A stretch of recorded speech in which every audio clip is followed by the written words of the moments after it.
was watching some YouTube videos, and basically, I feel like anointed, and I feel as if that I need to go ahead and spread the message. Shout outs to everybody. Shout outs to y'all. TUCKBEAT, smoke it if you guys got it, drink it if you guys got it. But what we're gonna do is unpack some religious shit right now. And I don't mean that in vain. I mean that in all seriousness. Tonight we're gonna be talking about gang stalking, which is something that goes on, me included.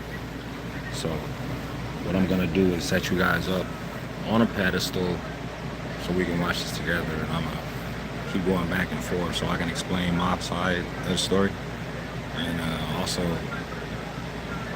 just kind of give you insight. I don't have nothing else to do right now, right? So go ahead and set this shit up.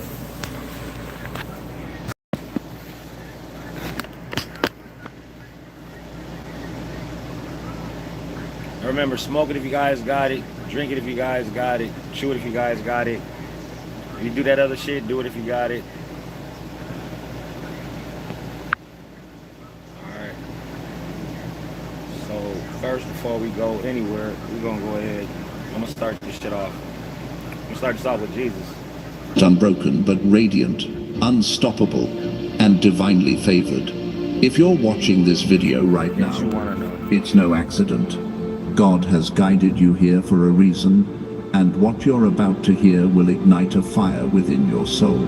You, chosen one, have overcome, and your miracle is not coming, it is here. The promises of God are unfolding in your life, and the abundance, peace, and prosperity He has ordained for you are ready to manifest. This is your moment, your season, a divine shift that will transform your life forever. Get ready, because the Creator of the universe is about to pour out blessings so profound they will leave you in awe and inspire those around you to seek His light. Before we dive into this powerful revelation, I invite you to take a moment to connect with this divine message. Pause this video, hit the like button, and subscribe to join thousands of chosen ones who are walking this path of faith and prosperity.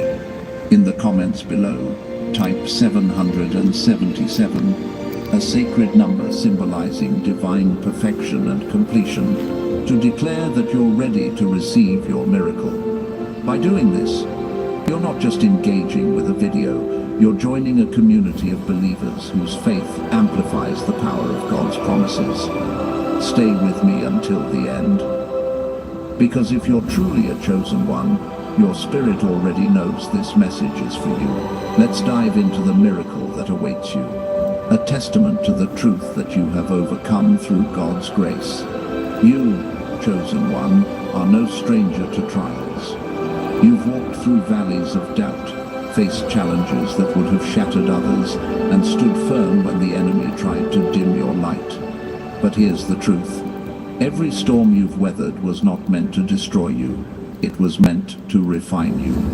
The Bible tells us in Romans 8:28, and we know that in all things God works for the good of those who love Him, who have been called according to His purpose.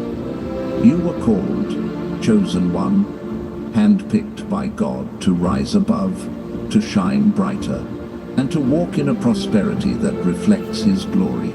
Your miracle is here, because you didn't just survive, you overcame. Think of Joseph, sold into slavery, imprisoned, and betrayed.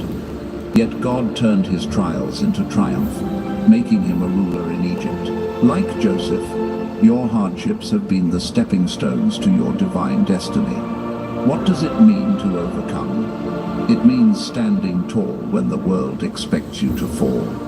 It means trusting God's plan when everything around you screams uncertainty. It means choosing faith over fear, love over hate, and hope over despair. You've done this, chosen one.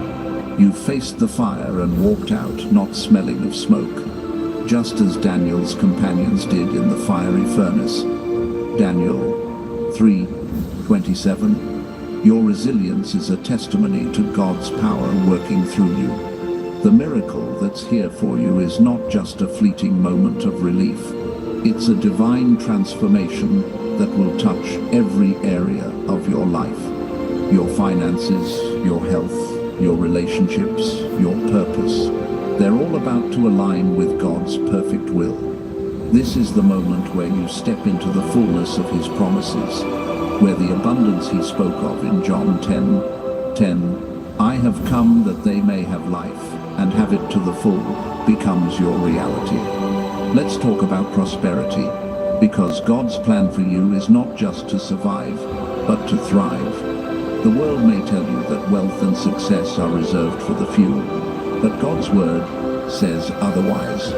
In Deuteronomy 8:18, He declares, but remember the Lord your God, I'm still here, for it bro. is He who gives you the ability to produce wealth, and so confirms His covenant. Your prosperity is a sign of God's covenant with you, a testament to His faithfulness. You're not meant to live in lack or struggle. You're meant to live in overflow. Imagine a river that never runs dry, flowing with resources, opportunities, and blessings. This is the life God has prepared for you. As you embrace this truth, you'll find that financial breakthroughs, career advancements, and unexpected opportunities begin to flood your life. This isn't about chasing wealth. It's about receiving what God has already set aside for you. But prosperity, chosen one, is more than money. It's about living a life of purpose, peace, and joy. It's about waking up each day knowing that you're walking in God's will, that every step you take is guided by His hand. When you align your heart with His purpose, you unlock a wealth that transcends material possessions. Psalm 23:1 reminds us, the Lord is my shepherd, I lack nothing. This is the confidence you're called to embrace, a confidence that comes not from your own strength, but from knowing that God is your provider. As you walk in this truth, you'll notice that stress and worry begin to fade. The burdens you once carried are replaced with a lightness of spirit, a joy that radiates from within. This is the miracle of overcoming a life transformed by God's grace, where you lack nothing because He supplies everything. Now, let's address the doubters, the naysayers, those who may look at your journey and question your success. They may mock, they may doubt, but know this, no one can dim the light God has placed within you. Isaiah 54:17 declares, no weapon forged against you will prevail, and you will refute every tongue that accuses you. Your miracle is not subject to the opinions of others. When God blesses you, no one can curse you. Think of David, a shepherd boy mocked by his brothers, yet chosen by God to defeat Goliath and become king. Your rise will silence the critics, not because you fight them, but because God's favor speaks louder than their words. As you step into your miracle, let their doubts be a reminder that God's plan for you is greater than anything they can imagine. Your miracle is here, chosen one, but it requires you to live a life that honors God. The Bible calls us to live righteously, to walk in love, and to do good. Galatians 6:9 urges, let us not become weary in doing good, for at the proper time we will reap a harvest if we do not give up. Your prosperity is tied to your obedience to God's call to live a life of kindness, generosity, and faith. Help others, lift up those in need, and share the blessings God has given you. When you sow seeds of goodness, you reap a harvest of abundance. This isn't about earning God's favor, you already have it. It's about reflecting His love to the world, becoming a vessel for His light. As you live this way, you'll find that your miracle grows, touching not just your life, but the lives of those around you. Let's pause for a moment to amplify this divine energy. Let's pause for a second so we can go over this energy. Me personally, this is just the preamble to what's coming a little bit later. this is just something that I was going over, and it struck a chord within my nerves. So I decided that before I show you what you need to see, I figure that you should be in prayer. And I'm not going to pray for you. I'll pray for the world. It's the best I can do. Okay? I want you to keep that in mind. Okay? Hold on. So y'all don't think y'all talking. So y'all don't think y'all just talking to like nobody. I got one of these little government Tina burritos. Niggas starving. You feel it? So I want y'all to hang in there. Y'all can listen to this prayer shit. But welcome everybody that's here. There won't be any like comments or anything right now, but this is a cell phone video, obviously. I had to make sure that I keep track of the battery power on this shit. But you're gonna have at least a solid hour after Jesus stops talking. I ain't mean that like bad or anything, I'm just saying. Let me just make sure that y'all know what you hit. What's in store for you in a few minutes. I'll expound on it later. Okay? If this message is stirring your spirit, I encourage you to hit that like button and subscribe to join hit that like button. That's the great. chosen ones who are embracing God's promises. That'd be great. In the comments, type 888. Yeah, hit that like button, please. Thank you. Symbolizing abundance and new beginnings, to declare that you're ready to step into your miracle. Your comment isn't just words, it's a powerful act of faith, resonating with thousands of believers in this sacred space. Together, we create a ripple effect of hope and transformation, amplifying the power of God's promises. Stay with me, because we're just beginning to uncover the depth of the miracle that's unfolding in your life. Your journey as a chosen one is not just about receiving blessings, it's about becoming a blessing. God has called you to a higher purpose, to use your prosperity to make a difference in the world. Think of the parable of the talents in Matthew 25:14-30, where those who used what God gave them were entrusted with more. Your wealth, your gifts, your influence, they're tools to advance God's kingdom. Whether it's supporting a ministry, helping a neighbor, or building something that impacts your community, your miracle is meant to overflow. The more you give, the more God multiplies. This is the cycle of divine abundance. What you sow in faith, you reap in overflow. Live generously, love boldly, and trust that God will always provide more than enough. But let's be clear, chosen one, your miracle doesn't come without resistance.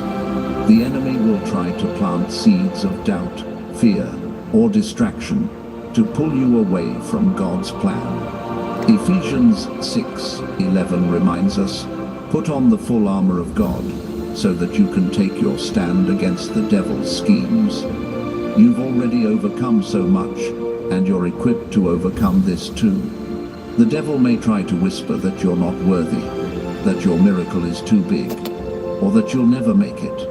But those are lies. You are a child of God, chosen and anointed for greatness.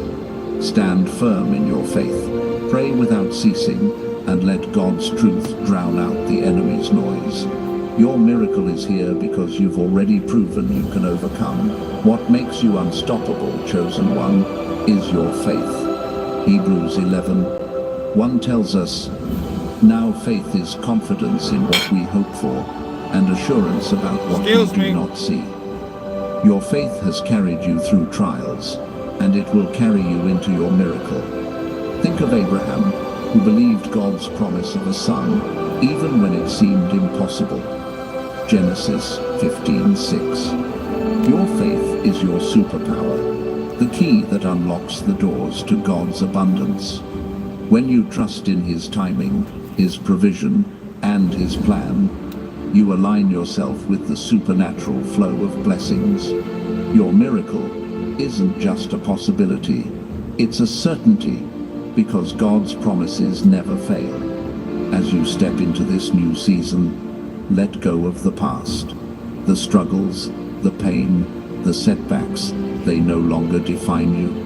2 Corinthians 5:17 declares, "Therefore, if anyone is in Christ, the new creation has come, the old has gone, the new is here."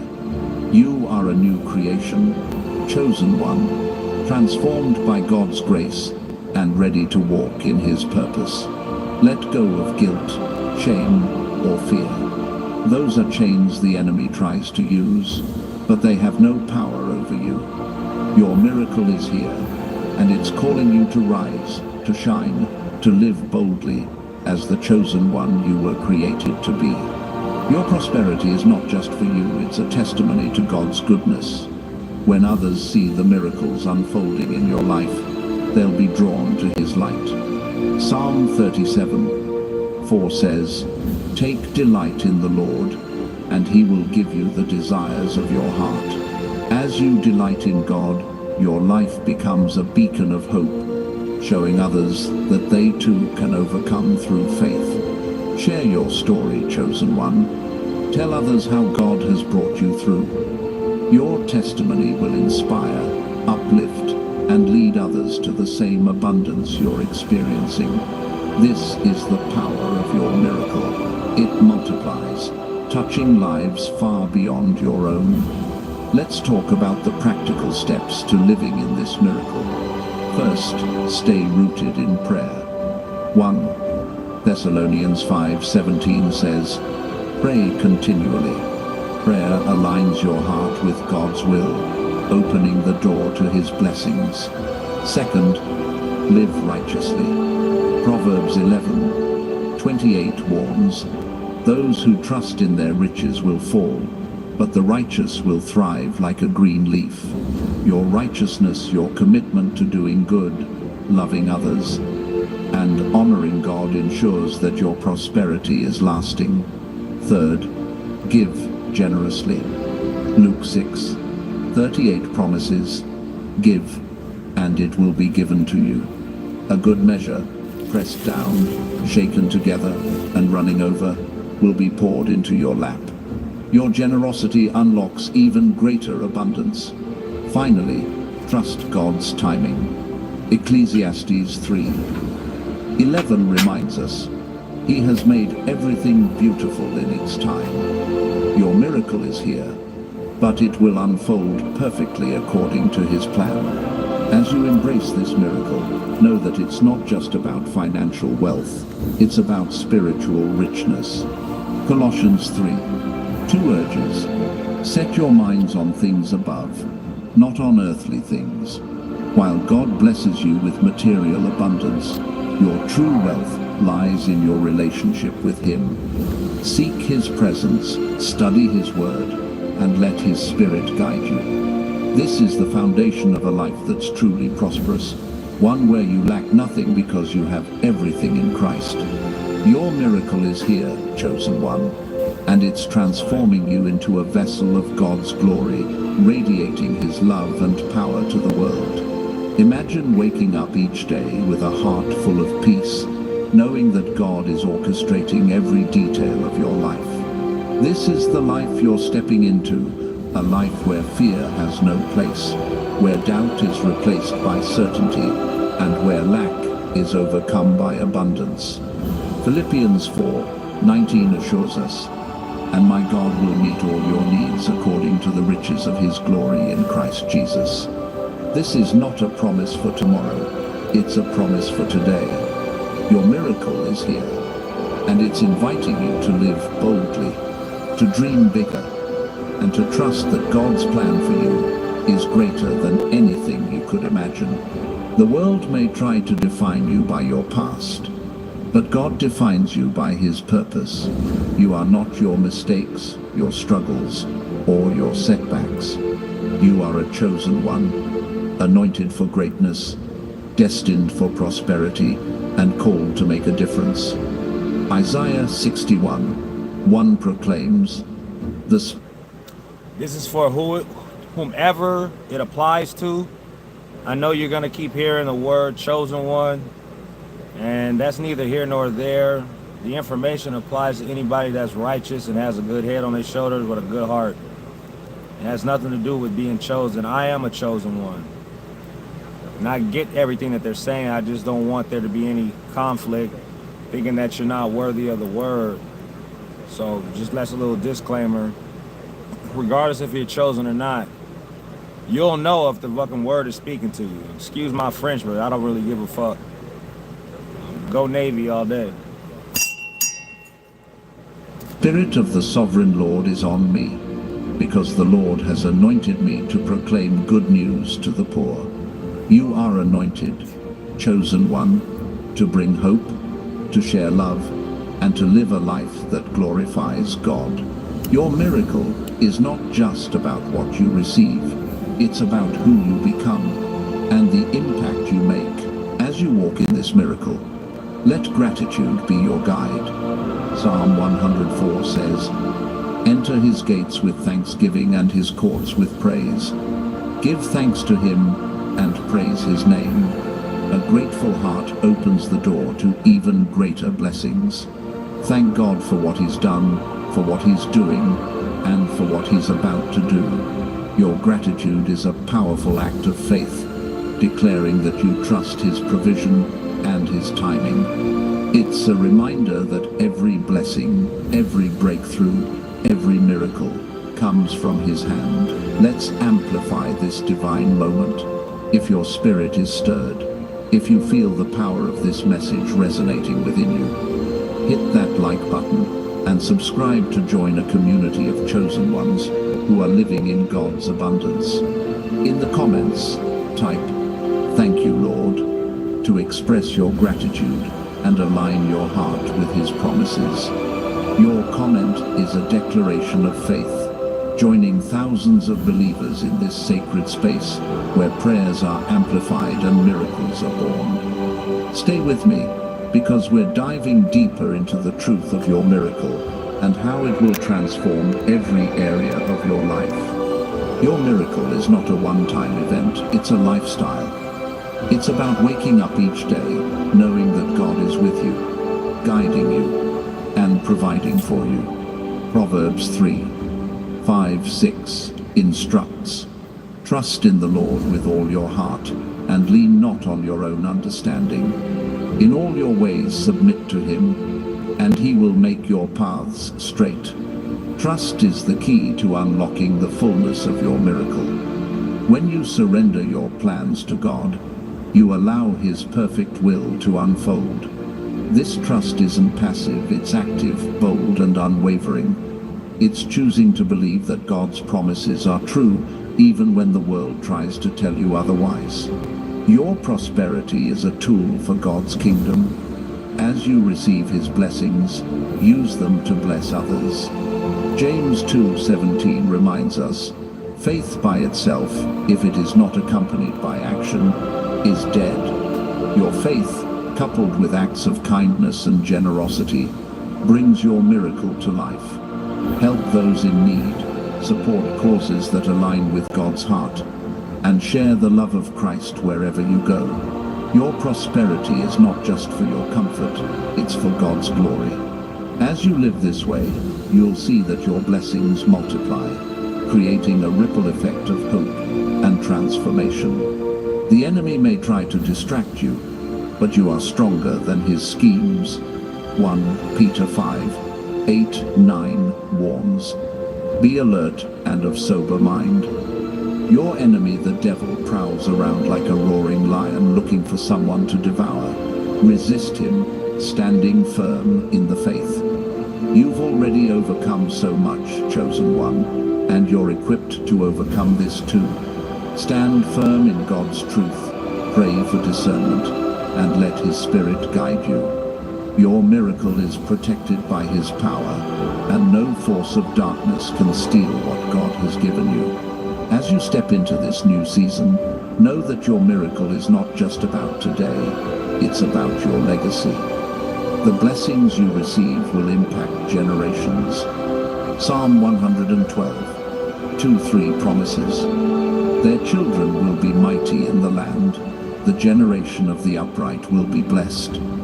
Wealth and riches are in their houses, and their righteousness endures forever.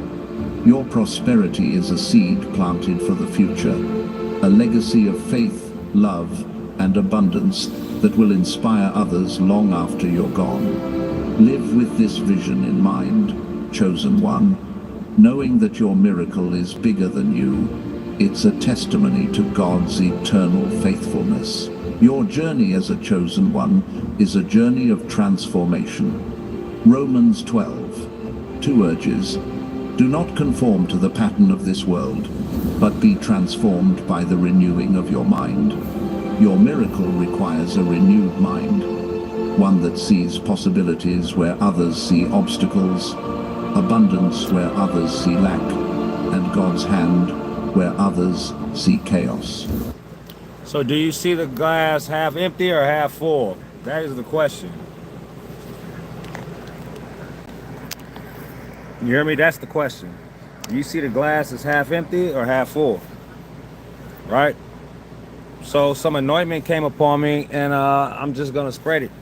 Now this video that we're watching right here is on YouTube by I don't know.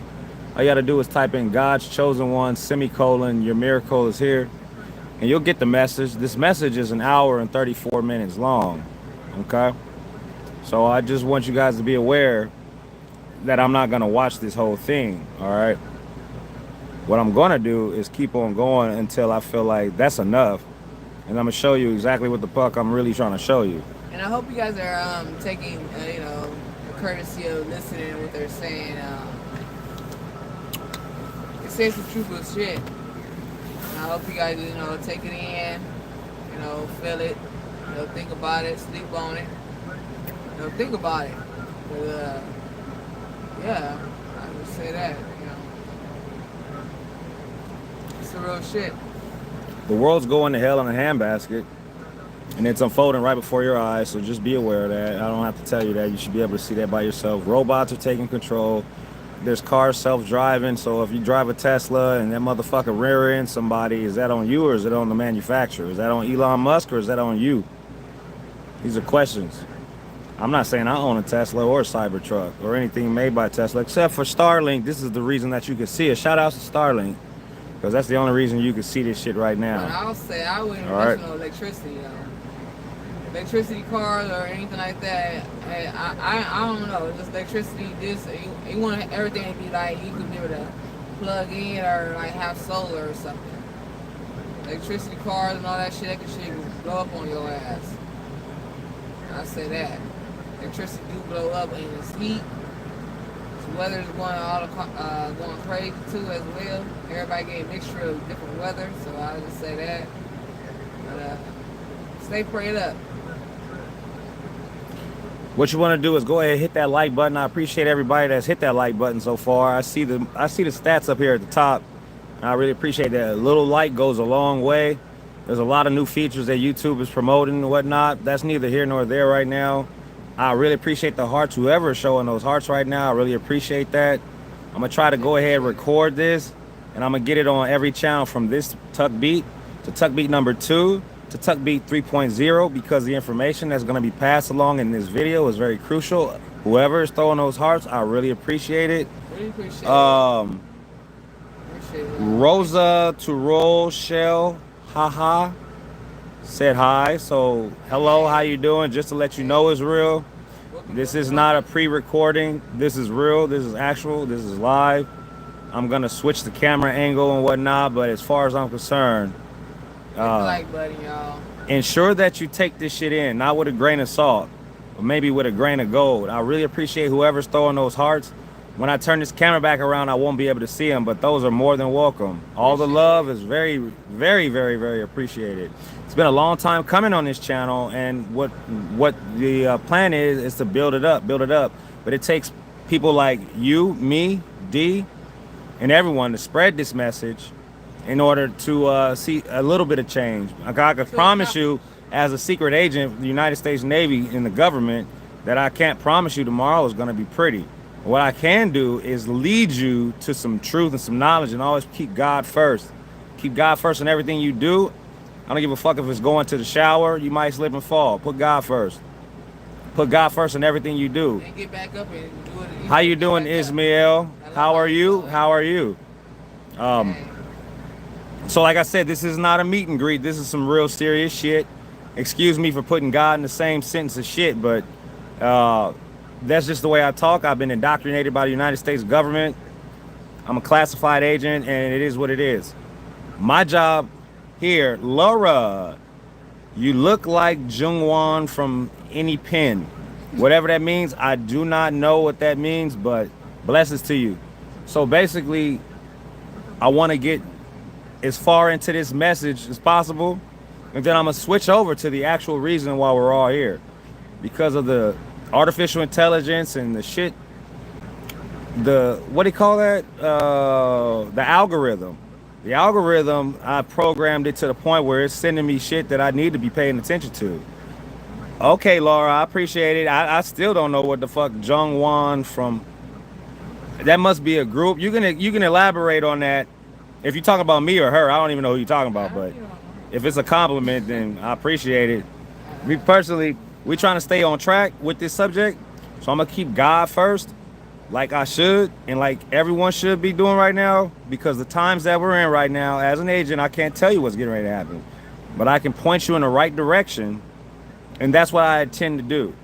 I want to do more of these informative lives instead of just shooting the shit and fucked up and drinking and shit, because what is the point of me knowing shit and not informing the public of what is here to come? You understand me? So that's what I'm focused on right now. Whatever calling you may have, they may have, encourage them to go do it. But I know what my calling is, especially when the government's paying me to sit on my ass. So I need to do something more productive, and that's what this is. So Ishmael, Aline, and Laura, really appreciate you for standing by and sticking by and taking in this message. I don't want to blabber on too fucking long, but I just want you niggas, like I said, I'm a sailor.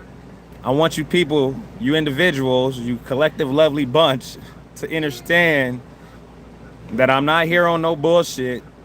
I'm a real ass military person. How you doing, Trigger Trey? Welcome to the channel. Hey, Trigger Trey. I can't say you're more than welcome to join the panel, because right now I'm on some spiritual shit. And so I'm gonna take this God message for as long as possible. We can get back into this, and then I'm gonna switch over to the actual video that I want to show you, because I can elaborate fully on the next video. Right here, this is all God. We should all know who that is, all right? So y'all just bear with me and just know that we're here. This is a cell phone. You see, this is a different angle. You can damn near see the whole RV right here, right? I know niggas is nosy and shit. Everybody want to know how you living and whatnot. So, but we've been doing some stuff though, like this is how we living. We've been doing some cleaning up, so trying to get everything cleaned up and everything. So getting all the negative energy stuff out, get it out. You got anything in your house that's negative or anything like that? There's not a shortage of negative energy. You're gonna find negative energy before you find positive. Yeah, but I'm just saying this stuff that you know, just trying to clean out some shit that we don't need, you know. Also, the fact that you guys are being ranked by YouTube, that's not on me. That's a new feature, and I think I was made abreast of this shit about a month and a half to 2 months ago. Once I figure out how to use this shit, I'll you know, there's ranking system, and you're supposed to be able to use it. If anybody knows what this shit is, y'all can holler at me. Respond to it in the comments or something like that. Or but in the back end chat or something. Do something. Let me know what's up with these little crowns. I don't know nothing about that. That's what we're gonna do is we're gonna focus on God and pulling away from God, not in a negative way, but because of the fact that this video that we're watching right now is about 2 hours, and I don't want to take up that much time on this stream. So without further ado, let's go back to the blessing. No stressing. As you renew your mind through prayer, scripture, and faith, you'll see your life align with God's purpose. Your thoughts will shift from doubt to confidence, from fear to courage, from scarcity to abundance. This is the power. I just want to make sure y'all straight. It transforms you from the inside out. Let's reflect on the truth that your miracle is here because you've overcome. Think of Esther, who risked her life to save her people, trusting God's plan even in the face of death. Esther 4:16. Like Esther, you faced moments where you had to choose faith over fear, and you chose faith. That choice has brought you to this moment, where God's promises are unfolding before you. Your miracle is a reward for your faithfulness, a testament to your resilience, and a sign that God is with you. Embrace it fully, knowing that you are worthy because He has called you. Your prosperity is not just about wealth, it's about wholeness. God desires for you to be whole in spirit, soul, and body. And you might want to get a pew-pew. This is one of them. Get a pew-pew. I mean, this ain't mommy and daddy. This ain't baby talk. Get yourself a fucking pew-pew. All right? Get yourself a fucking pew-pew. I don't care if you go to fucking Big Five or Walmart and get yourself a fucking airsoft pew-pew. Get something that has projectiles that come out at a high rate of speed and that you could probably point it at somebody's eyeball and make them look like the Monopoly man. 3. John 1:2 says, Dear friend, I pray that you may enjoy good health and that all may go well with you, even as your soul is getting along well. Your miracle includes health, peace, and joy. As you walk in God's purpose, you'll find that your body feels stronger, your mind clearer, and your heart lighter. This is the holistic prosperity. God has for you a life where every part of you reflects His glory. As you embrace this miracle, let love be your guide. 1 Corinthians 13:13 declares, And now these three remain, faith, hope, and love. But the greatest of these is love. Love God, love others, and love yourself. Your miracle is amplified when you live with a heart full of love. Forgive those who have wronged you.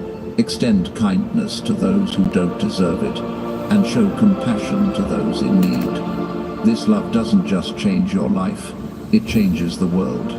Your miracle is a call to live as a reflection of God's love, bringing light to even the darkest places.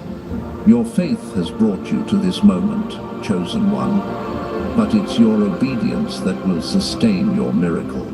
John 14:15 says, If you love me, keep my commands. Obedience to God's word, living righteously, giving generously, trusting fully, ensures that your prosperity endures. The world may tempt you to stray, to prioritize wealth over righteousness or self over others, but stay true to God's call. Your miracle is not just a gift, it's a responsibility to live a life that honors Him. As you step into this season of abundance, know that God's timing is perfect. Habakkuk 2:3 assures us, For the vision is yet for an appointed time, it will not tarry. Your miracle is unfolding exactly when it's meant to, orchestrated by the Creator who knows every detail of your life. Trust His timing, even when it feels slow. Every moment of waiting has been preparation, every trial a refining fire, every step a move toward your divine destiny. Your miracle is here, and it's more beautiful than you could have imagined. Your life is a testimony, chosen one. Psalm 66:16 invites, Come and hear, all you who fear God. Let me tell you what He has done for me. Share your miracle with others. Let your life be a living testimony of God's goodness, inspiring those around you to seek Him. Your prosperity, your health, your joy, they're not just for you. They're a sign to the world that God is faithful, that His promises are true, and that He rewards those who trust in Him. Live boldly, shine brightly, and let your miracle draw others to His light. Chosen one, Do you feel the stirring in your spirit? The quiet whisper that something extraordinary is unfolding within you. You've overcome trials that would have broken others, and now, as you stand on the threshold of your miracle, God is preparing to elevate you to heights you've never imagined. This is not just a moment, it's a divine appointment, a sacred shift where heaven aligns with your destiny. Your miracle is here. And it's not just about wealth or success. It's about stepping into a life of divine purpose, unshakable peace, and boundless joy. The Creator of all things has seen your faith, and He is ready to pour out blessings that will overflow, transforming not just your life, but the lives of those around you. Let's dive deeper into the truth of your miracle and discover how God's promises will lead you to a life of abundance and righteousness. Your journey as a chosen one is a testament to God's faithfulness. Every step you've taken, every challenge you've faced, has been a divine setup to prepare you for this moment. The Bible reminds us in Jeremiah 29:11, "For I know the plans I have for you, declares the Lord. Plans to prosper you and not to harm you. Plans to give you hope and a future." This is not a vague promise, it's a divine guarantee that your life is moving toward prosperity. God has seen your heart, your resilience, your unwavering trust in Him, and now He's orchestrating a season of overflow. Your miracle is here, chosen one, because you've chosen to walk in faith, to believe in His goodness, even when the world tried to tell you otherwise. Imagine a life where every need is met, where every dream aligns with God's purpose, where your heart is so full of His peace that nothing can shake you. This is the life God is calling you to, a life where you thrive, not just survive. In Joshua 1:8, God instructs, "Keep this book of the law always on your lips. Meditate on it day and night, so that you may be careful to do everything written in it. Then you will be prosperous and successful." Your prosperity is tied to your obedience, to your commitment to live according to God's word. Basically what that said right there in that scripture is, motherfucker, obey the law. Be obedient, and be obedient, be an obedient being. All right, now, when it comes to religion, I don't know who the fuck you pray to, but that's between you and that deity. But hopefully it's righteous and well-mannered and lacks ill will. Other than that, I think you know who I'm talking about. All right. Other than that, let him talk. As you meditate on His truth, align your actions with His will, and walk in righteousness, you'll see doors of opportunity swing wide open, leading you to wealth, health, and joy beyond measure. Your miracle is not just about receiving, it's about becoming. God is transforming you into a vessel of His glory, someone who radiates His love and power in every interaction. Think of Moses, who stood before Pharaoh with nothing but a staff and God's promise, yet led a nation to freedom. Exodus 3:10. Like Moses, you've been called to lead, to inspire, to show others what's possible when you trust in God. Your miracle is here to empower you to live boldly, to speak truth, and to act with courage. As you step into this season, you'll find that your presence alone shifts atmospheres, bringing hope to the hopeless and light to the darkness. Let's talk about the power of your faith, chosen one. Your faith is not just a belief, it's a force that moves mountains. Matthew 17:20 says, "Truly I tell you, if you have faith as small as a mustard seed, you can say to this mountain, 'Move from here to there,' and it will move. Nothing will be impossible for you." Your faith has already brought you through impossible situations, and now it's unlocking the impossible blessings God has for you. Your miracle is here because you dared to believe, to trust, to hold fast to God's promises, even when the odds were against you. This faith is your key to prosperity, the spark that ignites the supernatural flow of God's abundance. Your prosperity is a divine inheritance, chosen one. It's not something you have to chase or earn. It's something God has already prepared for you. In Psalm 84:11, we read, "For the Lord God is a sun and shield. The Lord bestows favor and honor. No good thing does he withhold from those whose walk is blameless." Your blameless walk, your commitment to righteousness, kindness, and faith positions you to receive every good thing God has in store. This isn't about perfection. It's about a heart surrendered to God, a life dedicated to His purpose. As you walk in this truth, you'll see financial breakthroughs, restored relationships, and renewed health flow into your life like a river that never runs dry. The world may try to limit you, chosen one, but God's plans are limitless. The enemy may whisper that you're not enough, that your dreams are too big, or that your past defines you. But hear this, those lies have no power over you. 2 Timothy 1:7 declares, "For the Spirit God gave us does not make us timid, but gives us power, love, and self-discipline." You are empowered by God's Spirit, equipped with His strength, and guided by His love. Your miracle is here to remind you that you are more than enough. You are chosen, anointed, and destined for greatness. Step into this truth with confidence, knowing that God's power within you is greater than any obstacle you face. Your miracle.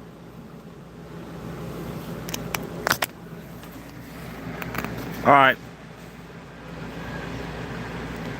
I don't even see how much battery power is on here, but this has been about an hour. And that was just the beginning, right? So like I said, that's 33 minutes, 34 seconds into the sermon that was going on. So what I want to do right now is switch over to what I was talking about, the original reason why I started this stream. Okay, is because I heard enough, and I feel like it's probably better that you guys kind of get an idea of something that's amongst you, and something that is prevalent in the United States and actually worldwide. However, I'm going to pause with the sermon.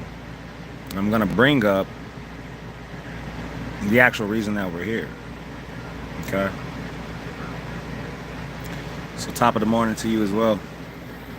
I'm going to go ahead and put the phone on the charger.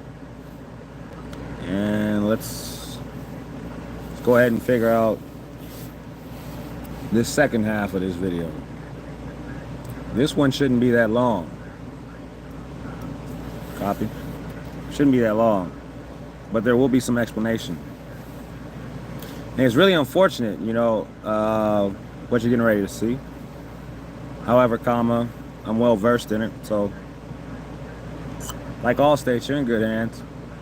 But without further ado, we're going to start here. There's more videos that I could show you. A personal conviction. It's probably a better story. I like to watch other individuals quietly in my mind giving their testimony of what the United States government does to people. I'm going to leave it at that. What the United States government does to people. All right. So, since we're going on about 50 minutes, I appreciate everybody for doing the thumbs up.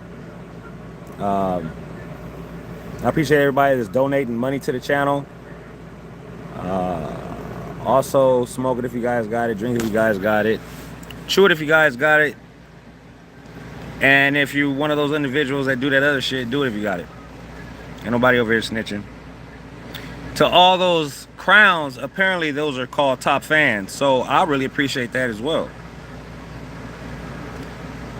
Let me set this camera up so that you can understand the real reason why we're here tonight. So bear with me. Get you a nice little chair in the motherfucking studio, RV, theater, whatever you want to call it. I think this one is more important. Okay. I got bit by something. Don't mind me. Little skin blemishes and shit. Now, let me get you situated.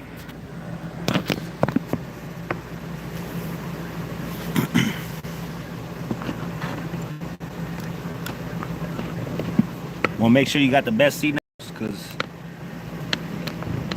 I've already seen it, but you really gotta rewatch and rewatch and rewatch. Okay?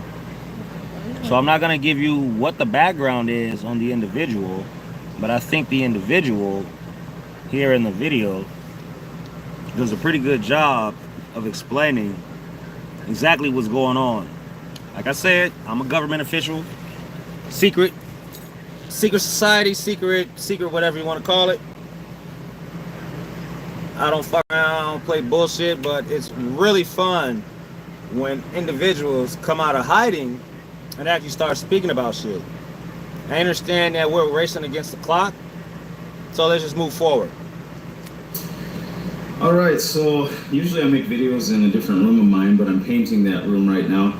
But I left a comment for someone, and I felt horrible because this person has been the victim of gang stalking. And I want to give you a very descriptive definition and what the origin of it is and such, because it's hard to get information on that, and there's a reason that it is hard to get information on that. It's because it is run by sheriff's departments and actually funded by government agencies also to do this 24/7 surveillance. It started out to be against, let's say, people they suspect of terrorism, or if somebody's missing and they think a husband has killed the wife or something, they can surveil them and do different things. But this is different because they're specifically psychologically targeting people to break them down, and it actually brings a lot of people harm, and some people commit suicide from that. So I'm going to go through, but this man that had a video on it, he was really concerned, and I felt horrible for him, and his mind's going all directions and things. So what I did is I left a comment for him, but I felt horrible for him, so I'd be able to give him the proper information to help him get through this. Because for some people it's really hard. I was lucky I was tipped off by some people that actually do it, well, by one person. So I'm going to read what I had left for him in the comment section. Gang stalking is coordinated by the sheriff's department. A confidential informant told me he was an informant, and I never knew that, and this was a friend of mine.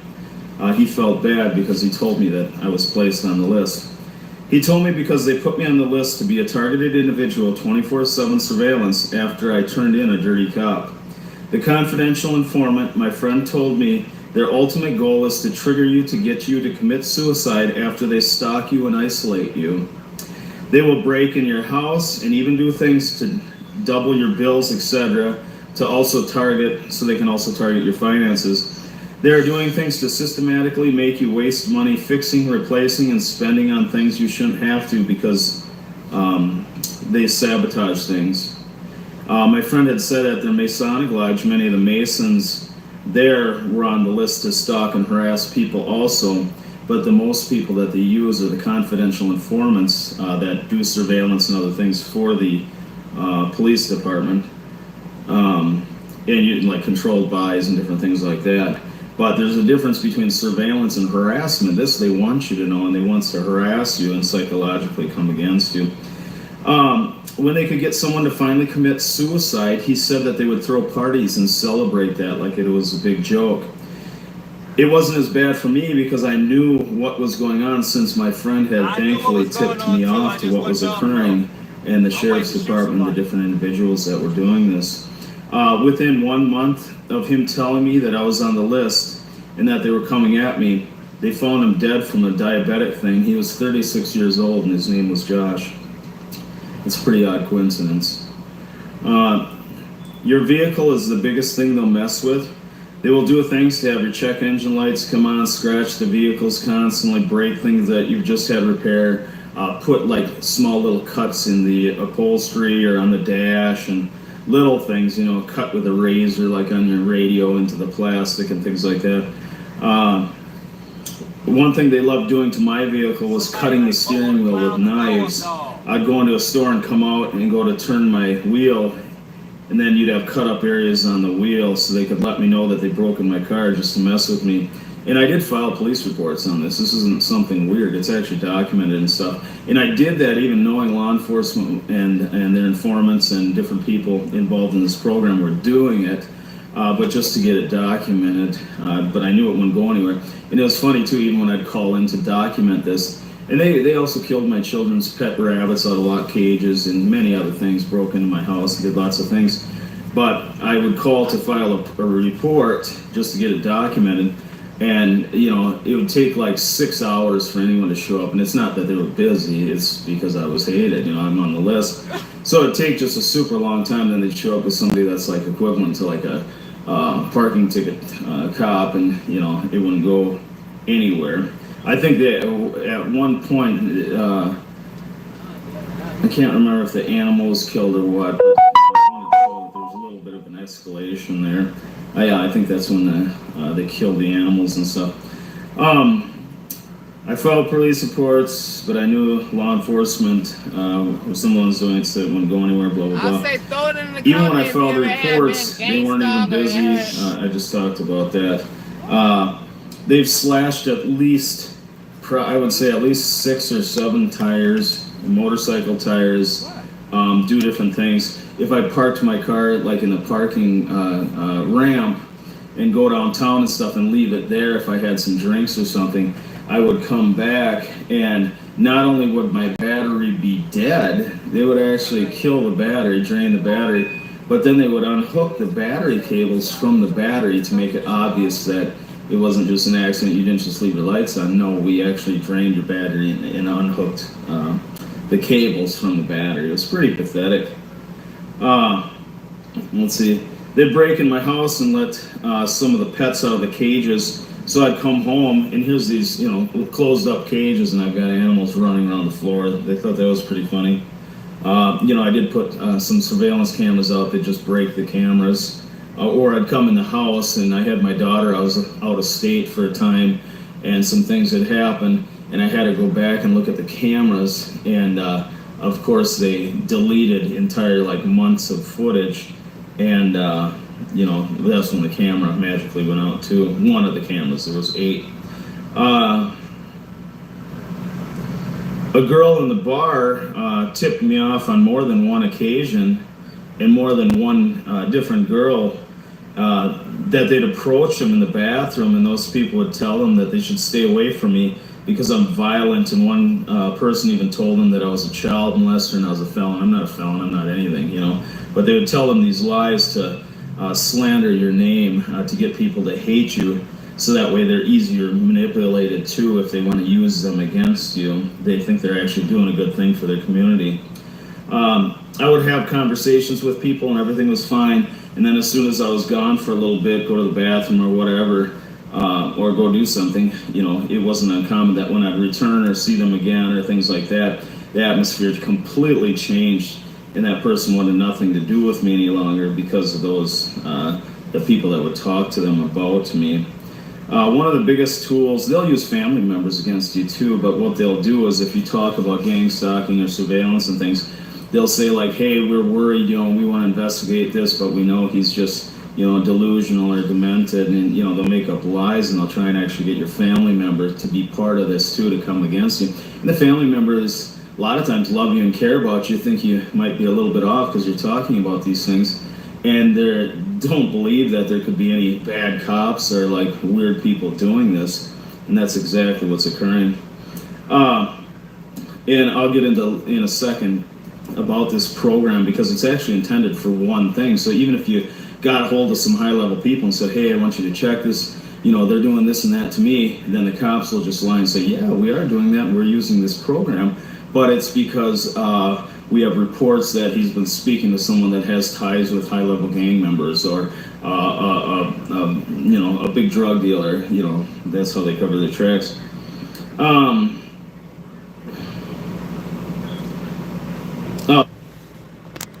So while he thinks about what he's trying to talk about, I hope you get the premise of what the fuck is going on here. This is a government program that is situated and orchestrated for them to target individuals who may know too much, or perhaps they just want them to get rid of themselves, dispose of themselves.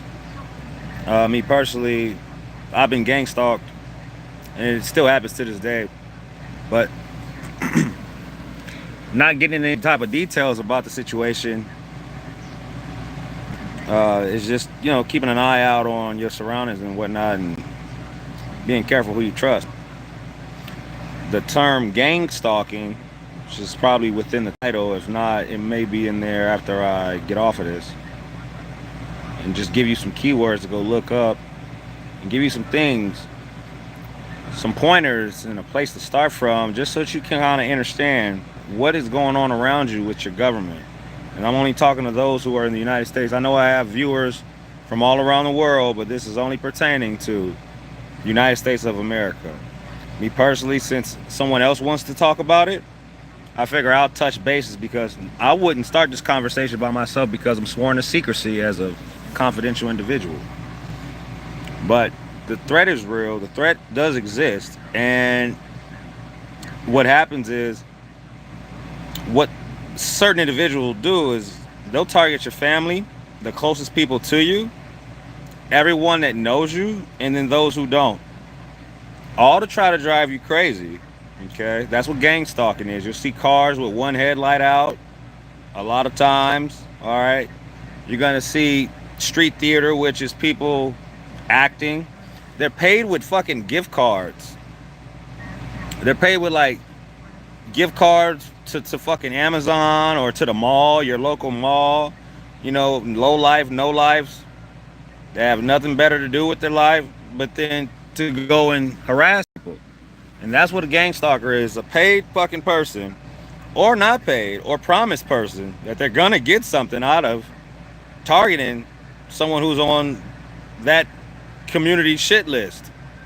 So my name happened to land on someone's shit list, so they send a bunch of actors to try to drive me fucking crazy. I don't do music too much anymore because I don't feel like I really need to. Y'all know who I am. Yeah, I know a lot about the government, but I feel like it's a good, since all this knowledge fell into my lap, shout outs to AI, since it's gonna take over anyway, for making a mistake of sending some confidential information my way, and now I'm just gonna pass over some confidential information to you guys, so that you know it's real, and hopefully I'll see you in the next live. But for right now, that's what I got for you, and I just want you guys to listen, pay attention, and focus, like I always tell you. You want to tell them what? I don't say anything. You cut me off. I forgot what I was fucking about to say. But you guys enjoy, y'all. Enjoy and listen to what you guys have to say, what the person got to say. Just focus and look at it. I don't have to say.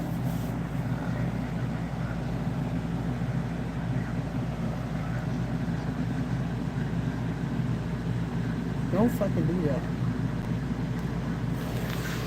Okay, so basically, I'm go back and get back to what he's trying to tell you. He's trying to go through his notes, which I agree. There's a lot of shit to take in. One of the biggest tools they use, like my friend, and how they used him, is he was a confidential informant for the sheriff's department, and that way those guys were already in place. They already knew surveillance. They already knew how to do controlled buys. They already knew how the other people were monitoring them while they were trying to extract information and buy drugs and do these different things. So it's very easy for them because they already have the surveillance to surveil people for drug dealing, things like this. The only difference is that is very secretive and quiet, and you won't know they're surveilling you. Whereas this is complete harassment and demonic, and they want you to know that they're harassing you to psychologically get you to break down and harm yourself and commit suicide. He said, when he told me that, he told me, he said, I'm worried about you and this and that, and these guys have actually, killed people and had people, these people have killed themselves because it had gotten so bad that they took their own lives, and then these people would laugh and high five, and they'd actually have a party, and there was actually funding for these things when they'd get together for doing such a good job and stuff. I mean, it's real sick. Let's see. Let me get to that in a second. The Sheriff's Department is coordinating most every part of it. It was supposed to be used to track psychotic people or pedophiles or actual stalkers, violent people, violent gang members, terrorists, suspected terrorist members, people that come over here. Let's say someone came over from Iran, obviously they're going to surveil them, if they have ties to terrorist organizations and things, and that's how they surveil them. They don't harass them in that sense, though, but they do the same type of surveillance, but it's just not the harassing psychological part to get those people to try and harm those people. It's to watch them. My friend said the Sheriff's Department would even use gas and high-level targets to enter homes while the people were in the homes sleeping. And that was the same type of things they do in like hostage situations. Or I remember there was a case where there was one guy that grabbed a kid and barricaded himself like under the ground in this little thing. And when he went to sleep, they gassed it, entered it, and then they actually killed him. I'm sure they said he reached for his gun, but those are the type of tactics they can use, is they can employ gas and things to not only disorient, but actually put you to sleep and then enter while you're actually asleep. And that would be an easy way if they had a hard time towards a person's electronics or encrypted computer systems or things where they need to physical access. That's where they'd use some of those types of law enforcement tactics.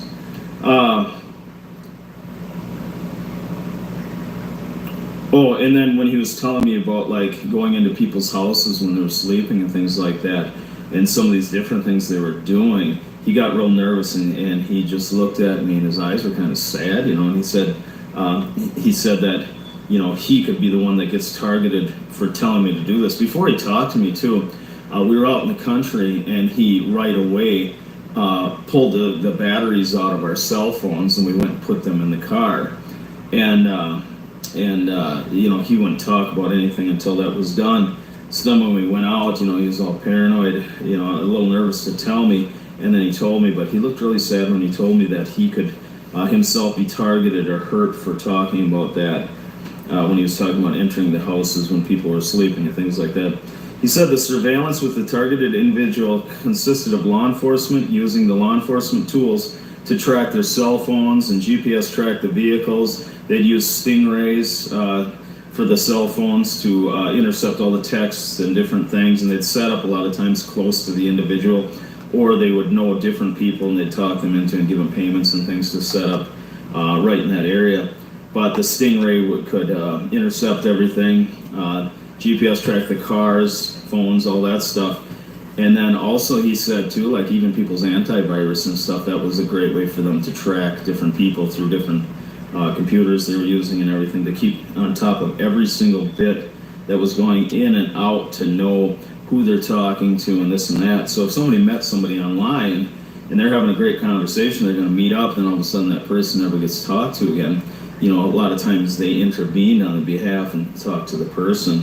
And this is a legal process. That's the problem. But the process that they're doing, they're not doing legal parts of it. They're not supposed to. They can surveil you and harass you, but they're not supposed to actually break things of yours, or like kill pet animals like mine, or cut up my steering wheel, the things I have documented with the police department. Let's see. So basically everything, there's a mirrored way of the different surveillance tools and the ways that they copy your phone and stuff, is it's actually mirrored. So everything you see, they can see. Every text you send, they get, blah, blah, blah. The main goal was to isolate the person and introduce other fake people into their lives that are snitches to help take control of their lives and manipulate those people, and to destroy their finances and bring them into a super depression after they'd isolate them in certain ways and use different tactics. They would hope that they would then commit suicide. If someone turns in a cop for police brutality, or somebody sleep with a cop's wife, etc., then they can be targeted by this program illegally. But see, they'll say it's legal because, like I said, they'll make up an excuse. Oh, that person's been very violent, we're worried about him, he's had psychotic episodes, blah, blah, blah, so they will put him in that category. Or they'll come up with a lie like, we believe we're going to investigate because we think he knows this high-level drug dealer, things like that. They'll get false witnesses to lie about that individual so they can put them on the list to be harassed. It's a funded program, and it's very sick individuals. Some of the civilian stalkers are actually thinking they're doing a great service for their public community because they brainwash themselves, they're retards. So if a cop comes up, hey, I'm Officer this, and I want to talk to you, we think we have a possible child molester here or a rapist, so could we use your house to place a camera? We'll give you some money and things, but we just, this would be the best way to surveil them. People, oh yes, here you go, that's how stupid people are. Some of the civilian stalkers are actually thinking they're doing a service for the public community. Once they know all of your schedule, they approach people in the areas you most likely go, and those people will think they're helping out the sheriff's department by relating information about you back to them and going along with the program. So basically, like I go to the gym, so they'll talk to people in the gym, and they'll say like, oh, we think this guy has drugged a girl and tries to have sex with underage people and or whatever they want to say, he's psychotic, blah, blah, blah. So then these people that are making like minimum wage and stuff, they're more than happy to get a few bucks off the sheriff's department by going along with these lies. So then when you go into the gym, they make sure that there's at least one or two different people to constantly monitor you, going to the gym while you're at the gym, when you leave the gym, and things like that to also work with the isolation.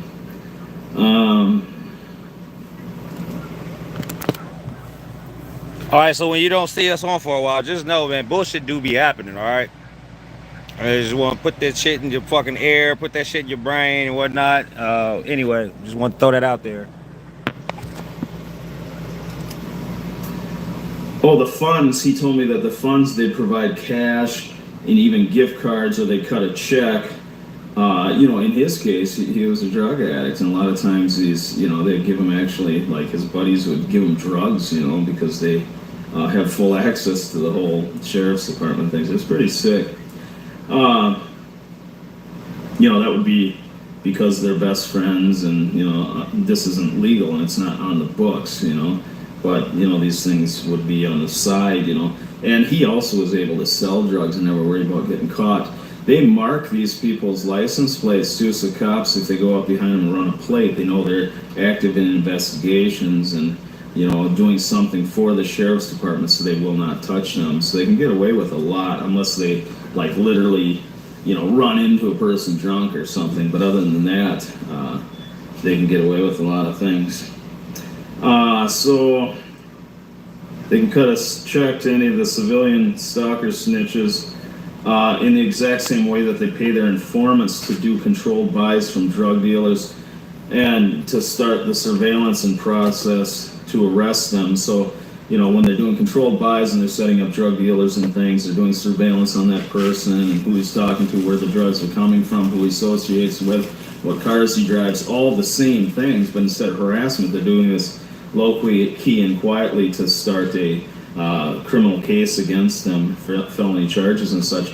And the informant is involved in that whole process. So the same thing in the stalking is the exact same thing, except they're doing it to harass you and stuff on purpose. Enormous surveillance would be totally secretive and you'd never know, but this is the opposite, and it's a psychological warfare that the police have nearly militarized it to get individuals to break down and harm themselves through suicide. That's what he told me.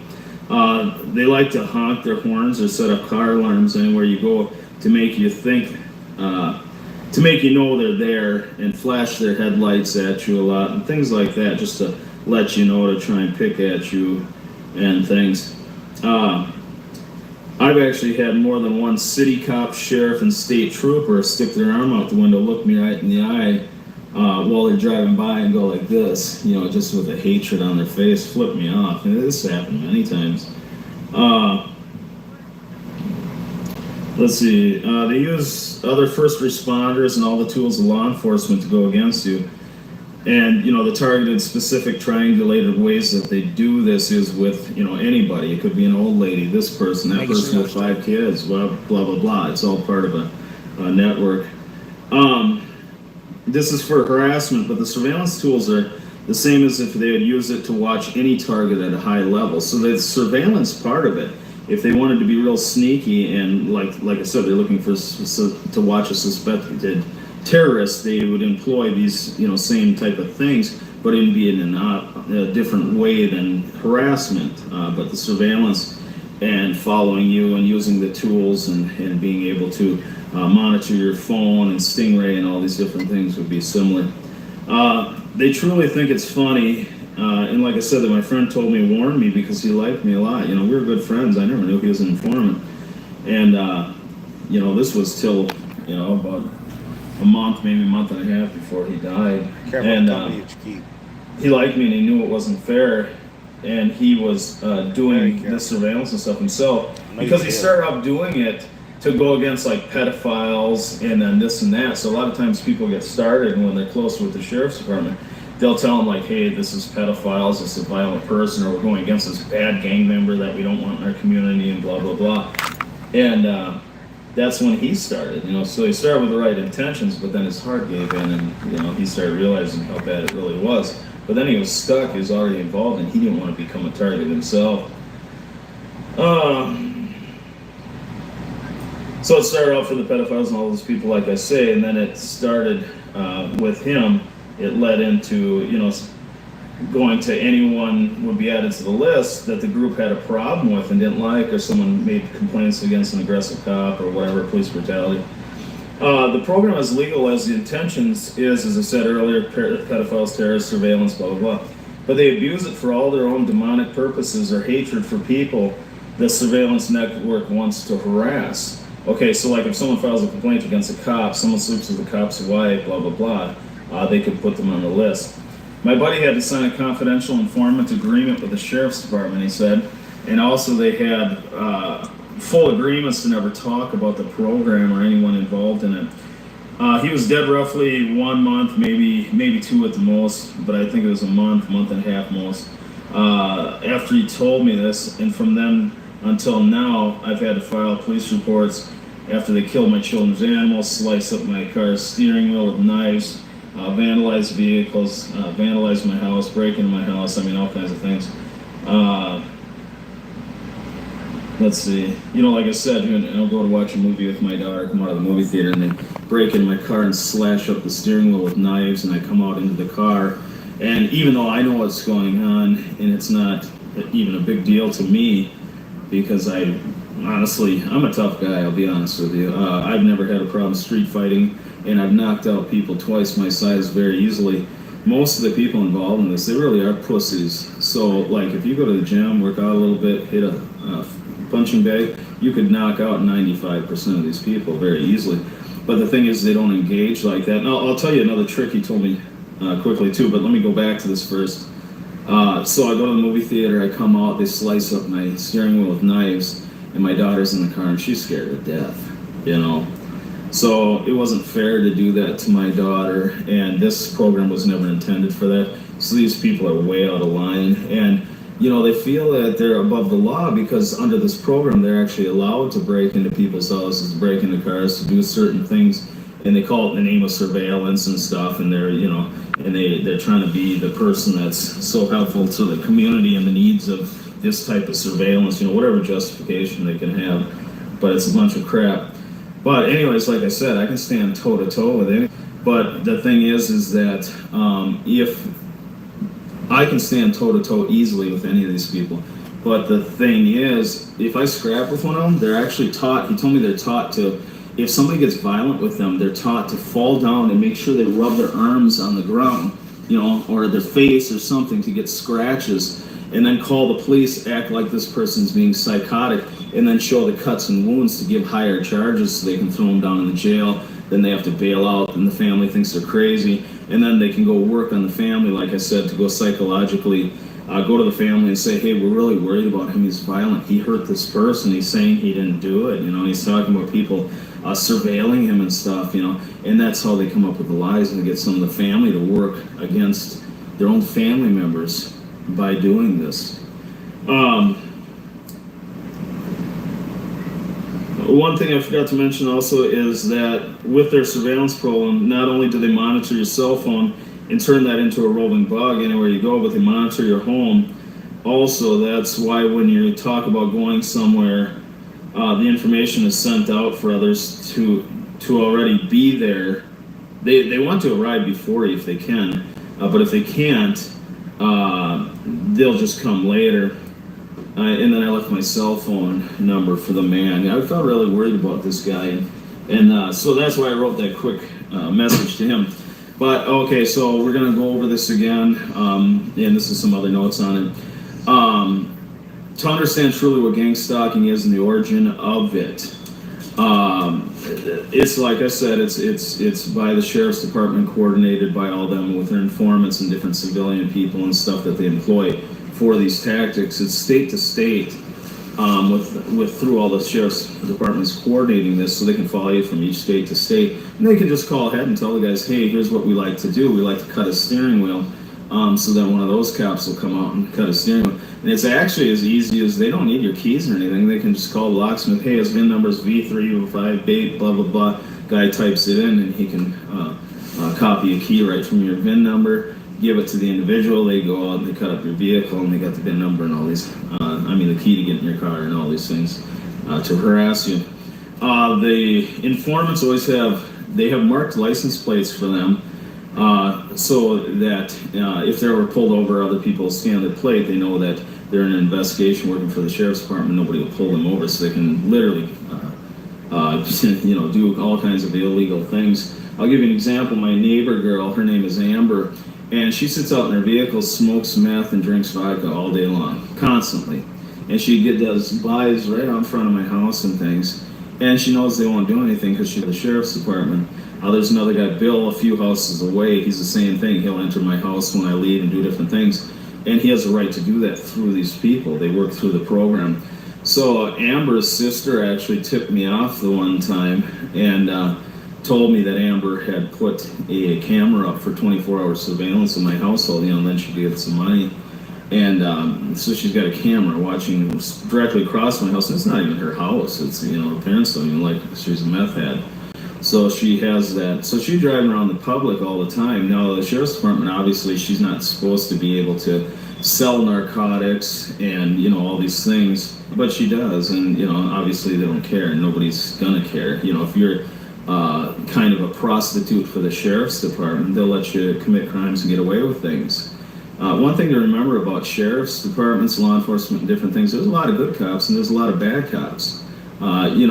They're actually taught when they're beating somebody down to say, quit resisting. And through the videos, you can see some of the times that is justified and many times that isn't. Now with cameras, you can record a lot of these things.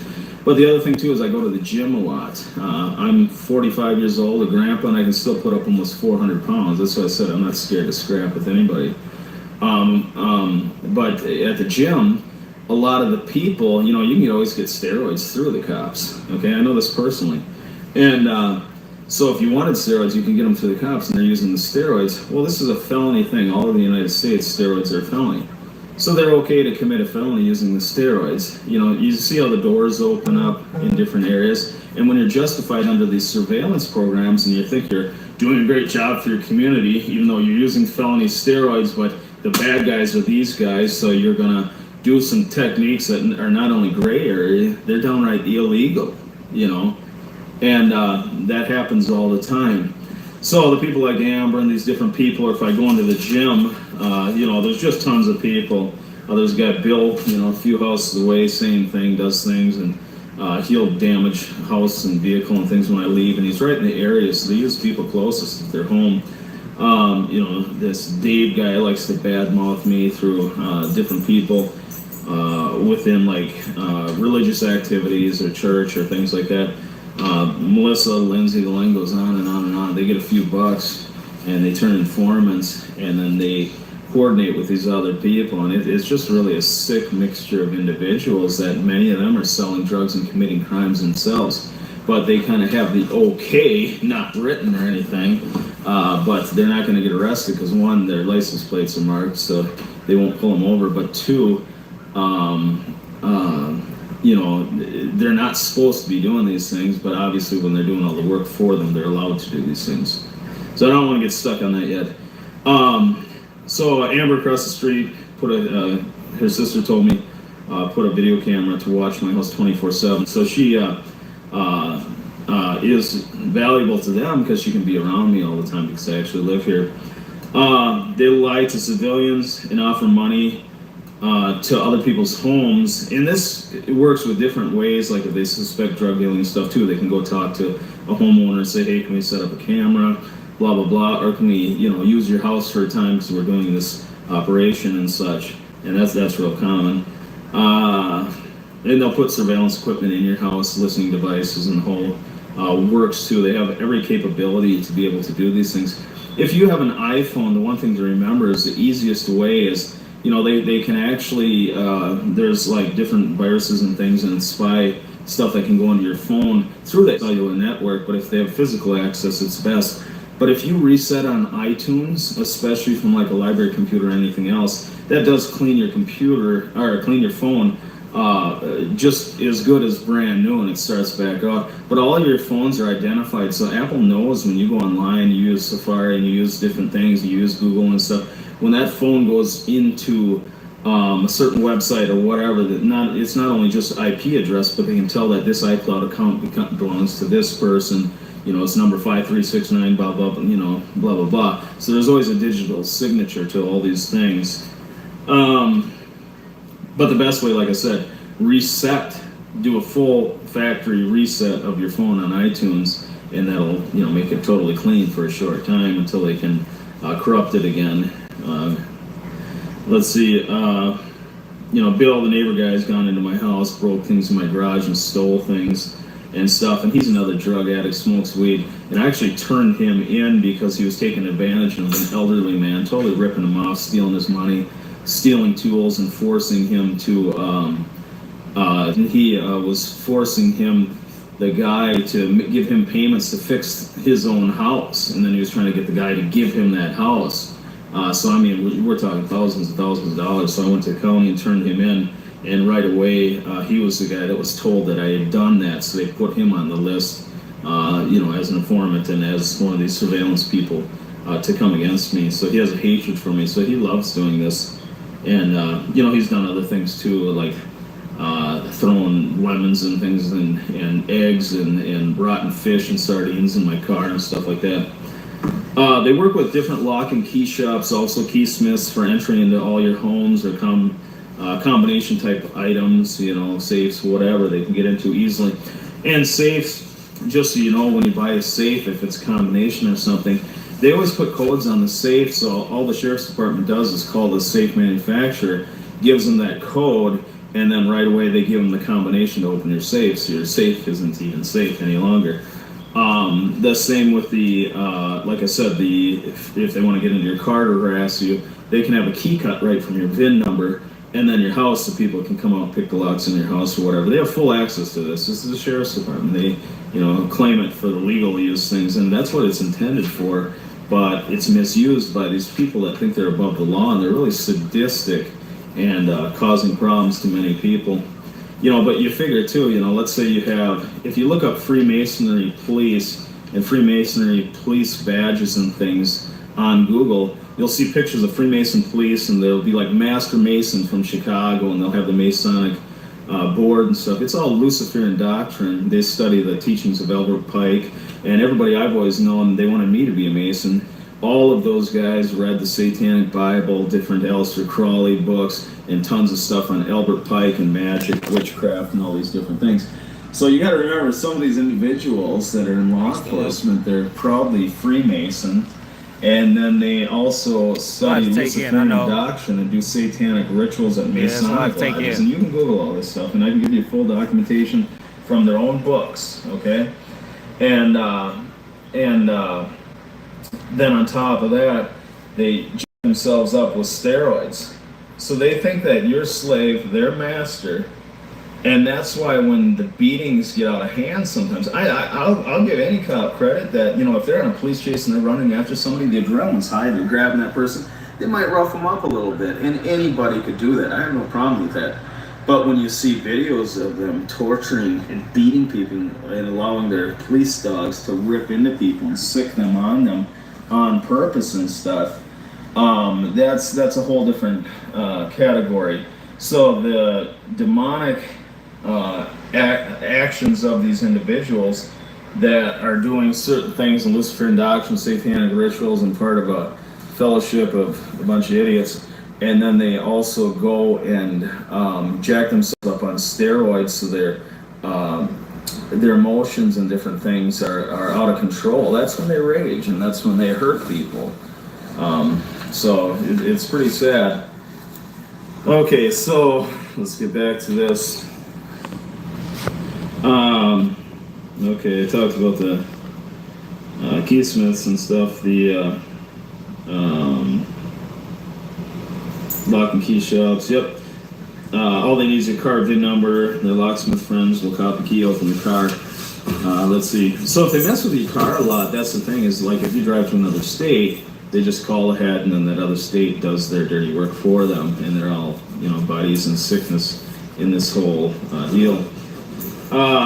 So I told you about going to the gym, and many people have told lies about me and slander my name to make people at the gym, you know, to isolate me and have people try not to talk to me that much, or think that if I do talk to them, I'm trying to hit on young girls, or I'm trying to, I might be a possible rapist, or, you know, I'm a felon, or things, which are total lies. But they'll say whatever, you know, if they know about the individual, they're going to tell them things that relate best to that person being turned off by having communication with somebody else that's on the list and being targeted for the surveillance. Let's see.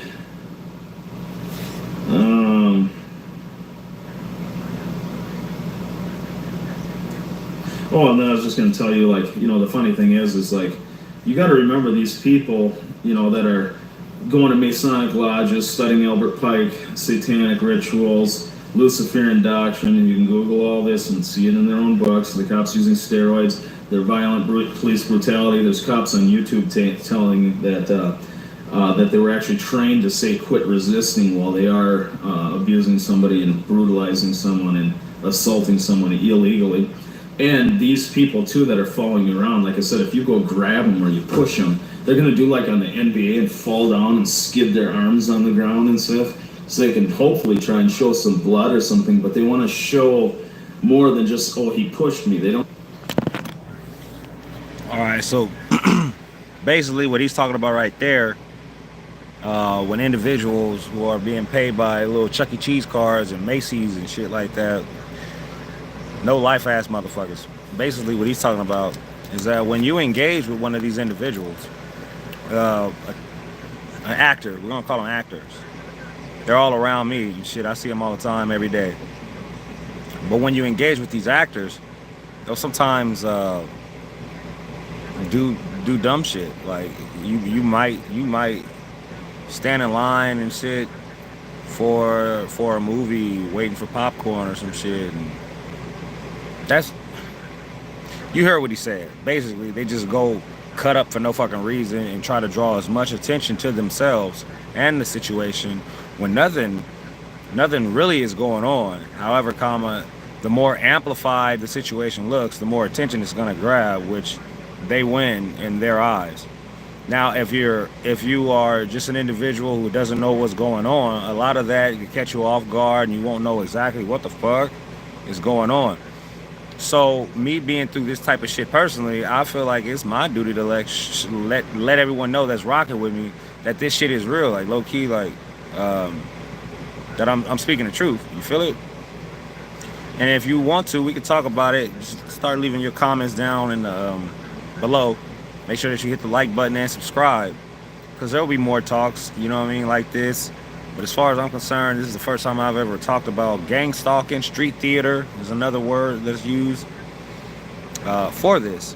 Your closest people, your mom, your dad, your grandma, your significant other, your neighbors.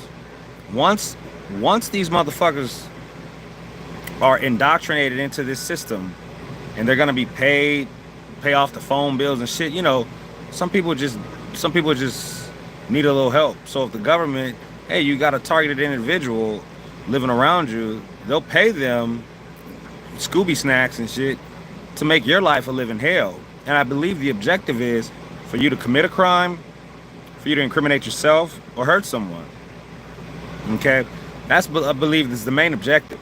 There's no other point to keep having paid people come by your house, turning on a fire hydrant and driving off, or flashing lights in your windows and shit for no reason, or while you're out grocery shopping trying to start up conversations and shit like they have. Maybe they know something that you don't know, or that you do know, and you try and like shop, and maybe somebody weird just comes up to you talking about, you know what, I like labradoodles. I don't know why I want to tell you that. They know why the fuck they want to tell you that, because you probably own a labradoodle. It's stupid shit like that. They like to hit really close to home, or break into your home, or break into your vehicle, or break into whatever. They want to mentally break you down. Okay, they want to mentally break you the fuck down to the point where you start questioning reality, questioning your sanity, questioning yourself, and questioning your judgment. Okay, this is all government design. We can go CIA. All right, I'm not afraid to talk about the shit because, well, this ain't gonna be the last motherfucking video. I'm just letting you know it is what it is. And if you find, anyway, I'm gonna let Man finish talking about what he's talking about. I just want to let you know that I'm up on game. This is the only reason that I decided that maybe we should fucking talk about this shit. You feel it? Maybe we should talk about this shit. Well, I should be making beats and shit and doing some other shit.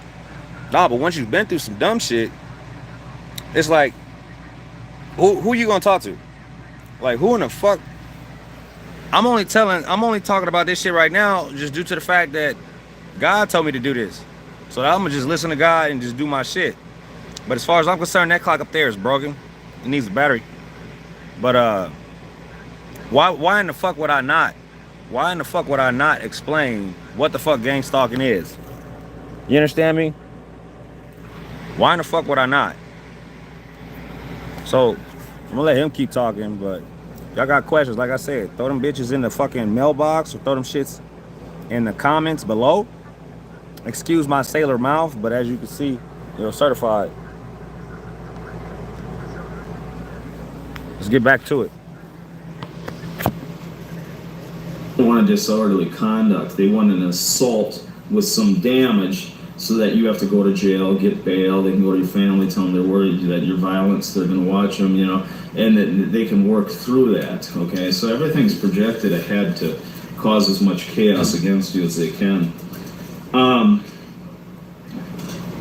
So like even you know, with a cop, the prosecuting attorney tells the cops what to say. So when they go into court, the prosecuting attorney meets with them and tells them, like a little puppet, what to say, and for the best possible chance of winning the cases. So even if it's not the truth, that's what they say. And I'll give you an example. If I punched myself in the face and was bleeding and rubbed the blood over on your hand, I grabbed your hand, I punched myself and I really came up to rub my rubbed your hand with my blood on it, fell down on the ground and said, help, help, he just assaulted me, he's trying to kill me, blah, blah, blah. The cops come show up.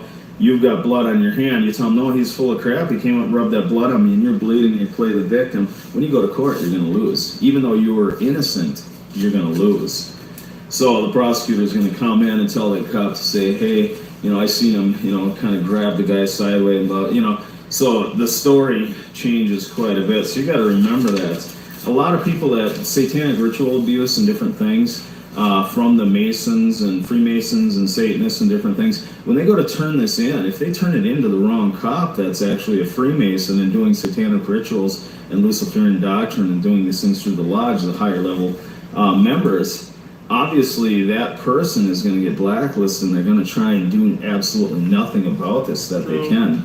I felt bad. There was a girl online that was a satanic ritual abuse, and she was trying to get her story out there, and they had started gang stalking her, and that's how they work, you know. So if you want to come against them and things, you know, these are things you have to deal with. And like I said, even if the highest man of the land, let's say Trump decided to take a look at this, right, which somebody very high should, the cops are going to cover their tracks and come up with informants that are going to lie and slander you and put you in a position where the cops are like, hey, we have a confidential informant that's a very reliable witness we've used many times, and he said that this person's a violent gang member. He said that this person's a violent rapist. He said this person might have ties to a terrorist network. That's why we're investigating and surveilling them, and that's how they cover the tracks. With the Sheriff's Department coordinating the systematic 24/7 surveillance, stalking, they're able to trail you from city to city and state to state. I already told you that. And it's real easy. It's just a phone number to another police department, and they have computer networks and things, so it all goes out, alerts and whatever they want. Other countries do the same thing also.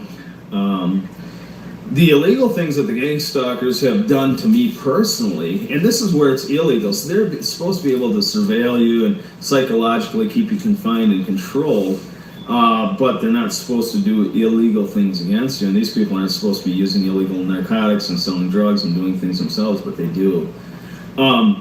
So breaking into my home, you know, I've had a document coming home, and they'd let animals out running around my house and stuff out of lock cages and things. I thought that was funny.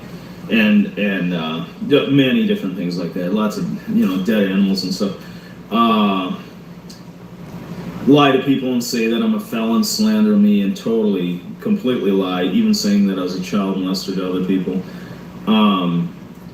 Breaking in my car, slashing the steering wheel, damaging the paint, slashing tires. I think I've had, this has been going on for a while now, so, but I mean, probably, I think 5 or 6, at least. It's somewhere around that. It's at least 5, okay? Tires actually stabbed and slashed, and like I said, the vehicle, break into the vehicles, cut up the steering wheel with knives.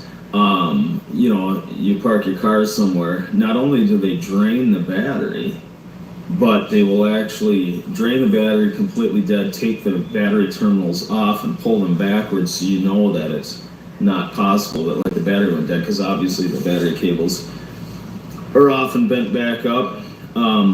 I've had razor blades in my shoes. Go to put a shoe on, all of a sudden I feel something, pull it out, tip it over, and I've got razor blades in my shoes. That's happened 3 times.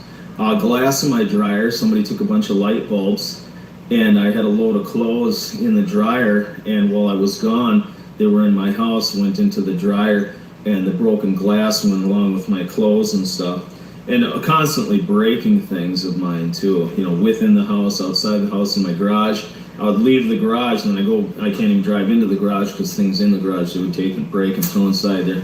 The surveillance cameras, they would break those cameras. And the worst thing that's happened to me is I was downtown, and there was a lot of times where I'd park in a parking ramp, and I'd go downtown and stuff. So I'd go park in the parking ramp, and, you know, they know your movements and things, so I go and park in the parking ramp, and I go, and all of a sudden a brick had came off the parking ramp, and it almost hit me in the head. It would have killed me. It landed probably maybe 2 feet from my head. A full brick was thrown down at me.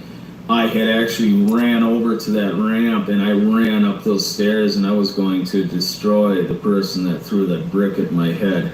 I mean, that's when I was actually targeted to be hurt bad or killed. It nearly hit my head. It was about this far away. So I ran up there, and like I said, I'm not scared of these guys. I think they're pussies. And, you know, I go to the gym, I work out, I can street fight really well. I follow Christ now, and I want you to know that that's another comfort too, is a lot of people aren't going to, and that's not your thing. But I want you to know that that is something for me, and it's comforting too, because you can see the evil of these people and the demonic activities that they're doing when you're into the scriptures and stuff, because it's everything opposite of good. You know, they're really trying to systematically break you down, isolate you, destroy your finances, destroy you. They don't give a shit about your children or anybody else. Okay, they want you in the end to commit suicide. And my buddy, who was magically dead after telling me this about a month and a half later, he told me too, he said that was the ultimate goal. And the thing is that they would actually have parties, and he said, you know, one of them he went to when they celebrated. But anyways, he told me, you know, they would party and get together, and everybody would high five, and they'd be all happy that somebody had taken their own life. And then they just, you know, stay on that list, and the same thing's coordinated. So the demonic activity within the hearts of the people that are within this program, you know, like I said, some of them start out really thinking this is good, but then they feel above the law, and the evil sets in, and they're doing very evil, hateful, wicked things against people to try and destroy them, you know, whether it be their minds or their social life or different ways of them. So, you know, that's the sad thing about it. And even those people, too, they know that they never want to be on the list. So that's why you have a hard time having anybody come forward. So I feel very blessed that my friend Josh had told me those things. I miss him very dearly. You know, things that ease your mind, getting involved with, like, maybe a church group or something, even if that's not your thing. They will talk to the church and badmouth you and tell all kinds of lies too to get people in the church to be cautious of you. But the thing is they can't get to everybody. And if you're around people and you're listening to some of the Bible and stuff like that, it's really good. And if this has really bothered you too, I would ask you to listen to an audio Bible of the New Testament, and you'd be surprised. Some of that can change your life, and it can give you a little bit of comfort. Because you're going through hell, and the tools they're using are demonic, and a lot of these guys are doing satanic rituals, Luciferian doctrine. And like I said, all you have to do is Google Freemasonry, Albert Pike, who is their big hero guy, and his books. And the Luciferian doctrine, the satanic practices, the satanic rituals, these are real. I used to dabble in the occult. That's how I knew these guys. I was, you know, when I had problems before too, I remember... I knew like Josh and stuff, and we'd hang out a lot and stuff too, but I was dabbling in the occult. And when I was asked to be a Mason, you know, they were really offended when I didn't want to be. But when we talked about these things before, and you know, they would actually do like blood rituals and different things with birds, with, you know, rabbits or different animals, and then with goats and things. And it actually, but just the specifics of this and gang stalking, is it's the exact same type of thing they do to surveil somebody, a high-level drug dealer, a terrorist suspect, you know, this and that, or they'd surveil somebody that they suspect that the husband might have killed the wife, but they have to get proof of that, you know, so they're monitoring their phone bills, they're following them constantly, where they're going, GPS locations, and triangulating everything, and using different algorithms to come against these people. It's the same thing, but this way, they're using the exact same tools that are available through law enforcement in a perverted way to harass you, to try and isolate you, manipulate you and your movements, and then ultimately, a lot of people commit suicide from this. So it's a very sick thing, and a lot of individuals involved in it are sick individuals themselves. And even if they start out with the right intentions, being around those type of sickos, they start to become the sickos themselves. So anyways, I hope this was helpful. If you have any questions, this video, you know, my heart was moved because, like I said, I watched a video of this guy that it really bothered him. So I left him a long message and even my phone number to contact me because he's going through this. So I hope he finds some comfort, and it'll fill in areas that he's been suspecting already. And once you realize that it's a coordinated effort, government funded and run by the sheriff's department, and it's almost exactly as the same surveillance tools, techniques, Stingray, you know, and different tools that they use to monitor and follow people that are suspected of illegal activity. They're using this on civilians, you know. And these cops, just like a cop has an unwritten rule not to tell on another cop, it's the exact same thing. These guys actually sign agreements, and there's confidential informant agreements and things, and they'll actually have, you know that, hey, you can never talk about this to the other people involved, or you could get on that list. So anyways, I hope that is helpful to many of you, and I didn't realize this was going to get this long. It seems like every time I do a video, it gets longer than I intended. But I'm, you know, a victim of the same thing right now and dealing with this myself. The hatred for me is because of my love for Jesus Christ also. And I proudly preach and proclaim the gospel, and I read my Bible, and I pray, and I love people. And I identify the occult. I actually take the satanic Bible and show people the satanic ritual and the doctrine of these different things to do that. These are my dogs in the house. They've been quiet and good so far. Even the dogs know. Anyways, I'm gonna get going. If you get a chance, check out some Even of the my other dogs videos. I know. want Did you you to hear know that I that? care The about dogs. you, and you're not alone. And I think we should start a group. Zoe, my dog is pushing the camera. I think we should start a group. Come here, Zoe. Come here. I think we should start a group to go against this and really. Doesn't it seem like the dog's trying to warn him to shut the fuck up? Sound like the dog is trying to warn him. Maybe the mailman's at the door. The mailman. Let's talk about the mailman. Or any government official. I'm one of them, but not in that capacity. Correct? Correct. So, I don't know, we start getting real juicy into what gang stalking is and how the government pays people to fuck your life up and ultimately want you to commit suicide. I own several firearms. All right, for real. One's on me at all times, out in public and sleep. I might wake up and bust you in the motherfucking head. All right, you feel it? It's just that real. All right. Some people sleep with them up under their pillows, next to them and shit. My shit stays right here at the drawer. That's just the way I sleep. That's the way I'm comfortable with it. But you saw how Mr. Man-Man's pup started feeling a little bit uncomfortable.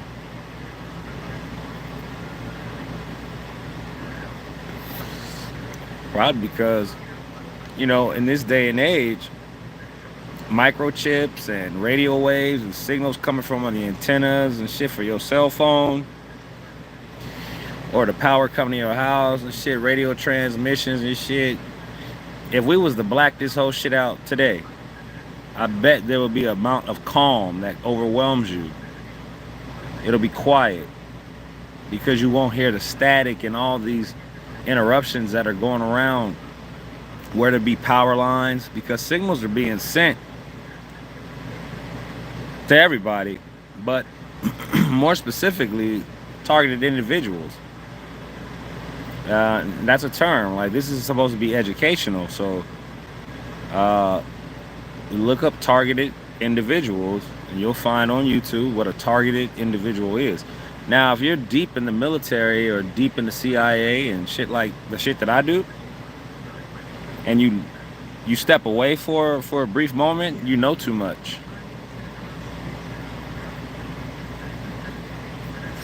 You know too much.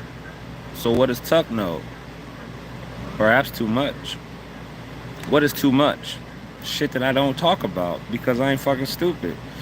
And for me to be gang stalked, that just goes to show how much I know and what I can't tell you about your future.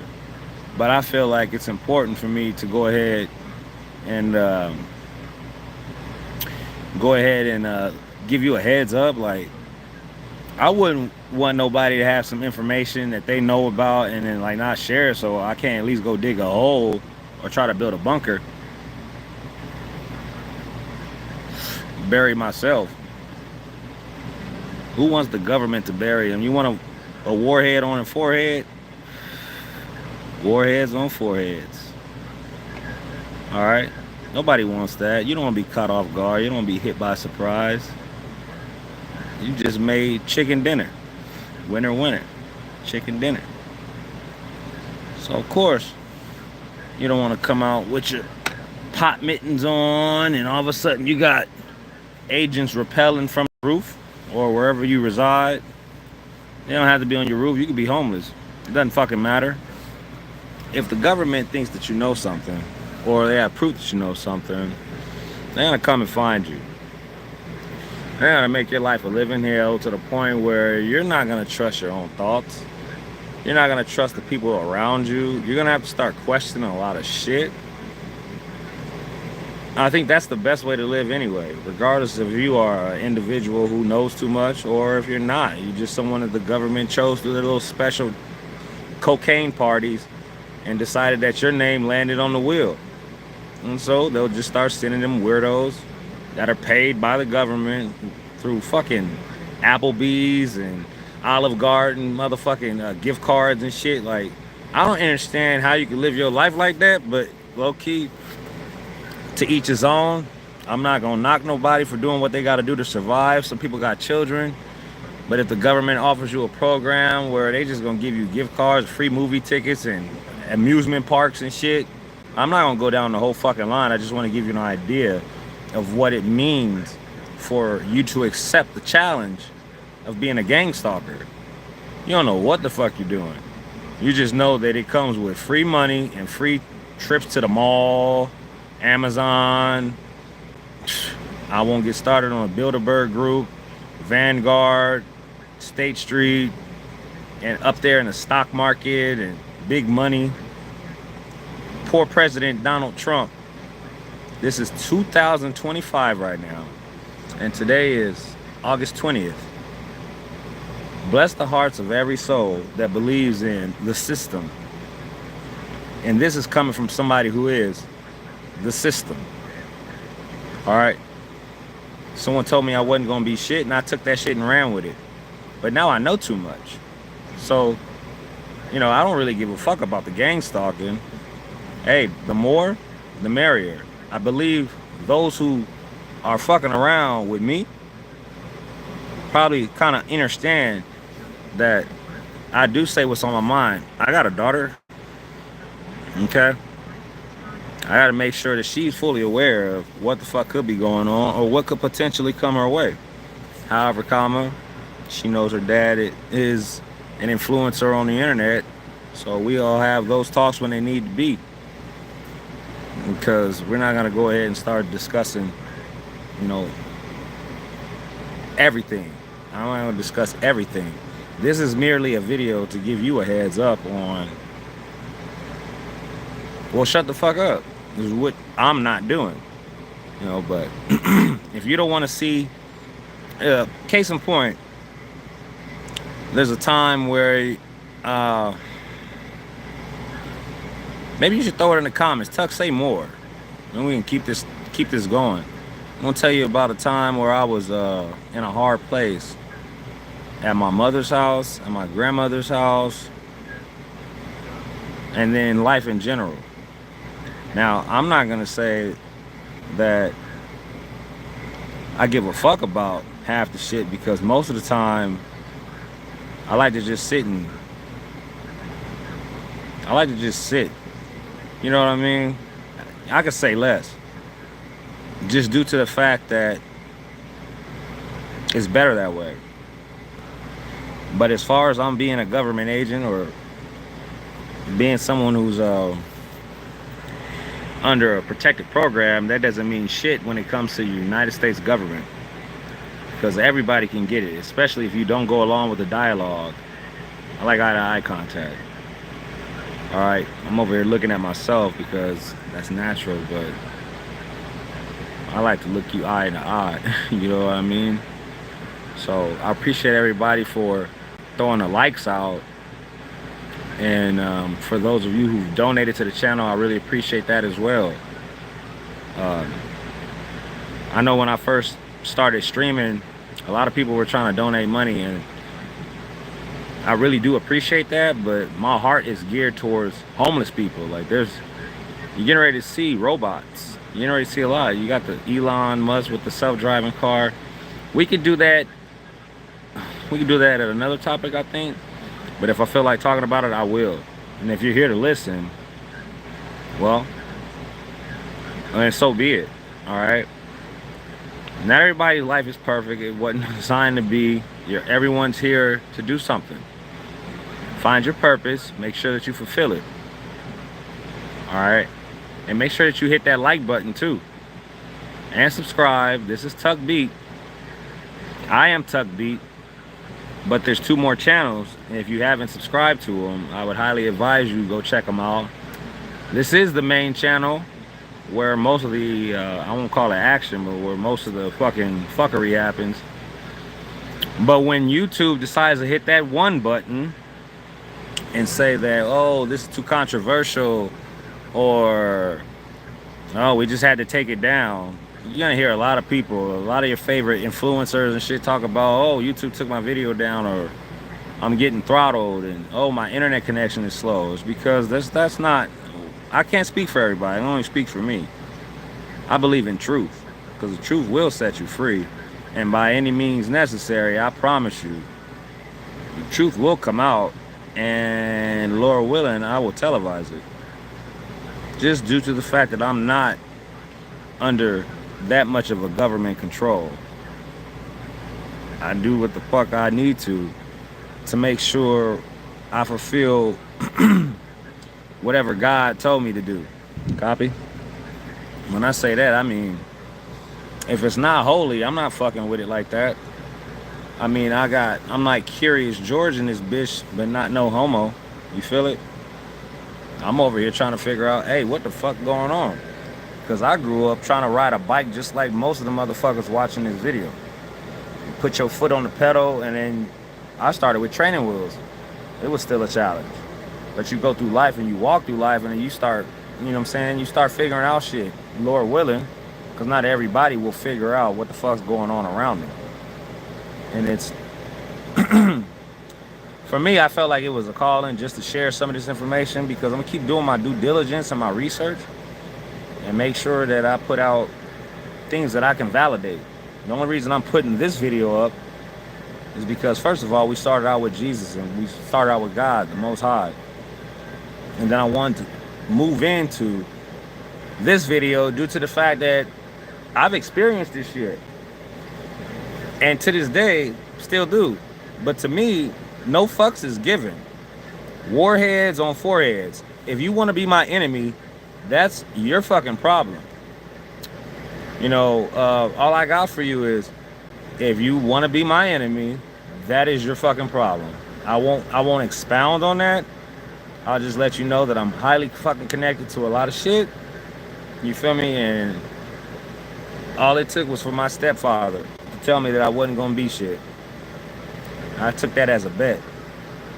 And so since he dabbled in secrets, well, now I dabble in secrets. Way too many of them. More than what I really fucking cared to share. Alright? I'm the anti-care bear. Because I don't give a fuck. Because if you knew what I knew, nothing that I could tell you is gonna fucking matter. It's up to you, young grasshopper, to figure out what you're gonna do with your life. One of those conversations I need to talk to minds about what you're gonna do. You got all these robots taking over cars and restaurants and shit. So you're gonna be a burger flipper when they got Mr. Flippy? Mr. Flippy flips burgers for a living, and it's a robot. It don't even have legs. It's just something suspended from somebody's ceiling with a spatula in its hand, flipping burgers. That just got rid of Juan's job, Juanita, Shakandra, Daryl, Mike, Joseph, everybody got rid of their job. You feel it?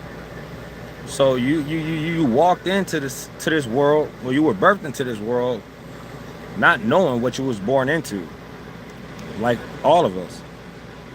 But it's up to it's up to kind people, and it's up to those who are informed to kind of try to, I don't want to say be a shepherd and guide the sheep, but you kind of, if you know something, say something. But for me, I can only say as much.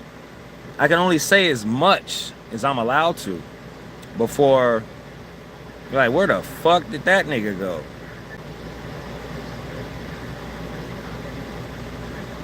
But it is what it is. I don't believe in leaving anybody behind. I don't give a fuck if you're a bitch or a dick or an asshole. Choose your fucking poison. That shit don't matter to me.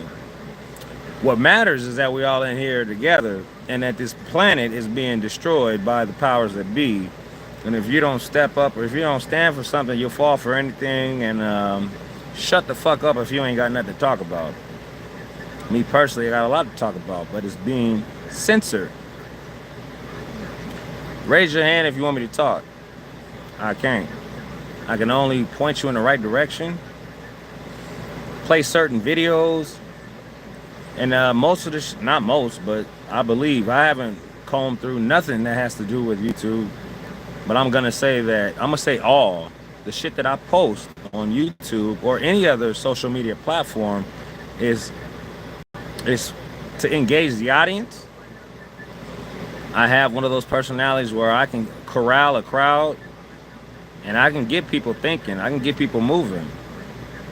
And so the reason why this video caught my attention was exactly what I just explained to you earlier, is that I ain't part of it. I've just experienced it. And I didn't know what the fuck was going on. But that's what happens when you sign your life away to the United States government. Okay? So this video has drug on just quite a while. This video has drug on quite a while. There's been a lot of information released. The beginning was mostly prayer, because that's what you guys and we all need, is some prayer. We all need to I ain't telling you to go to church. I ain't telling you to do none of that shit. What I'm telling you to do is, at least before you go to bed or some shit, or any time during the day, take some time to connect. Because with these cell phones and Oculus and all this technical gadgets, is designed to keep you away from trying to be the best that you can be, trying to be your most high. You know what I mean? It's trying to keep you away from being the person that you were to be. All right. So whatever the glitch was, it looked like there was a glitch, but if there wasn't, it just told me I'm live when I've been live this whole time. And so these are the types of things that I'm talking about. When you speak truth and it's damning to those that we can't speak of, creative shit starts happening to those who speak truth about the ones that we can't speak of. In my case, right now, just a few seconds ago, like I just said, this phone just said, you're connected to live. I've been connected to live this whole fucking time. So, I don't know, maybe we're experiencing technical difficulties. And this is the exact same shit I'm talking about. Eric Snowden. If you have not watched that movie Snowden, well, it's so funny how I was stationed where Eric Snowden was stationed, and Eric Snowden skipped the country due to the fact that he knew too much and he had some information about the United States government. Well, me too. Matter of fact, me and Eric Snowden apparently, well, let's not talk about it because it's too classified, right? But if you watch that movie, you will see someone portray a black actor who slides Eric Snowden a thumb drive to a computer that has a bunch of government information on it. Okay?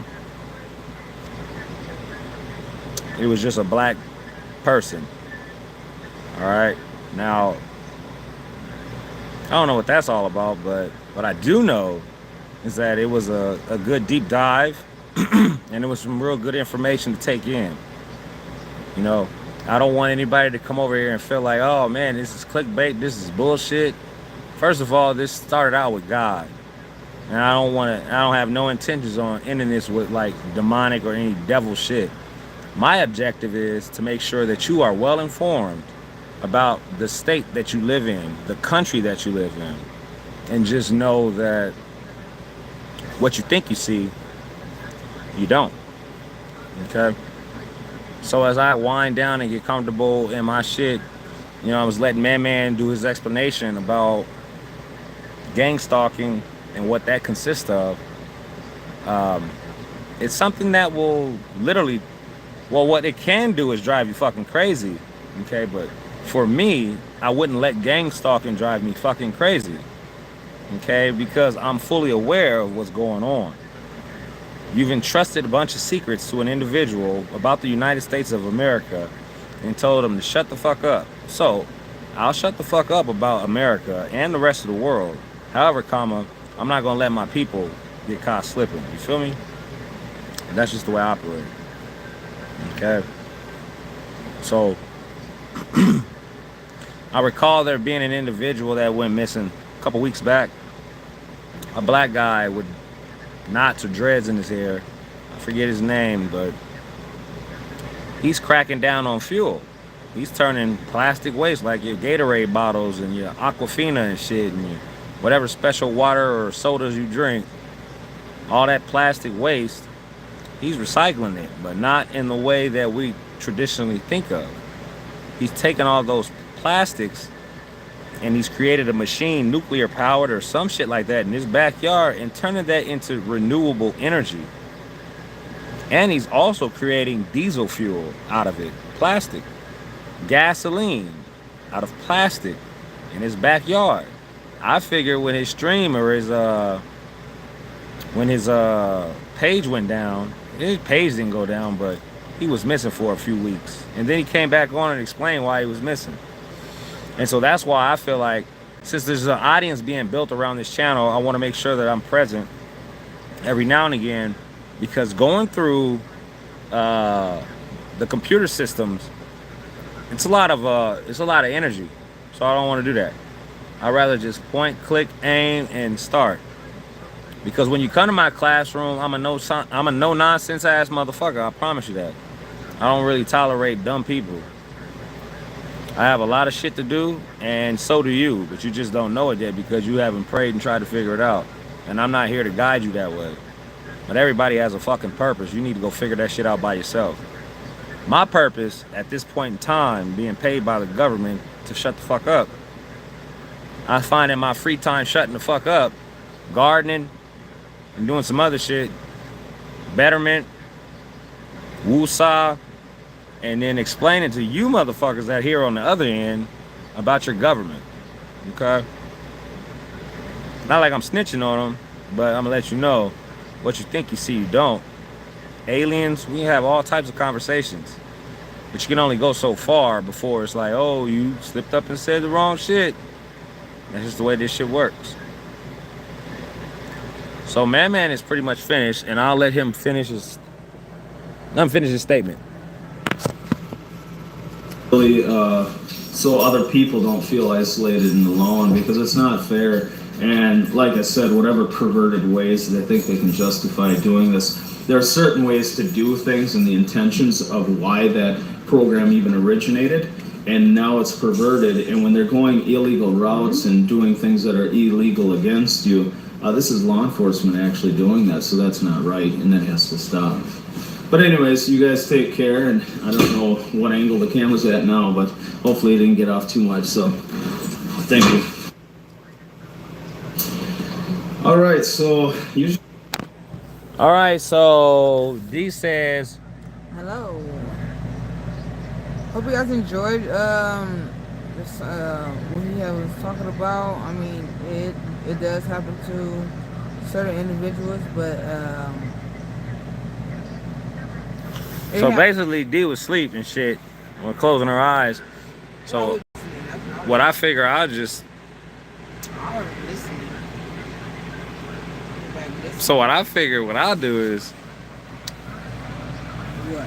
we gotta do a Q&A, but at the end of the day, there was 2 videos, Jesus and then Jesus Help Me.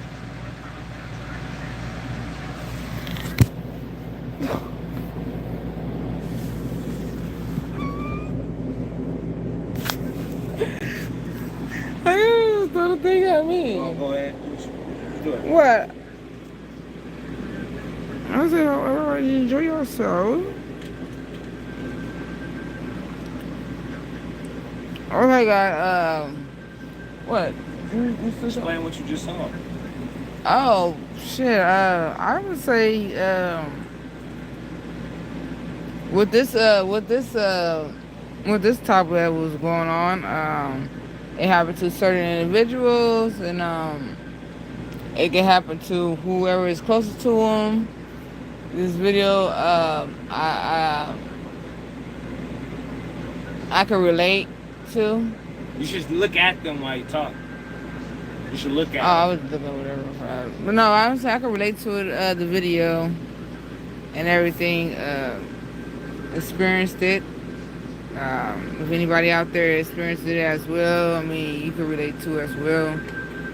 You won't know. You won't actually know the feeling or anything, or any, if you have not went through that experience, you won't know what they're talking about. But it'd be better to like actually know to listen what they're saying, because it does happen. And be unaware, because I was fucking freaked out when it happened to me. My first experience. So I actually have Speak from your heart, my nigga. What happened to you? I'm saying, I don't know, from my experience, it was fucked up. I was just a regular civilian when I met Tuck. I don't know, like a lot of shit started happening. I was just at my house, at mommy house, and just like little weird shit happened, like, you know, like maintenance people came out for no reason, and like it was just like weird shit on my street. Like just like blowing fucking like what's those materials, the machines, around my window and shit, around the window and everything. I really freaked out. Called him. I put the same damn clothes on I had seen him in, and I just left at the house. I got followed all the way towards from my house. You should tell him the story like you tell me. What? Tell him this is what happened. I woke up, I was eating Crunch and Munch, and then all of a sudden the phone rang, and then I heard somebody by my then I went out, and there was this dude outside wearing this type of vest, he was pushing. You should get into detail so they know what the fuck you're talking about. That way this makes more sense because you're still live. Okay. So, alright, okay. You need to go into detail. Detail. Like rambling. Okay. Well, I'm gonna say it like this. Woke up, I'm in the house by myself. It was early in the morning, about like 8, 9 o'clock in the morning. My street is very this like nobody parked on a certain side of the street, and everybody was out. I'm in there by myself, and I went outside, you know, I went to go smoke a cigarette, smoke a blunt, whatever.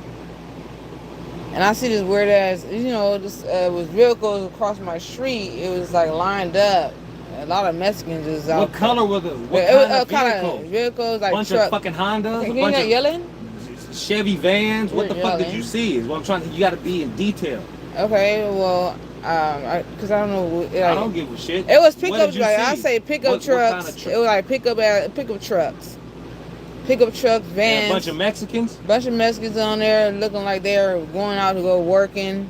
Working like how? Like to go paint. No, go garden, working. No, run a restaurant. Go cut the grass and everything. A lot of Mexicans out there. They were just standing around and everything. And I went out there, just went to go, you know, searching, you know, doing that. But that's not usual on my street.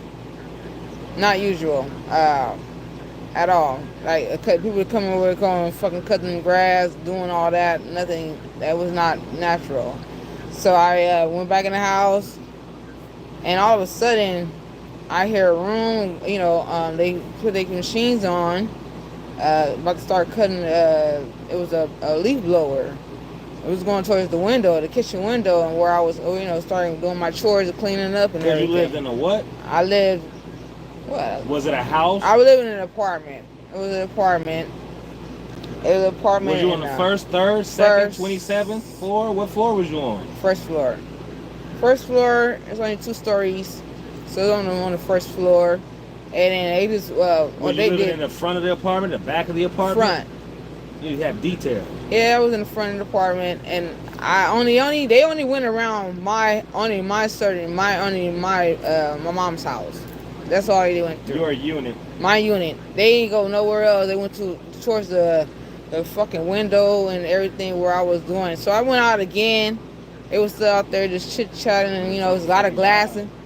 It was just chit-chatting, glasses on and everything. It was this story before you died. I'm gonna let you know, never experienced it. I never experienced that shit before. So I went back in, called him, and him? I called Tuck.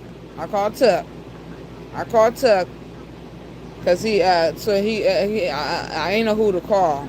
I called my uncle, and because I had to go to the train station anyway, and I called my uncle to take me there. He didn't take me. He didn't answer the phone. So I just ran out the house after I called him. I called Tuck and said, "Hey, this is going on." I put the same fucking clothes back on that same day I had on because I was that scared I was because I never experienced that in my life. I was in there by myself, so I just ran, walking towards going to start walking towards going to see Tuck. That's the time that we weren't living together. I was at my mom's house. He was at his grandma's. Where's your mama's? What city is your mama's house? So my mama's house was in Hawthorne. His grandma was in Gardena, which is Crenshaw in California. It's in California. So we didn't live. We like maybe I'll say, but like 15. I get to him like 15 minutes, 20 minutes, depending on my traffic of me going walking in the train station. But yeah, so it was just a weird ass vibe. So I left, walked out, and I started getting followed. By what? I got getting followed by people. It was this lady and this baby. Everybody had a stroller? A shopping It was cart? a stroller. It was a stroller, and they was following me while I was getting my. It probably did. I was walking and getting towards there. It was a weird thing. The weirdest thing was I asked my uncle, like, "Hey, can you take me to the train station?" And before you died. I never got no response from him before all this happened. And then after that, I'm like, okay, I freaked out because all this happened, and I never got a response for me to leave. So I just left. My uncle after I went to down the street from my house, it's a light. My uncle finally called me, and it was the weirdest thing. "Oh, Debreen, I'm here." And it was the weirdest shit, because, like, nigga, I called you, and I already told you that I needed to go somewhere. And it's like, after all this happened to me, I never knew. It's just like, your family could be involved with this stuff. People that's close to you. And, I'm like an outsider. I don't really be in this shit. I don't know none of this stuff, but it was the weirdest shit that I'd never seen before. I kept walking. After I got phone with him, kept walking. I was just getting followed all the way to the train station until I reached. Who was you being followed by? People. What was they wearing? Like, it's normal clothes. They were normal. It's normal people. How do you know you was being followed? Just normal people. They were just walking towards behind me. Everywhere I would say everywhere I went, they were going.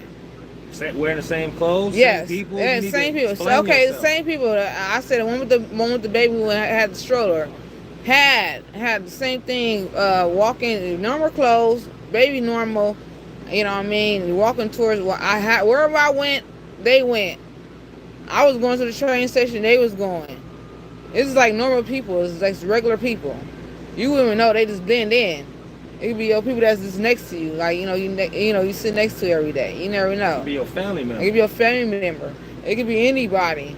Cause I felt the same way when my uncle fucking dished my. It was just a weird ass vibe when my uncle didn't answer my call at the time I needed him.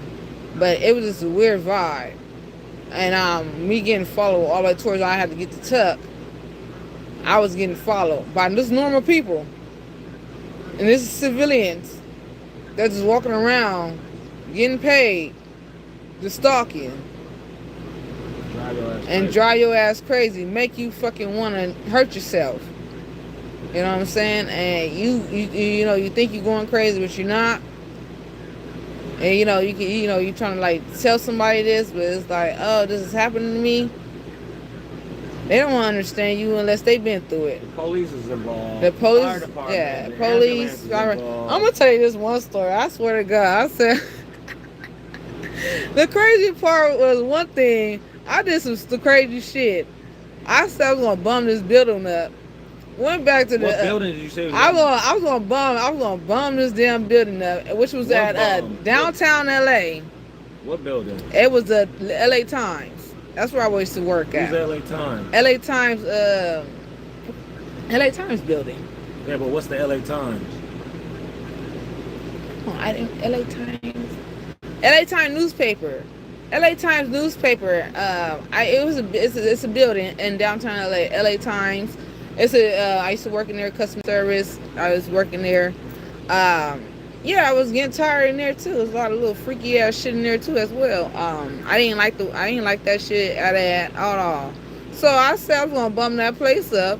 I went back to the house, went back to Tuck's grandma's house, and all of a sudden, these two fucking people came up, like to him. Two agents came up to him at his grandma's house. I was trying to fake sleep, and they were trying to say, they were real. I say that they didn't even arrest me. I told him that, hey, call them back. They come back. Oh, I'm just coming back to get some coffee. I tell them the story or whatever. They just pat me on the shoulder and was like, oh, don't say that again. When I could have got arrested.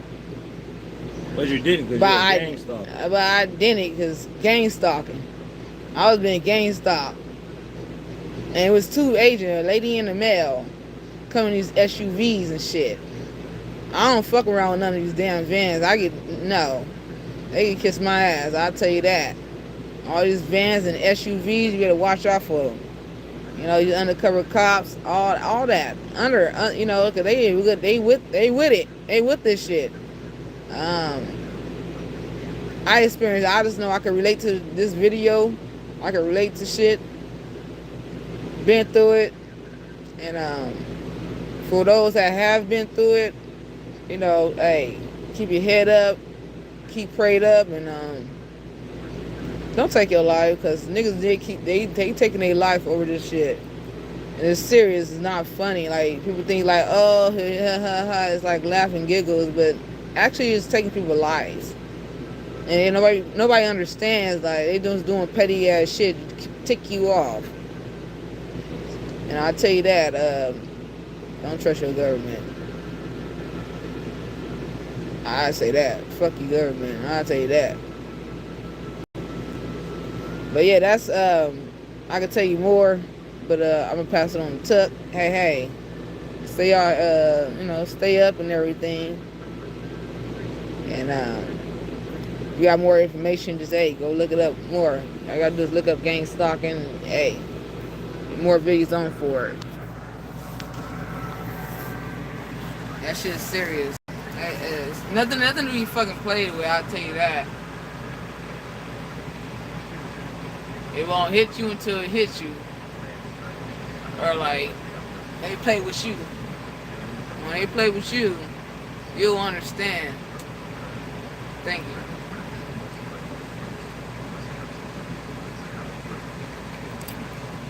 Whatever you gathered from D, there's some that that can decipher that. I deciphered everything. I'm pretty sure you got that. Hands down. Now, my thing is this. Forgive those, for they know not what they do. I walk with Christ. Jesus, not Jesus. Cristo. I walk with Jesus. With anointment. But as far as I'm concerned, the street theater, the bullshit, the gang stalking is probably not going to stop. Funded by 3-letter agencies and shit. But you don't come here for bullshit. I am a bull. I'm a Taurus. I am a bullshit. But I shit you not, when you hear a testimony like that from D, I gave you partial testimony because I'm sworn to secrecy. This is real. Check the sweat. Real story. I ain't gotta sit here and lie about that shit. That shit happened to me, and I keep telling that story over and over and over. Cause what I seen for my first time ever seeing that shit, that was the first time. That when I first met him, I never experienced it until I got with him. I don't know what the hell, but that shit started happening to me, and I'm like, I gotta just stay like, hey, he gonna understand me. I couldn't talk to nobody else but him. My family thought I was fucking crazy. And I was telling them and everything. They didn't believe me. I think my family inside this shit also, so. You basically never know who the fuck has your back or not.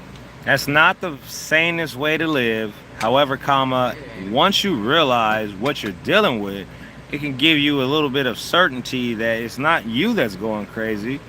It's the government trying to drive you crazy, and then what leads to you being labeled as a crazy person would lead you into a straitjacket where you get to hug yourself 24/7 with straps. You can't break out that shit unless you Houdini or whoever that David Blaine. Unless you're a magician, and the shit's probably rigged anyway. A lot of this shit is rigged. I'm here to tell you, all right? I did not want this stream to go that long. I really appreciate everybody's cooperation and participation. The likes are very appreciated, and I just thought that this would be a good knowledge nugget to pass on to those who may not know about the fact that when you're driving to Walmart, or I don't give a fuck where you are, if you're unimportant, okay, I don't mean to sound harsh, but if you're unimportant, you can disregard this video, to tell you the truth. Because if you've never experienced anything like this, or what D said, what he said, or what I've told you, all that I can, then you kind of don't have an idea what the fuck we're even talking about. And that's what this program is designed to do. You've heard of MK Ultra.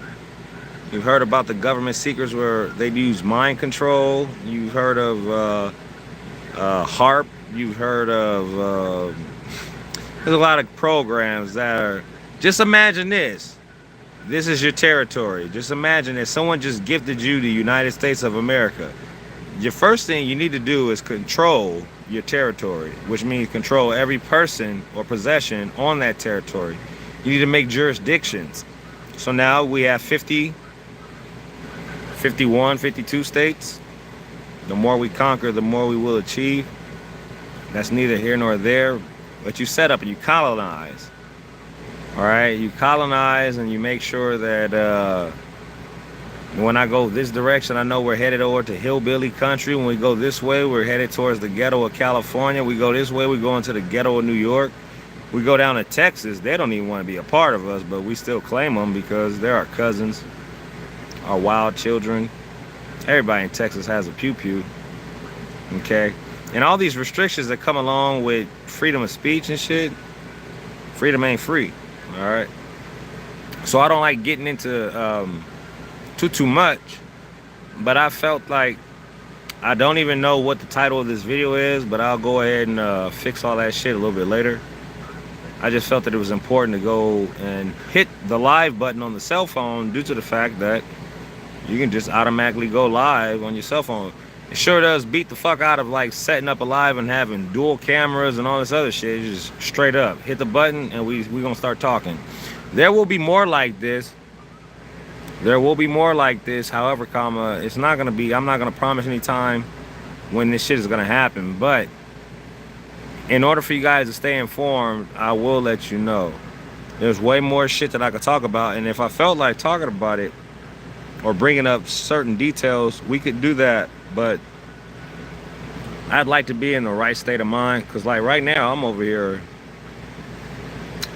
just recovering from all the information. I done watched that video that we just watched about 3 times now, and I still need to rewatch it because it's really fun when you hear a testimony from an individual who's probably going through the same shit that you're going through.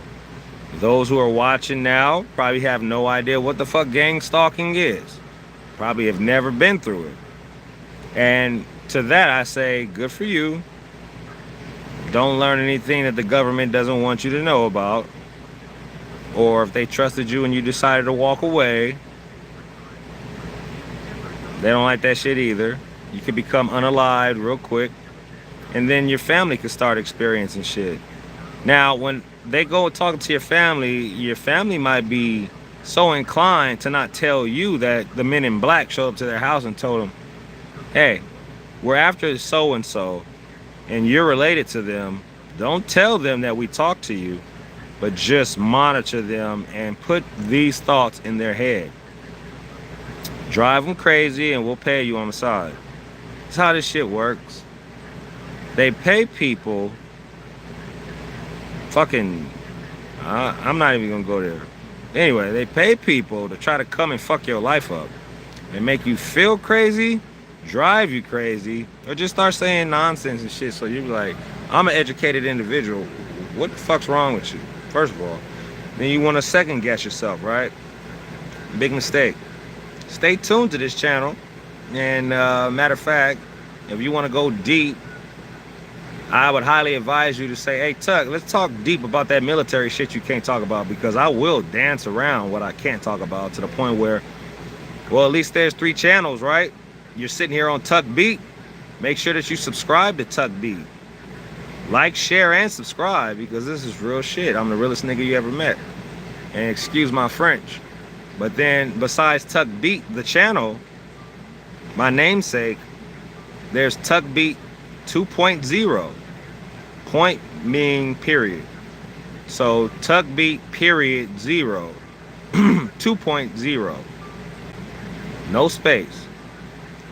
You should be able to find this shit when you type it into YouTube. And then there's the lonely TUCKBEAT 3.0, I believe, or TUCKBEAT 3. You'll find them all. There's only 3 channels that I operate on record. I say that on purpose. I operate way more channels than that, but as far as I'm concerned, the ones that you need to be concerned about, where I'm willing to actually disclose shit, that way I can keep this can of beans inside of one can. We're just gonna go with TUCKBEAT 2.0, and TUCKBEAT 3.0. I appreciate you guys for subscribing to those channels and supporting. And I appreciate everybody that's donating funds to the channel. I was not used to that, but however, comment, that's neither here nor there. I just wanted to share this little bit of information that I had received. And as I find more gang stalking information, I'm going to listen to what God's telling me to do. I'm gonna expose this shit because it needs to be exposed. I don't think that it's fair for individuals, especially individuals that don't have anyone to confide in, because most of the people that I could confide in were murdered. All the individuals that I would be fucking with have been murdered. Okay, so that just goes to show how deep this government works. And I try to tell D over here to shut the fuck up sometimes, because it's just that fucking deep. I lost my father, my uncle, I lost my brother, my cousin, and this was all within 1 year.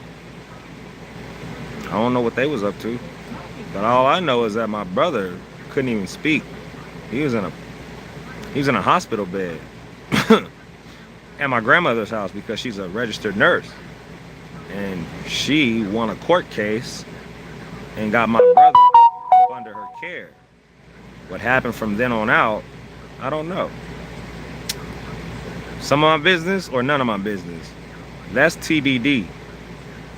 So as for what I'm here, and my purpose right now is just to share how your government just rides around in taxi cabs and shit.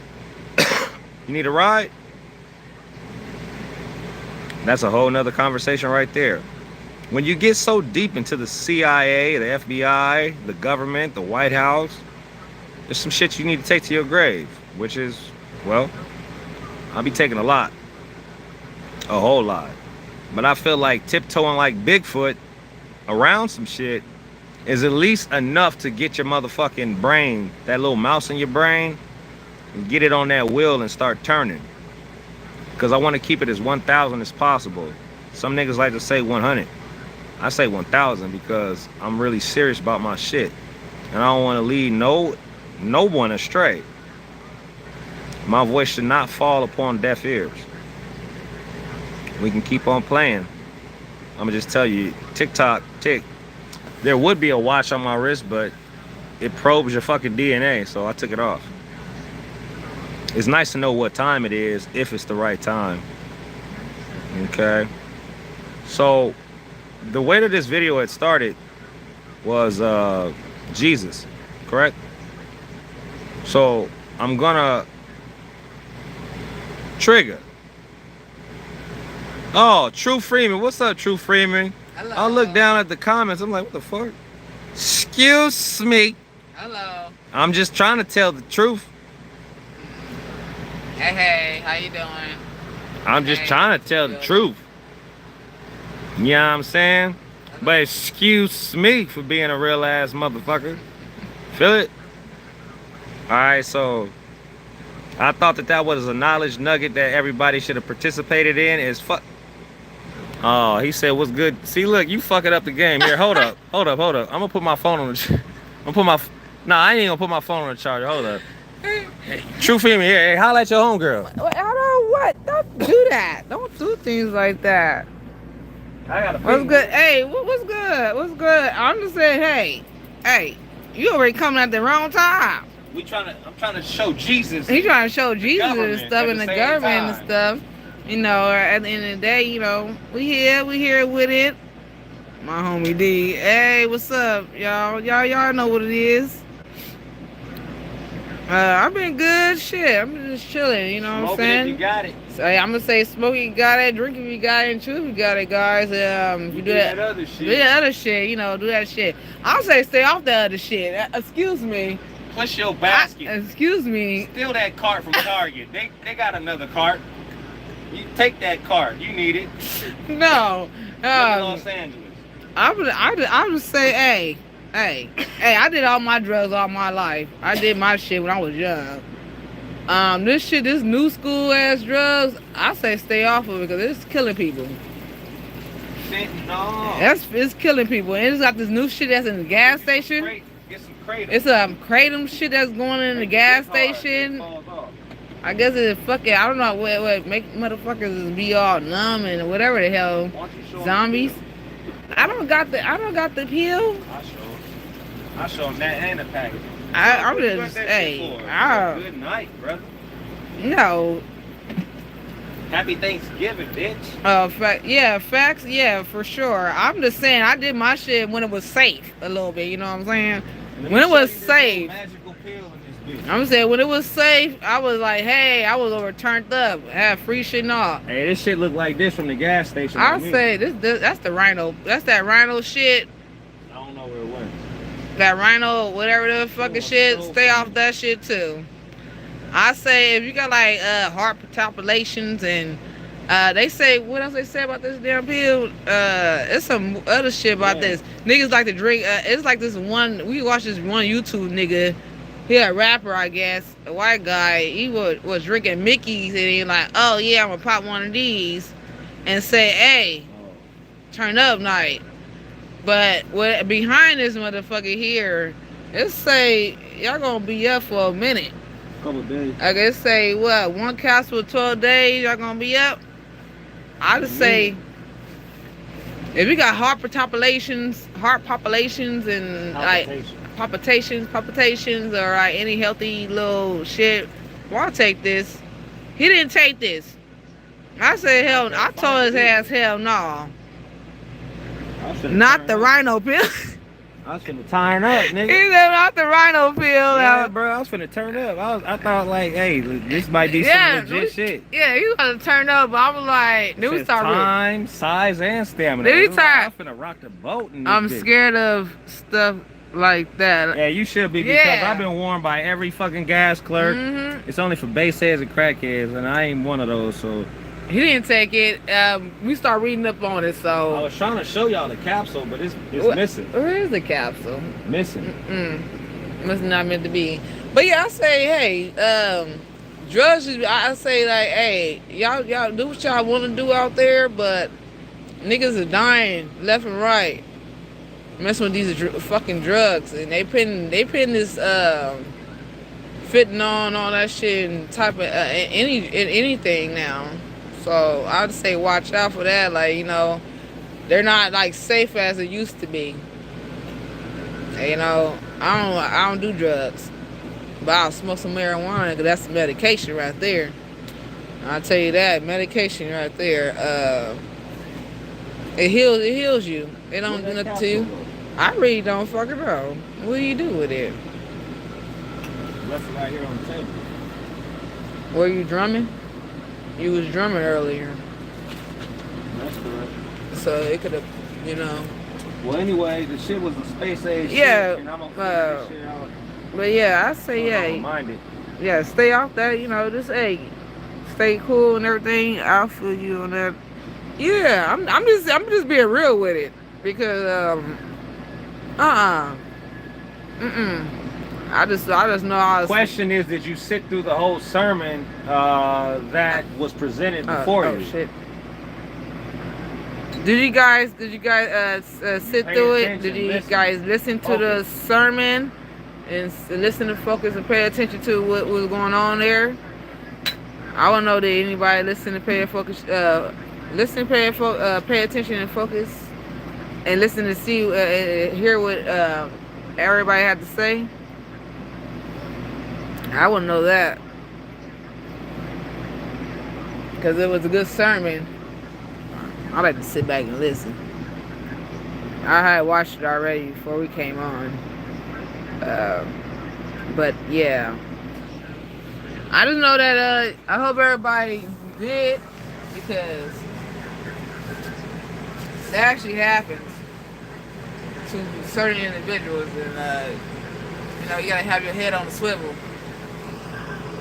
That's real talk. Have your head on the fucking swivel, because you never know. If you ever get caught up in that type of shit, and you know, you don't know which way to go.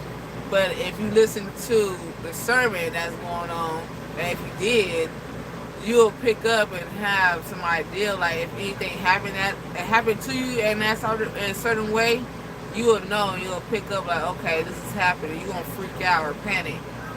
Cause I did. I panicked. I didn't know what the fuck was going on. It was my first experience I ever had. Yep. I was scared. I called his ass on the phone real quick. Put the same clothes on. I said, fuck these chores. I had to do my chores in mommy house. Hey, shout outs to everybody that's participating in the chat. We appreciate that. True Freeman, what's up, bro? Like everybody that's in the chat, I appreciate it. Y'all collecting like Pokemon crowns from Burger King. I don't know what this shit is. It's some new system, and we'll figure it all out. But if somebody can tell me what the fuck all that shit means without me having to go do a bunch of research, that'd be great, because I'm supposed to be able to start handing out gifts and shit to people. I don't know what the fuck this shit is. I'm just trying to bring y'all some truth. They switch your stuff up. Yeah. But yeah, it's some pointers out. It's more videos like that. You go over there and go do your own research. More videos like that. I mean, I can relate. If anybody else can relate, y'all, yeah, hey, I said stay up. Don't kill yourself. Just stay prayed up. Really, that's the last thing we want to see. Yeah, not over here, bro. I don't want to see. I don't like hearing that. Like, lost justice because you just what's that called? Depressed? No, because you one of those a targeted individual. Yeah, because you were one of those targeted. My bad. Yeah, targeted individual. That just means that the FBI and the CIA and the government's after me. Yeah, I just know. They after me due to the fact that I have secrets and shit, and I don't give them up. But yeah, and that's right. When you're an important person, bullshit. They'll stalk you. Yeah, the government. He went away from me. I guess when we were apart. I tried to save her. I got fucked with. We weren't, you know. So maybe if you guys start getting fucked with, it's because you came to this channel. So hey, it's a double-edged sword. I don't know what to tell you. I don't know, but they do get they get to the closest. Go to the one, Dollar too. Tree, get a Sharpie, and write on a poster board with a toothpick, and just go march outside your local courthouse, and also the government, not the government, the governor or your mayor's fucking building, and say, hey, stop recording me. You're not gonna get too far, but it's worth a shot. I don't know. I don't be messing with their ass, but they like to mess with certain individuals. They never mess with the closest one next to you. So that's what happened to me. They fuck with everybody. I was fucking with him, started dating him, and once he left away from me, I got fucked with. I'm gonna say big facts. I wasn't there, but I'm gonna just say big facts. I got fucked with. I'm trusting her word. So I'm gonna just say big facts. I mean,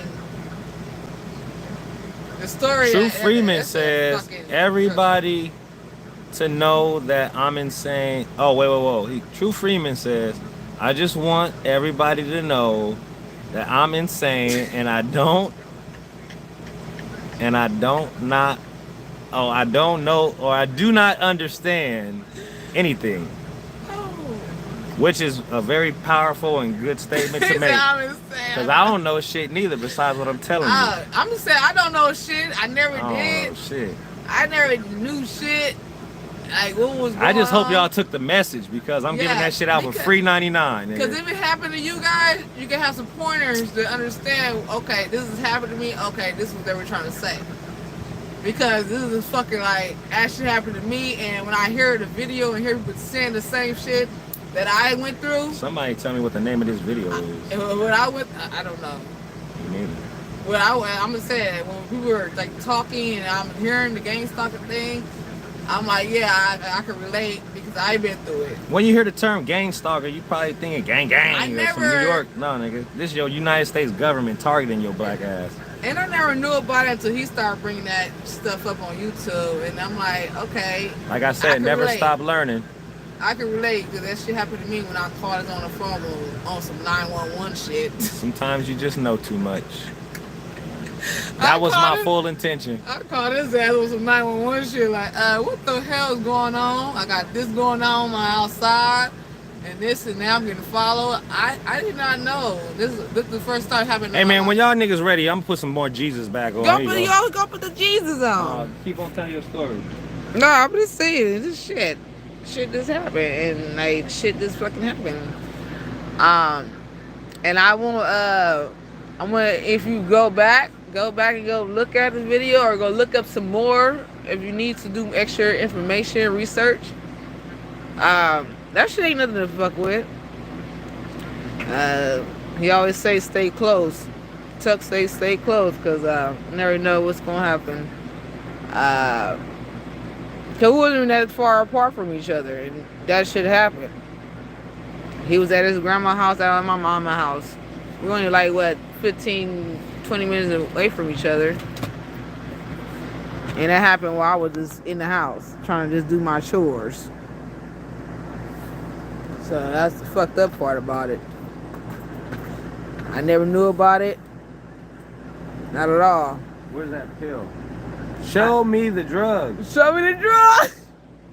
Where did the drugs go? I'm DEA. I don't know. Show me the drugs. I know you was drumming. I don't give a whole fuck. I know it was in that capsule. All that shit could have popped out. Yeah, I know it's in a capsule little shit. Hey, but the moral of the story is watch your motherfucking back and don't trust nobody. Yeah, and hey, don't trust your mama, don't trust your wife, don't trust your daddy, don't trust your grandma, don't trust your neighbor, don't trust nobody, nigga. Trust yourself, trust your instincts, take your medications, your vitamins and shit.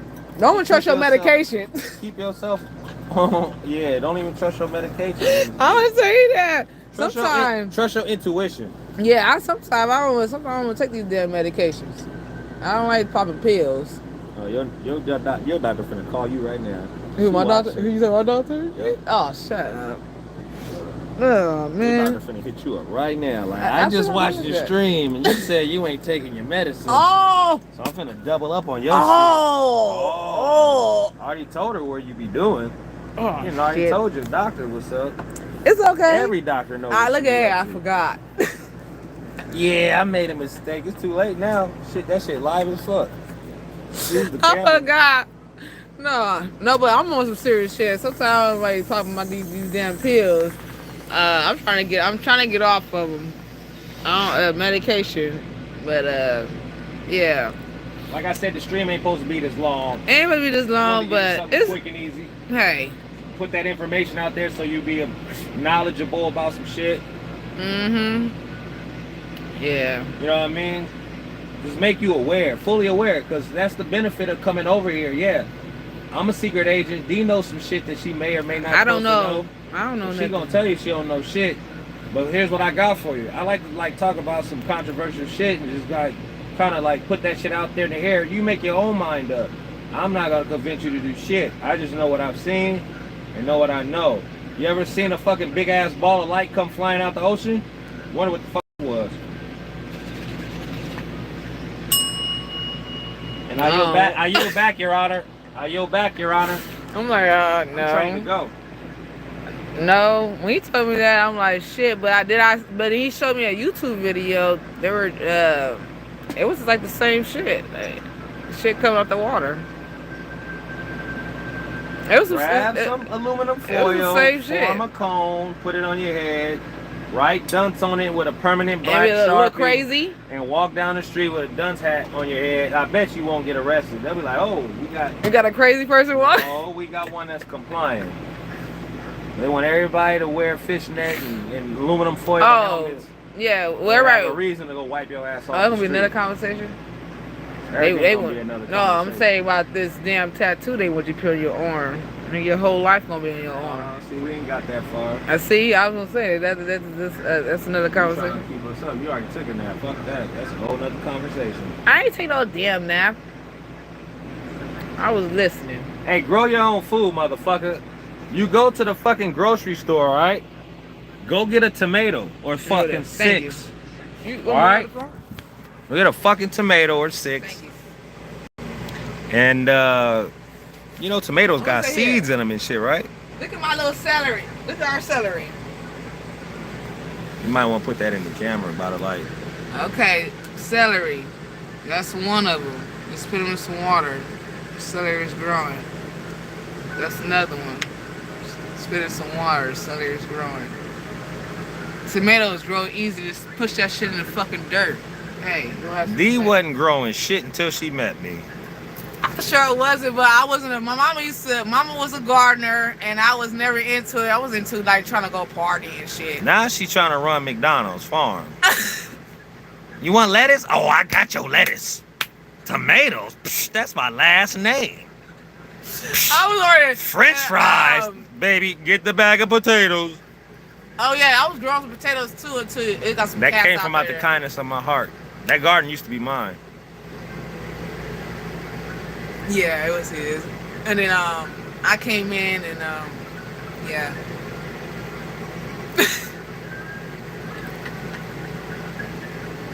No, I'm serious. I yield back, Your Honor. It was one day. No, because I always be like, "Hey, hurry up, get the fuck out the garden." I never was into gardening. I was trying to like this every time. I was wanting to go drink. Where you go, True Freeman? But yeah, gardening now. It's therapy, and I like gardening. I can give plants away. Hey, here, I'll start it for you, and I give it away, or whatever. I enjoy it. Trust me. But yeah, yeah, it's easy. Hey man, we was talking about whatever we was talking about. Make sure you keep pew pew on you. All right. Pew pew. Keep pew pew on you. Pew pew. This is gonna be a disclaimer throughout this whole motherfucking session, man. Make sure you keep pew pew on you. You feel me? I highly advise it because the way this day and age is going, like, yeah, shit kind of retarded. A friend of mine gifted me from the military. It says "God bless America" on it or something. Oh no, it says. It's on that one. It says, "Thank you, Armed Forces." That was nice of them to put that. And then it also says, "Proudly American." You see that shit? Y'all see that shit? YouTube doesn't really like you putting pum-pums on, but I think I'm highly certified enough to fucking have a pum-pum on here. They can kiss my motherfucking grits on people. You feel me? Fucking talk to me like that. Oh, this is my favorite But though. it's made by FMK, okay? That's a girlfriend right there. I'm not a good photographer. Optics and shit. But it's FMK, you know? I enjoy it. It's 9mm. Hey, that's my girlfriend. Okay, so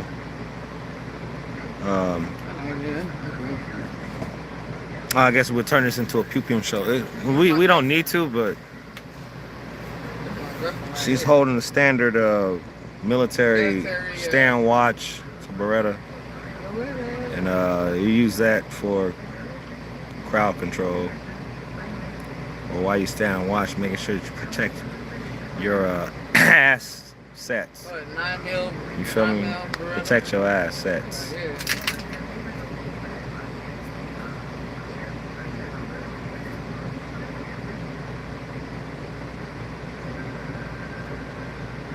I'll be motherfucked. D just racked my shit and found a bullet. Empty. Let's go ahead and show him how you put that shit back, D. Come on. Empty.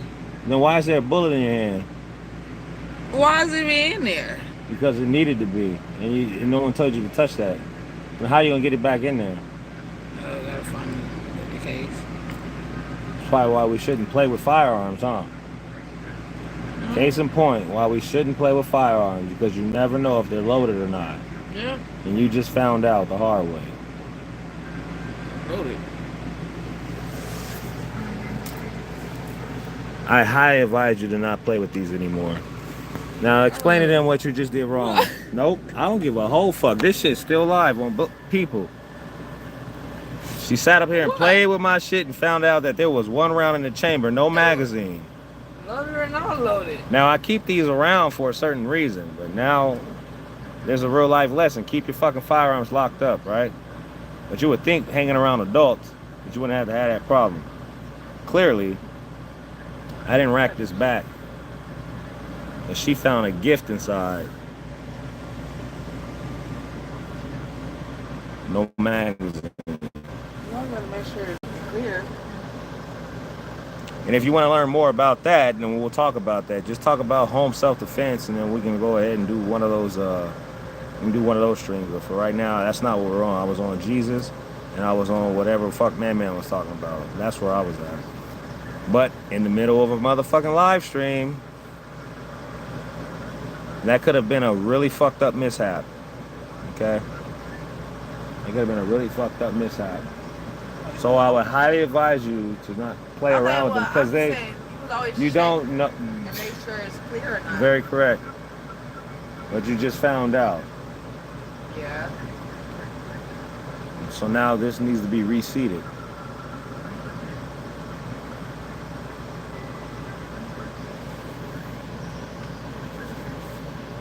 You live and you learn. How about that? You live and you learn. That's all I got for you. Pretty crazy. I just aimed at my face. I just aimed at it.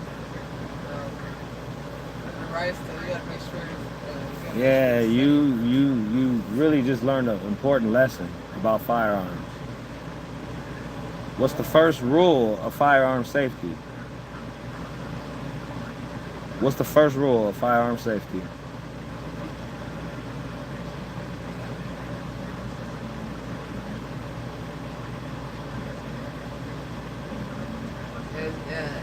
Every firearm is loaded. No, come over here. You need to tell them. What is the first rule of firearm fucking safety? Every firearm is loaded. That's the first. What? Every firearm. No, that's not exactly how it's stated. Yes, sure ain't. It's every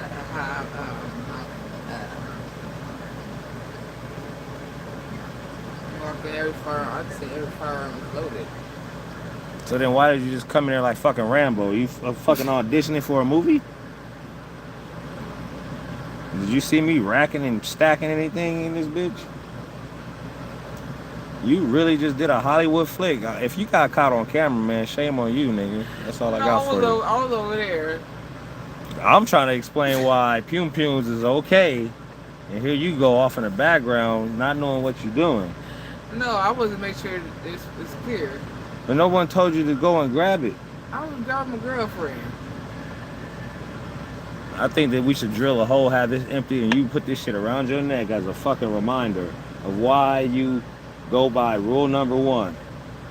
Every firearm is loaded. Maybe you would have got a lot of money off that video. Rambina. Fucking fuck. Can't take a nigga nowhere in this bitch. I promise you. No. Can't take a nigga nowhere, bro. Lord is my motherfucking witness. You can't take a nigga nowhere, bro. I like She like touching stuff, what? including firearms in this bitch. I mean, you know. It was shiny. It was. I thought you bought it from Target. No, this was fucking hey, this is my girlfriend. I was trying to feel her. And yeah, I wanted to click her. I wanted to rack her back. Like, hey, what's up? I'll put my finger over this motherfucking camera and push mute. That's me.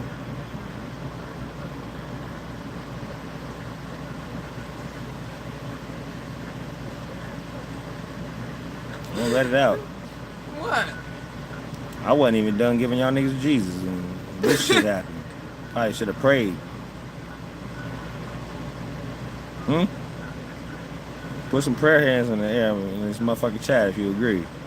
Nigga, this is not a pre-recording. This is not staged, bro. This is live, so it is what it is. I tried to go by my training manual, and this nigga want to come over here and be Rambina on me. No. See? That. They don't send me some punk ass weekly ads here, or some spam ass news. Meanwhile, she wanna play, I'll blow your foot off.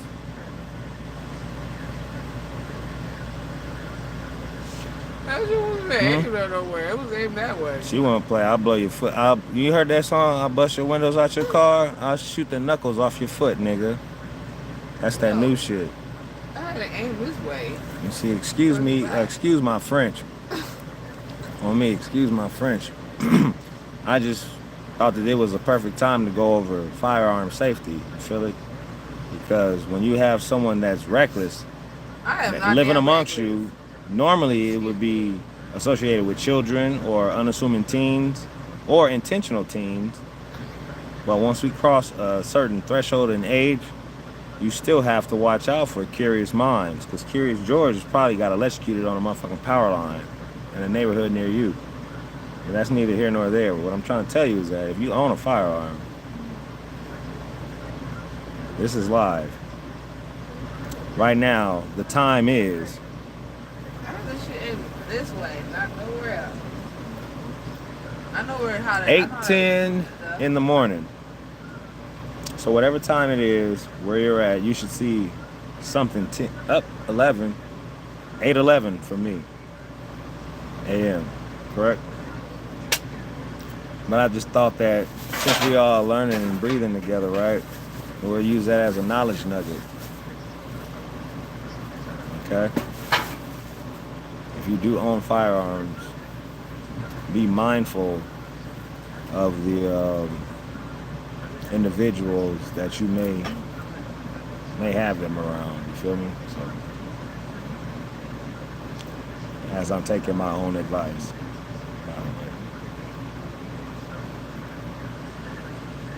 What? I just hear toys from my childhood going through my head. You know them little pull string dolls and shit. You know what I'm saying? Like, I'm going crazy in my head right now. That's what's really happening. I'm just trying to keep a straight face for y'all, because whatever I just was explaining. And then you remember that little push lawnmower that had shoot bubbles everywhere? Everybody knows that toy. You may not have owned one, me neither, but I knew a couple people that did. Just pushing that lawnmower, fill it up with bubble blaster, and then all of a sudden you got bubbles and shit. Mama tell you don't do that shit in the house, but you just had to run that. You had to show her that you could blow bubbles in the house on a rainy day. Or you have the liquid one, you just blow it into people's face. See? Reckless. This is what happens when you take D on a hiking trip. You need a leash. She's just gonna play with stuff, man. She says she just does it. No, what the, I be having, you know what, certain, you know, anyways, sometimes you gotta have a little fun in your life, you know what I mean? I'm being dead ass serious too. Like, what? I cut this fucking camera off. This is real life.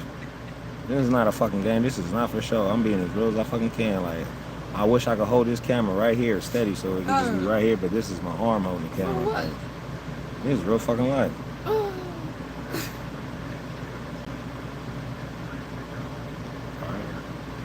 You're always serious. Yeah, you gotta have some fun in your life.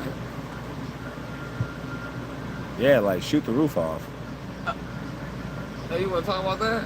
She probably just chew up a whole bunch of bubble gum and stick it in the hole. No, See? Fixed. No. But I did in high school or in middle school. I did before because, you know, I had to hide the gum. You know, I dyed my motherfucking beard on fucking purpose. I dyed it gray so I could look older.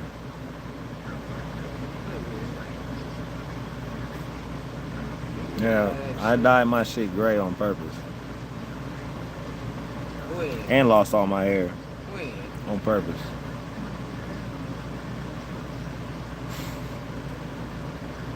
The image that I just got in my head was like a judge, but it's cool. Anyway, I hope you guys took something away from the previous shit that we just displayed when it went from Jesus into gang stalking, okay? Because as far as I'm concerned, gang stalking is not funny. At least bless the hearts of the individuals who do not know that they're being gang stalked, and then bless the hearts of the individuals of the gang stalkers that are gang stalking an individual that knows that they're being gang stalked. Rewind this shit back because I'm not going to say that again. But I bet you I got it right. And it'll make sense.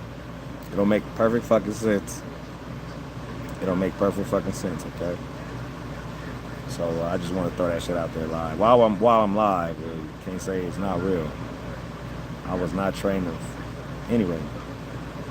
So what you got to do is stay away from hurricanes, tornadoes.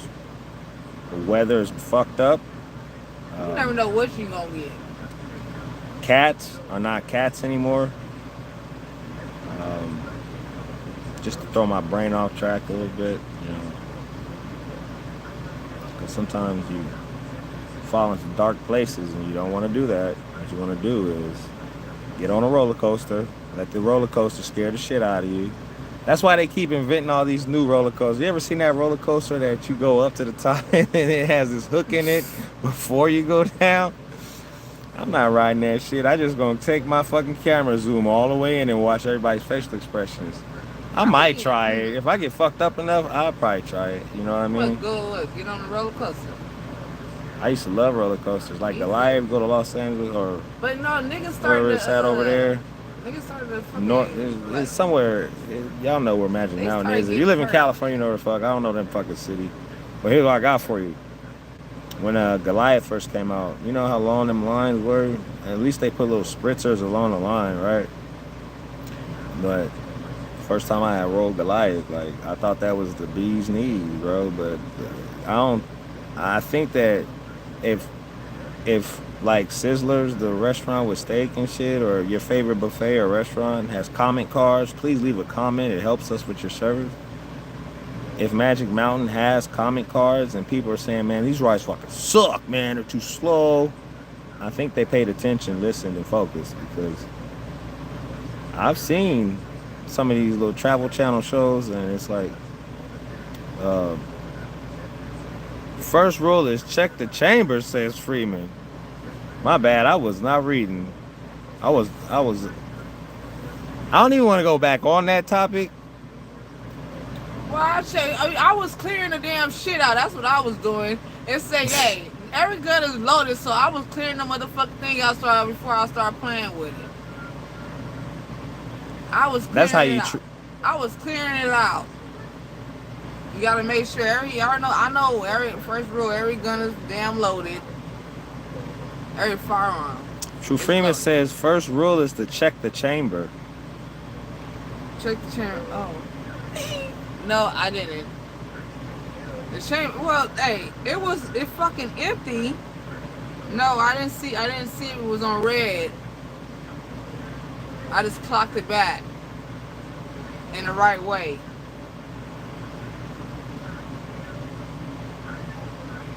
That was on my... This stream probably going to hell in a handbasket full of gasoline. I'm gonna just tell you that right now, because I mean, I started off in the right direction, but you didn't catch it on there. I think this shit should have been stopped after I was talking about Jesus, because it feels like we have like fell off into hell in that gas truck, but it ain't went boom yet, because once the shit says up, I don't know if it'll do it on the phone. It sure does like doing it on the computer. It'll tell you your stream is not here for violation of telling the truth or playing music or some shit. You know, it wasn't showing it. He wasn't showing it at all. It wasn't on camera. Safety first, then teamwork, says True Freeman. Safety first. I mean, man, like low-key, if I had some land and shit and I like got the experience like I did when I was younger with a ride-on lawnmower, tractor, well, you know, like about a 4 foot long, it was a nice size, he was a Marine. He had a nice little ride-on mower, and I always wanted to drive that shit. And I lost my chain of thought, but it had to do with whatever. Oh, y'all was talking about safety first. Safety first, nigga. It would be my big sister driving that motherfucker, and I would be on the trailer attached to it. But you know, there's times you can go hit this button, these levers, drop down the fucking 4 blades that are up under that motherfucking tractor to start cutting his acreage. We were spoiled, man. We were spoiled by my grandpa, for real. But anyway, my sister's at the helm of this big ass tractor, and I'm in the white trailer behind it. I got a story right there. If I took a picture, I'd put that shit online so you can see the gash that shit took out of the back of my leg. It was not a fun day for me. You couldn't feel it, but you could see it. I've had that happen to me many times. You get cut so deep, and all you see is fresh white meat. It's just like, damn, that's like better than Christmas. That's so bright white. And then you start seeing little dots of red pop up, and then your heart rate goes up, and then you see more than little dots coming out of that white flesh. That's when you gotta learn to control and breathe. This has nothing to do with whatever the fuck from earlier, okay? What? No. But that's what happens when you just put that record button on and you keep it 1,000. Because I like to keep it 1,000. How about you? What? I'm already. Damn shit back. He said, oh man, that's scary. Yeah. So that just brought me back on track. Yeah. Back on tractor. Yeah, no, man, I can't forget that shit. That shit is burned in my like 5-year-old brain. And I'm about to be 60, I think. Yeah, I know I ain't about to be 60, but you get it. I'm starting early. It's called wisdom. Wisdom whiskers. Wisdom whiskers, nigga. Wisdom whiskers. If y'all feel bad about going gray, nigga, just remember you heard it here first, nigga. Those is wisdom whiskers. You ain't going gray, my nigga. You know something. And I ain't gonna do shit but look away and try to keep a straight face, because I don't know shit, but I promise you that. But Final Destination situation, it was bad. I promise you that. It was bad. 4 motherfucking blades up under that big ass machine going. She hit a fucking lever that goes down to the ground. That wasn't it. I didn't lose no toes or nothing. That wasn't even it. That was not even it. I'm trying to figure out what it was out there, because there was the story. He had 2 bulls in his backyard. 2 steer. We call them steer because I guess that's what they... If I hung out on the farm long enough, I'd have all that information, but I believe what they're calling male cows, steers. So he had 2 steers in his backyard. It was acreages. He had an electric fence back there too. We tested it with a piece of wheat. Pow!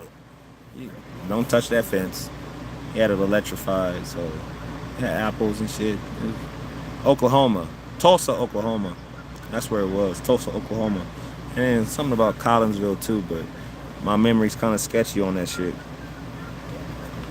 D decided to go and try to be Rambina. I ain't heard of fucking nothing. And decided that she was gonna, I don't know what the fuck she was gonna do. Nigga, hey, I just say hey to some girlfriend. She started going over how many of these I have around me, and this is, that's not the half. I don't just pick them up and play with them though. That's what I don't do.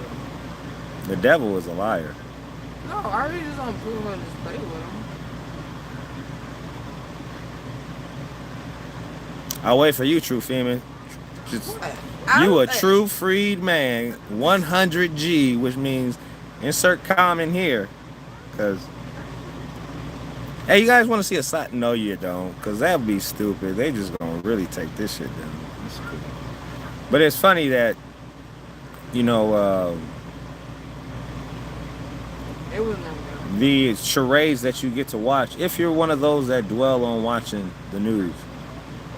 Some people are really anti-news. You should put that in the comments. Are you for the news or are you anti-news? Because a lot of people, including my relatives, are anti-news. Don't want to hear it. Me personally, I think it's a good idea for you to stay abreast of current events, just due to the fact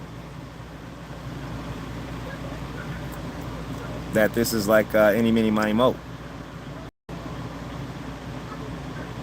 As far as things are concerned, I'm gonna leave it right there on that one. Leave it right there. And so, I guess what I'll do is take a brief intermission with Jesus. And being, when we referring to people that are chosen, right? A lot of people run away from church like they got rabies or something. Me personally, Me personally, I'll walk in there and, you know what I'm saying, I even want to play the drum set. Y'all know I make beats. See? I make beats. So, you know what I'm saying? I walk in the church like, what's up? Like, let's groove in the name of Jesus. You feel me? Jesus finna love this one. I'm finna go in there like, boom, boom, boom, boom, boom.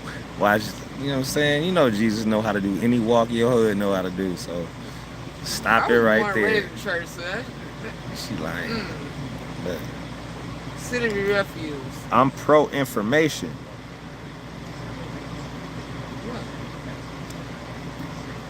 I'd have to ask you to expound on that because I'm not too sure what pro-information means unless you're referring to the fact that pro meaning that you for information, meaning like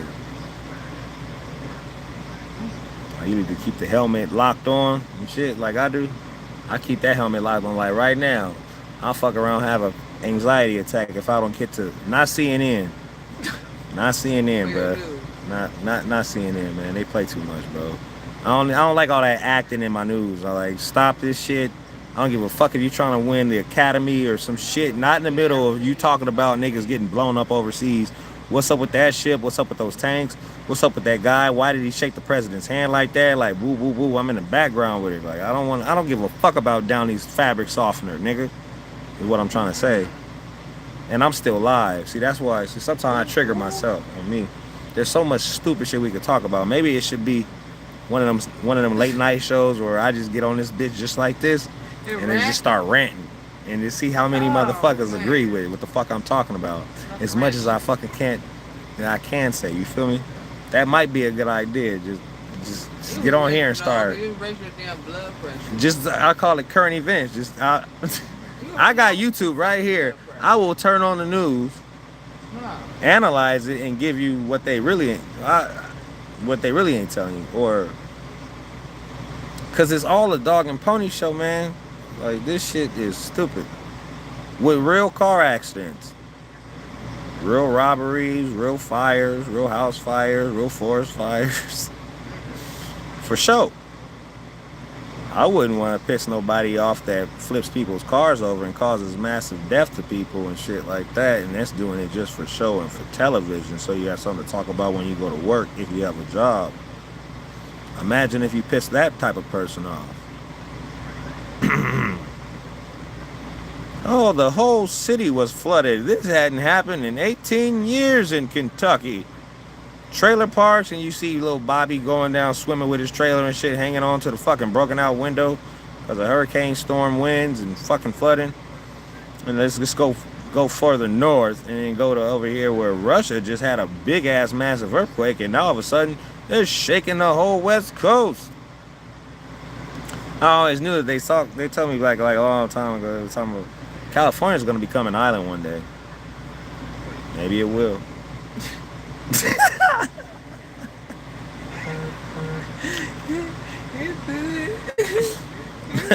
Maybe it will, brother. So, I don't know what to tell you. I can only tell you so much. Feel me? I can only tell you. No, they trying to do that damn 15-minute city shit. 15-minute cities. Yeah, 15-minute city shit. They don't want nobody out there driving a car. So here, you go right here, and you gotta get little passes. Meanwhile, you hear on certain news stations, if you follow the news, which I do, I try to get everybody's news. Kentucky, Texas, New York. I don't give a fuck where you from, brother. I'm watching your news. I want to know what the fuck's up, all right? So, dig this. They got Teslas that's locking niggas in and out of the car. I ain't know that they had a little app on the phone or the keychain where you can treat your shit like it's a remote control, a big RC car on me, for real? Yeah, they got this little shit when you're a proud Tesla owner where you could drive your car around, I think from your phone. And he's like, yeah, I'm gonna park it. And you just be all on your phone showing off to the chicks and shit. Like, look at what I can do with my car. You fuck around, go too fast, and run a bitch over. That's crazy. Now who's at fault? Elon, Tesla, or the nigga that was playing remote control pilot from the parking lot? Might want to think about that when you watch those little heist movies or some kind of criminal shit, and then they gonna enter the scene where this car runs somebody over and nobody was driving it. Remote control cars, you see it, they put it out there in front of you. Go get you a Tesla. Go play RC car in the parking lot of Target. This really has nothing, well, some of it could tie into what the video was really supposed to be about. We need to all talk about Jesus for a few minutes because that would mean that this title was very misleading.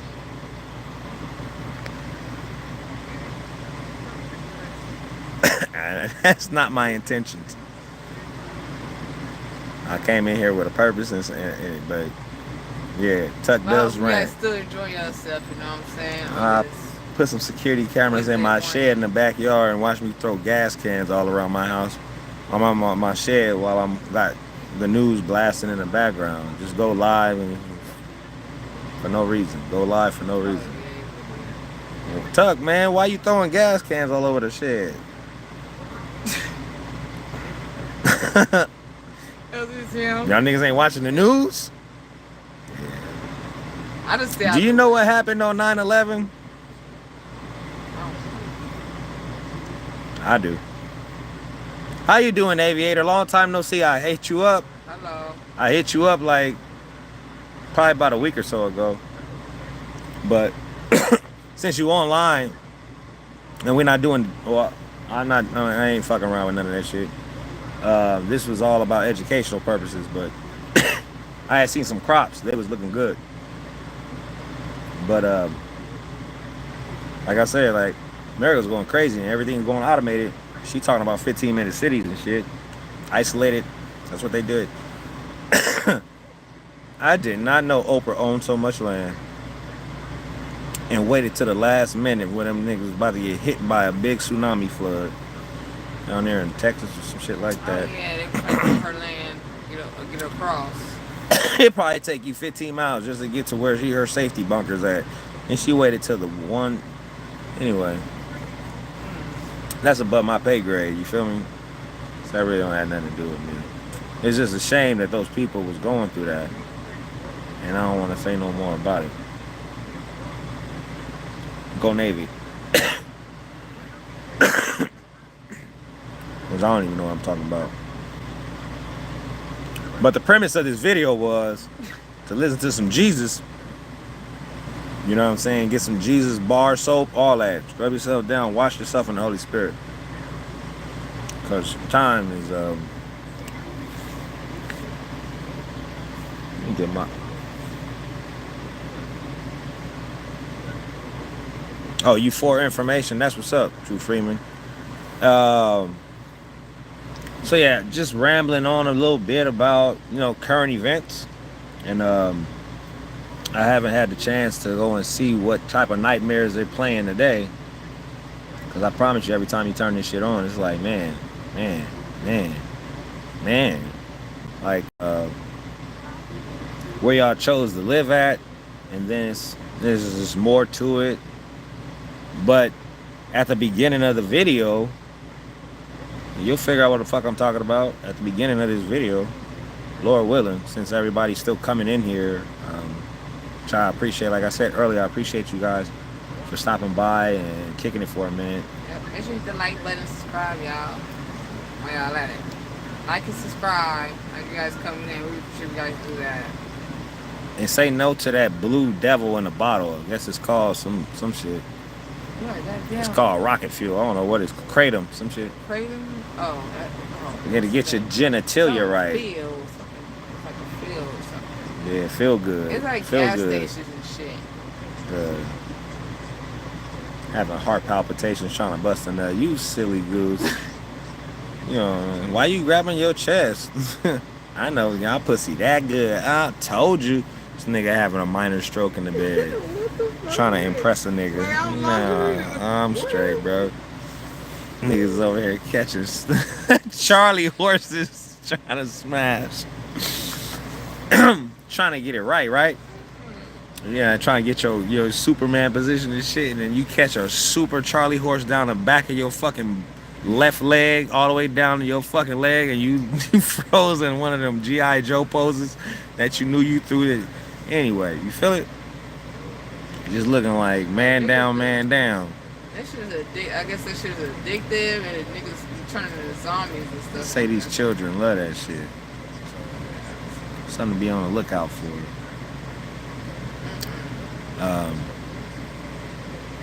That's horrible. Yeah, it really is. It's like liquid heroin. The government is trying to classify the shit as some kind of class 2, level 1, top flight security ass shit. Yeah.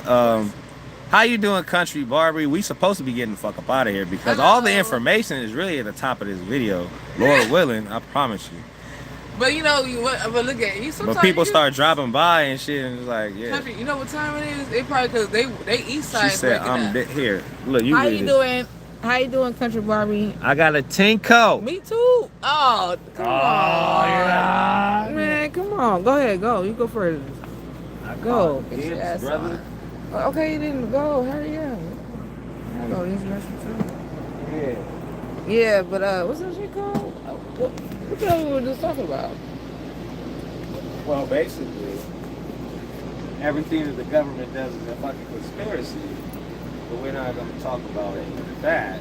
It's just something things we don't know. Ask them what we was talking about. I don't know. We was talking about that. Yeah, feel good stuff. Country Barry said, I'm good. Hope y'all are well. Yeah, we good. We're good over here. Just hanging in, you know. Hanging in there, shit. That's basically it. Hope everybody's doing good and everything. But yeah. What we was talking about was that. Yeah, I was super live with that shit. What? It's earlier in this motherfucking live. It's not, they didn't turn the live off yet. If they go back, they might be able to see what the fuck we talking about. Oh yeah, if y'all go back and y'all could go see everything we was talking about earlier. I ain't do no sermon, but a little bit. Right? Yeah, it was. And then D almost shot my fucking leg. No, off. I ain't do That's shit. What really fucking no, happened. fuck that. You No, over don't. Here trying to be Rambina and shit, gonna fucking pull the strap and a bullet flew out. No, the fuck I didn't. No, first of all, I got evidence right here. Not, And I'm touching the evidence. Damn. That is evidence. No, Damn. first of all, now I did it. I aimed that way. See, talking shit. I can't. I can't answer it. No, you hit stop. Not taking no calls. Hanging in and hanging on. Oh, yeah, just hanging in there. Shit, yeah, that's basically is. I mean, Life be life for me, you know, just hanging in there. You know, but no, you can't. Don't do me like no. I had it that way. Yeah, no. That was probably a misdemeanor. Negligent discharge. That's what I would have No shot intent myself. to kill, but negligent discharge and I just would have shot myself. first degree tow infraction. What? I just want. I had it that way. I didn't aim at you. That's no. I Let me see what this battery percentage is. Like, oh, 40. That's 28, brother. Hey, well, look. Like I said, I was trying. Yeah, because look, low key, I was trying to show y'all some Jesus before I got up off this, a lot of this demonic shit. So hold up. Well, if we talking, What I should be doing is using my computer, but I didn't want to do that shit.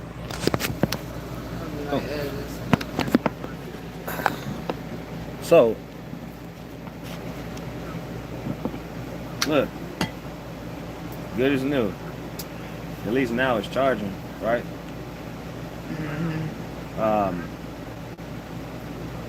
We started off with some Jesus, all right? Correct? And then I went into another topic, and then somehow we all ended up here.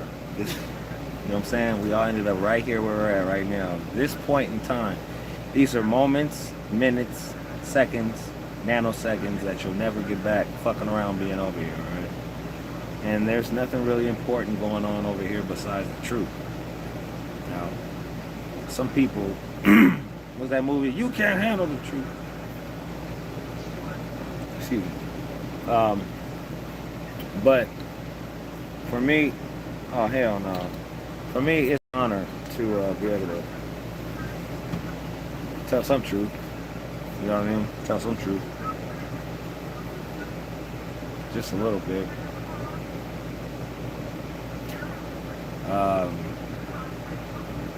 I think a good topic, if I was to be starting this as if we had started off fresh, you know, basically from scratch, I'd ask you, what are your grocery store prices looking like right now? What? And it wouldn't be so generalized because everyone on mostly every news station wants to talk about eggs. What's the price of the eggs in your neighborhood? Fucking some people don't even have neighborhood grocery stores no more because they keep on fucking robbing them. And these kids with this little stupid little trick they like to do. It's something stupid. They announce something really stupid, going boof. And then a whole bunch of teenagers start smashing and grabbing a fucking local gas station, taking candy and cookies and donuts and shit. Local stores that got all this. Man, I'm looking at these surveillance videos, and then there's this young kid gonna stand up at the table trying to preach God and shit, talking about, I'm sorry I led all y'all to do this. It's just, how did these kids, was people so far away from society, they was working with jobs and COVID and shit, that they let their kids get this bad that they done created some new shit called boof, and they run into your local 7-Eleven or Winn-Dixie or whatever corner market store, gas station you got, convenience store, and then just the whole clique. Some of these motherfuckers pulling up in like 4 cars, 6 cars deep to go and ransack a gas station and get a bunch of chocolate.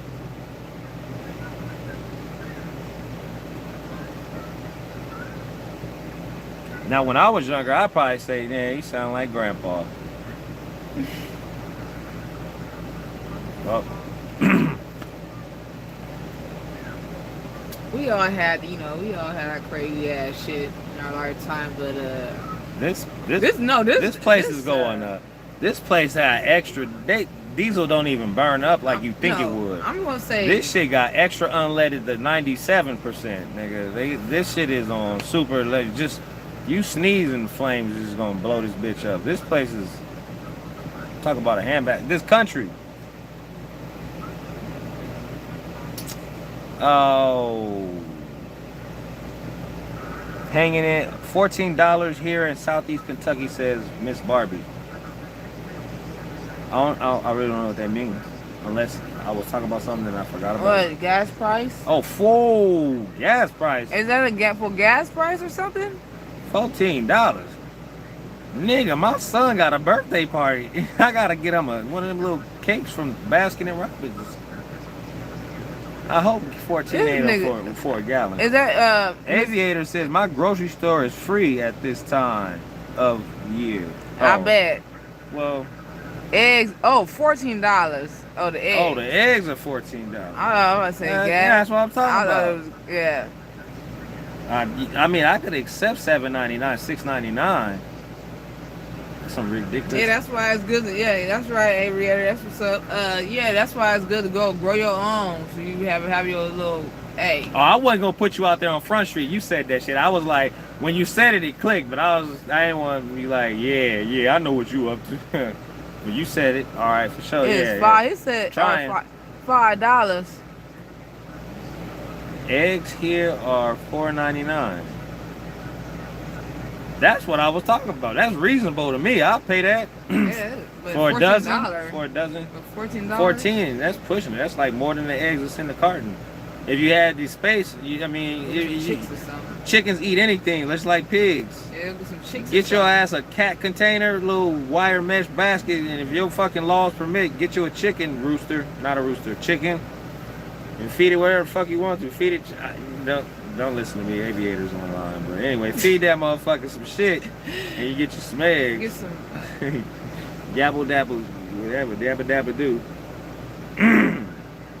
But yeah, that's just the way to keep things going in this world. You low-key turn on the news and it is what it is. But yeah, $14, that's ridiculous. And then yeah, $4.99, that's what's up. There you go, feed them everything. I'm talking about weeds, grass clippings, and all type of shit. At least from the people that I've been watching, it looks like there's professional fucking chicken feed, but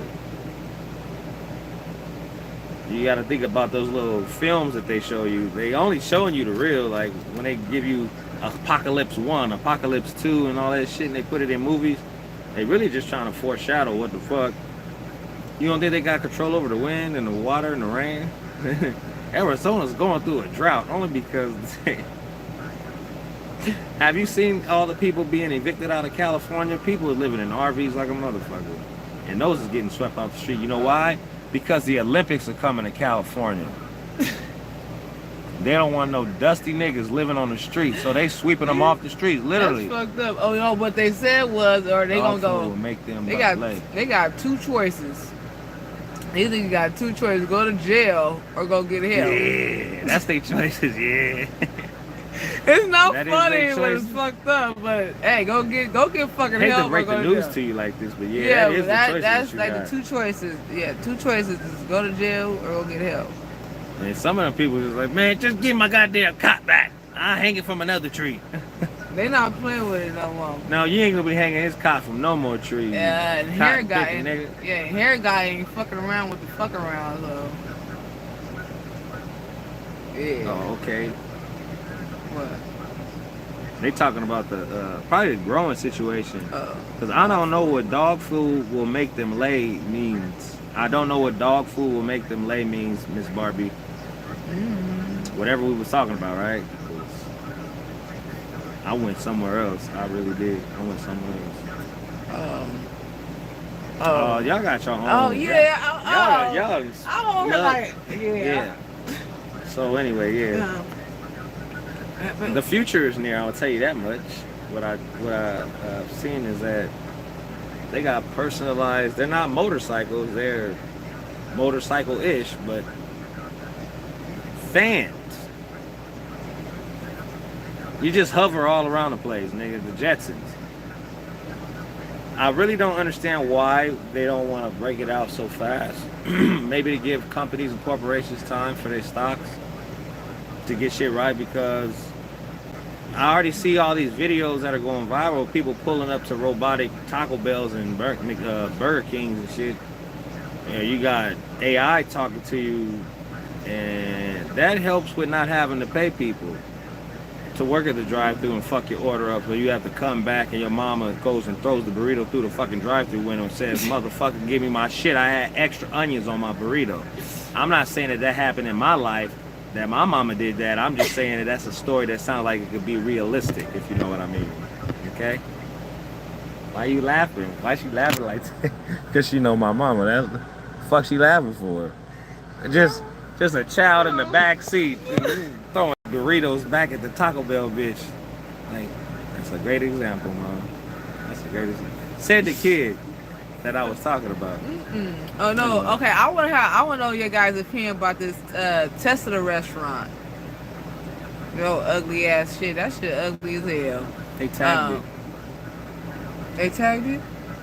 I don't know what's going on with it right now, but the last Tesla I heard, the restaurant? I mean, they tagged it.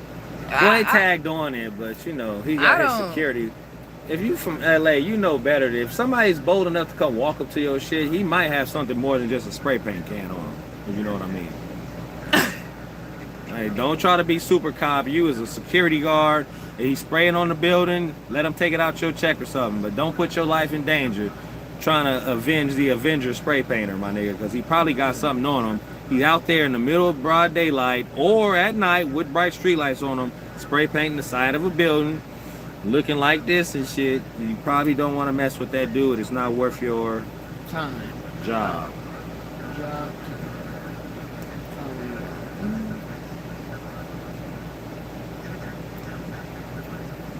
I was there. Hey, if you grow your own grapes, you can make wine. We already did that. If you grow your own grapes, you can make your own wine. I don't got no more. I think we showed before. Possibly. Yeah, we had made some wine before. I had free wine then. Very correct. I wonder what a current event is right now. That was fun, but it was like more stronger than my other one. You know, just the other day I was watching this high-speed chase. This guy stole 3 cars in one high-speed chase. It was ridiculous. California, ding. It was two people operation. I think this dude was a basehead. He just decided with his... He probably just had his fingers in his jacket. I don't know, but it was scary enough to make somebody open their door. Yeah, no, they brought the firearm out. Maybe that's enough. It was so the moral of the story is a lot of RVs in California encampments, and they coming through with bulldozers shutting that shit down. It's unfortunate. They got to get it clean for the 2028 whatever fucking Olympics, and it's starting early. But yeah, they got 2 choices: go to jail or go get help. I have a jalapeno harvest I have to can. Ooh, canning. Last jobs. Oh, man. We were just talking about getting back in I haven't canned in a long time. It's been a minute. But the book's up there. I can go read about how to do it. Yeah. They say you want your glasses worn so you don't have an explosive. You know what I mean? Yeah. Get back into that. But growing your own food and preserving it, that's a good idea, guys. Yeah, that's really a good idea. Lord willing, you have the correct climate, and you know, don't let your first shit that you try to grow and it dies and shit discourage you. You got to get the fuck back in there and keep trying. And you got internet on your fucking eyeballs 24 fucking 7. I'm sure you got a cell phone. Government provides it for free. Go start reading up on how to grow certain shit. Start by one fucking plant. Master one fucking plant. A tomato is easy as hell. There you go. Tomato plant is from easy the grocery store. Yep. With them seeds that you about to put on your hamburger. Your hamburger could do without those seeds. I just say, hey, push it in the dirt, cover it Plant up, them shits, and then watch your little tomato fucking plants grow. Them tomatoes gonna just come up. Tomato plants is it's overwhelming, but it's a blessing. And now you got tomatoes you didn't have to go pay $69, however much they cost. Oh, we just collected some too. We just used our we just harvested some, and we used it in some spaghettis. Okay, I can mix pickles, tomatoes, and pickles. Pickles, and pickles. How you gonna say things like that? We want to talk about pickles. There's some pickles right there. There's some pickles right there. There's some pickles right there. May I see these pickles real quick? These pickles right here, since we're gonna do grandpa grandma talk.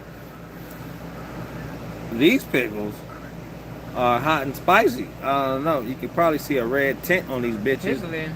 Oh, they need to be shook up too. There's peppers in this motherfucker, but I'm not gonna pull them out.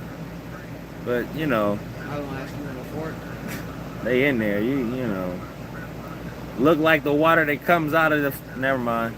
You know what? The Bronx. But yeah, pickling shit. That's preserving shit, canning shit, vacuum sealing shit.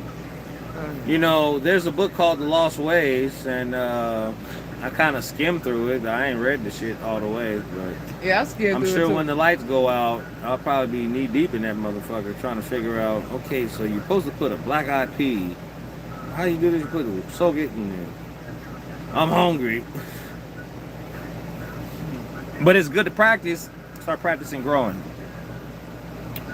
Oh, it took me 3 years to get good cantaloupe. There's some out in the back right now. Yep, Good luck with that shit. I don't know. They've grown a lot of vines. You see how it look? It's bushing out. Yeah, the cantaloupes. It was a lot that we had left in a damn container, and it just had started.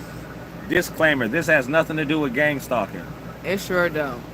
But yeah, cantaloupe is in the backyard. Yep. It's back there. It's vining, waiting to see what happens. We're planting all them seeds. The desert has harsh conditions. Yeah. That's just for Unforgetful. starters. I say unforgetful heat. But Yeah, so basically, you really got to control your climate out in the south, southwest, south, turning to southeast, turning into north, northeast. Matter of fact, I think they just turned the microwave on, tell you the truth. That sun ain't real. That sun is a motherfucking demon. That is a magnetron hanging out in the motherfucking sky. They done kidnapped the real sun. They put that shit behind a big ass curtain, and China sent up this artificial sun. That's why your motherfucking days are so fucking short now. I said it. You sit up here like, cock-a-doodle, shut the fuck up. Ain't time for you to be cock-a-doodle to nothing. We got the fucking dates and times all fucked up now, so enjoy. I don't know, they're resetting. I think the poles are shifting, and magnetron, the magnetic poles and shit is something fucked up with that. Who knows if we got an astronaut floating out in space? Elon Musk car being sent up there, that Tesla, apparently that might not have been real. Who just sent a big ass paragraph?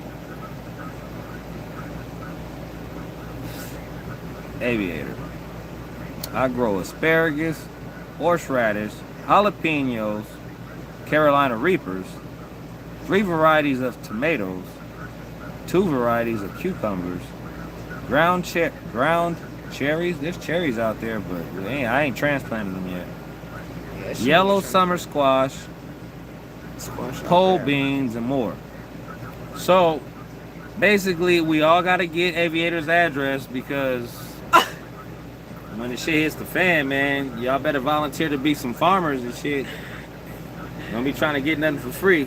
and he said, come help till the land and shit. Show me how to work this tractor. I love tractors. No, first of all, it said defucked tomato. What's wrong with the tomato? What? It said defucked tomatoes. Defucked tomatoes. Defucked tomatoes. Oh. What's wrong with the tomatoes? I was like, oh. That's awesome, maybe. Yeah, that's Barbie said that.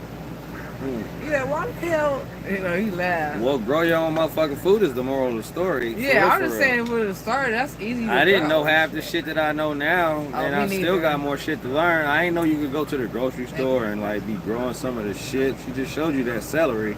Oh yeah. Just things you learn along the way, especially fucking around with YouTube and how some of these videos is just free.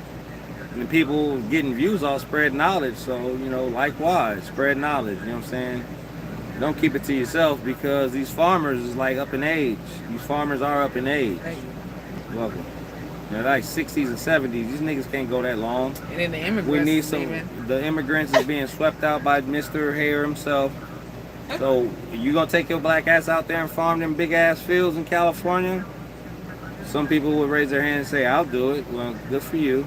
I'm allergic to the sun, so it wouldn't be me, except for when I'm tending my own shit. I put on sunscreen or something. But, you know, an average American is not gonna be in.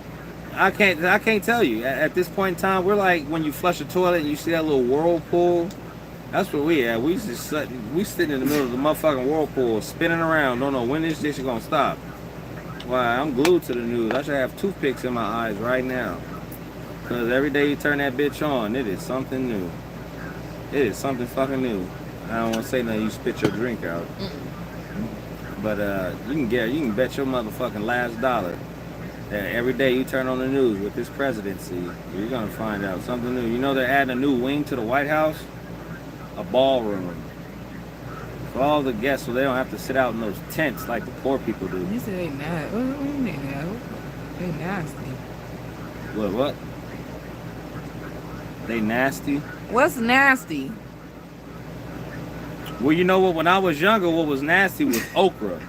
Oh, that shit's But I good. fuck with okra now. I You go to fried- Church's no, Chicken, no, you get no. some fried okra in your system with that chicken bouillon on Only it. fried. No. Now I make it myself, so I don't give a fuck about having to go out and do it. I make it my damn self. No, but you had the ooey gooey okra. Just eating like super or some. Yeah. I don't like that one. Barbie says, I'm a redhead. Naturally, so I'm allergic to the sun too. There you go. A redhead. Wait. What? Doesn't that mean you got freckles? Freckles. When I hear about redheads, I think about freckles. I think about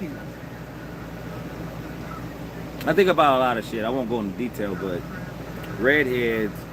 Ginger, is that what there's a word that people, when you're a redhead, they call you a certain word. They like ginger is like bronze, ain't it? The ones that got like blonde. But that's still considered red. Blonde. Oh, ginger or something. Yeah, they got that. They got that look. Like to if them. I still had hair, they call me like that's called thank you for your service. That's what the fuck my hair said. It saluted and just took the fuck off, never came back. So I just keep that shit covered. You feel it? It must need that SPF 50,000. I don't know, but low key my hair said goodbye a long time ago. But it's cool because I just rock bald head all day. Like I'm overdue for a shave. I just don't feel like doing it yet.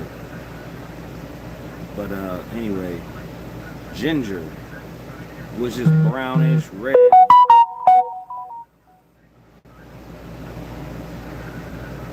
Brownish red hair. I think that's what it is. But as far as you aviator, when you said they nasty, I don't know. Oh, when I was younger, lima beans, I could call those nasty because it used to come in that mixed vegetable pack and you'd be just grooving with the carrots and corn and green beans, and all of a sudden a little lima bean would sneak on your spoon or your fork, whatever you was using to get that in. Them lima beans just always sneak up on me, just powdery as shit, just like, ooh, suck the moisture straight off your tongue. But I learned how to finesse that shit. Now I can eat lima beans because when I make them, they don't stand a chance. We keep them all soft. They saucy. They buttered and sauced the fuck up. Never will I have a dry lima bean. And also what happened was I made these black eyed peas. No, they were fire. And this desert heat got to them. Because I was, let them two cool bowls. off. And, we cooking at all times of the day and shit. Like, oh, the black eyed pea just came off. It's 4 in the morning. The sun about to come up in the middle of nowhere. And it comes in at about 110 degrees waking up.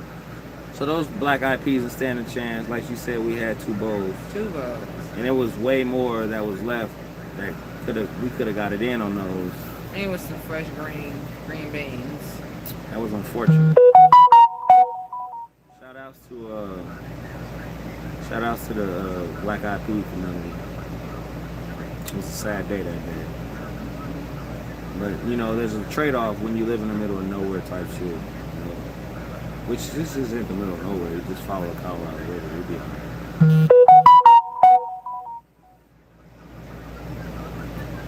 Apparently, it's mail time. Get notifications on the phone. But as far as I'm concerned, yeah. I think to sum up that conversation would be to, save your pennies and try to get yourself a homestead. A homestead meaning a piece of land with a house on it. Maybe you might have to call some folks to drill yourself a water well. For starters, you want to have running water for your ass and your plants, and then grow from there.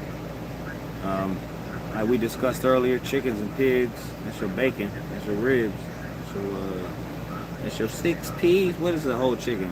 Just call it a whole chicken. And you gotta learn how to pluck it. They got special drums you can buy off Amazon. You just throw the chicken in there and just slaps the shit out of them with rubber tubes. And you boil it a little bit first.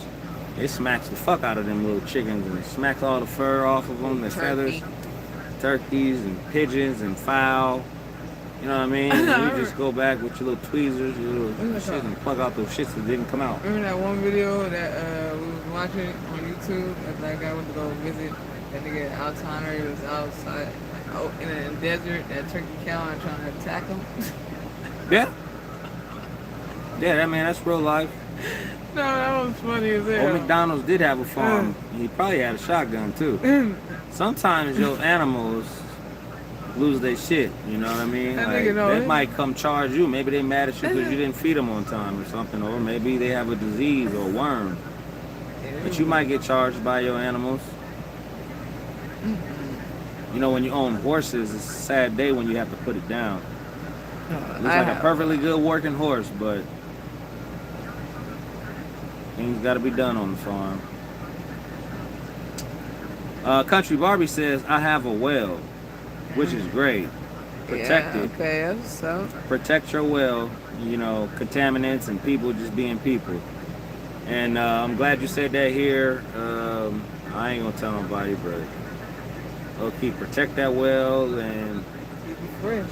Keep it fresh and don't let nobody pretty much know that you got it, because the way that this shit is headed, that's your secret water reservation and don't nobody need to know. Sometimes not even family. You worried about yourself, because if you do not worry about yourself, you cannot take care of anybody if you have not first taken care of yourself. I'm gonna give you that one. How you gonna be in a hospital bed talking about, I'll run this house? Like, shut up, Granny. You need to take your medication. So, eating well and all that other good shit, you need to stay healthy. Wherever that came from, but you feel it. That was just like a little PSA real quick. Get healthy, and it would be great if you got out there and grew your own food, grow your own food. It's not that time consuming, but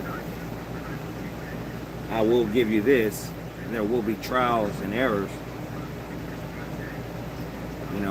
They took a lot of programs out of the junior high and high school where they used to have the mechanical school, the home baker school, and economics and debate and ROTC. They used to have all these alternative education sources at your local high and middle school. Band, wood workshop, Cooking, printer press. They used to have all that shit, at least where I come from. yeah, they took all that away. They took it all away. Your electives, those are the classes they call electives. So, School was fun. Yes. you better off homeschooling your child. And well, that's what parents are doing these days now. It's homeschool. You better off homeschool. I guess that's where I did take off right there, Miss Country Barbie. That you have a well, and like I said, protect it. Because when zombies and I don't be into all that shit, man. I don't be fucking around with none of that Walking Dead, Light of the Living Dead shit. I don't be fucking around with that shit. That shit, I'm triggering myself just by thinking about it. Right? I don't watch them type of shows, but however, I did watch. you turn on some of these though. news channels, you'll see that they got some drug these people taking that got them looking like that shit off them TV shows. And I'll be damned if I have to put one in the head. What's 'Cause that? I don't waste rounds. I'm What's not that gonna called? shoot you in your foot. I ain't shooting you in the kneecap. I ain't shooting you in your chest. We don't waste. I'm not wasting rounds. We're not doing that. Who's that man? That man like the Walking Dead. Oh, some criminal. He's probably a part of the system program. He be like a fucking Walking Straight Dead. Country Barbie says, oh, she's number 2. Matter of fact, you got a crown. You number 2, Country Barbie. Whatever that means. No disrespect. I'm just saying. I don't know what it means, but it means that you up there. You up there. No. Yeah, you're right. No home economics, no ROTC here anymore. No, not at all. They took all that shit away. Little Yeah, girls yeah. and your little boys wanted to go to the baking class. You know what I mean? Learn how to bake some cakes. I used to go in there because Stealing food is what she was getting ready to say. So that's what she used to do. Stealing food. Well, I knew the teachers, so I was cool. They was cool with me going in there. I used to get out of class because hey, I gotta go to the restroom. I go into the cooking class and I was hey. can I get promise some you, we wasn't supposed to be on this long. oh yeah, I'm I fat. still got Jesus parked in the corner. You sure? That don't sound right like that, but I'm telling you, I was gonna end this shit with some Jesus music, and then we could get back to something else. But this shit done turned into farming and all McDonald's. So I'm fat, so I'm just rolling with it. hey. Matter of fact, I might Cooking have class. to make me some tea. What's that called? Come back a little different. PC. Hey, Miss PC. Good morning, girl. Hey. How you doing, Miss PC? Now we got, you know what I'm saying?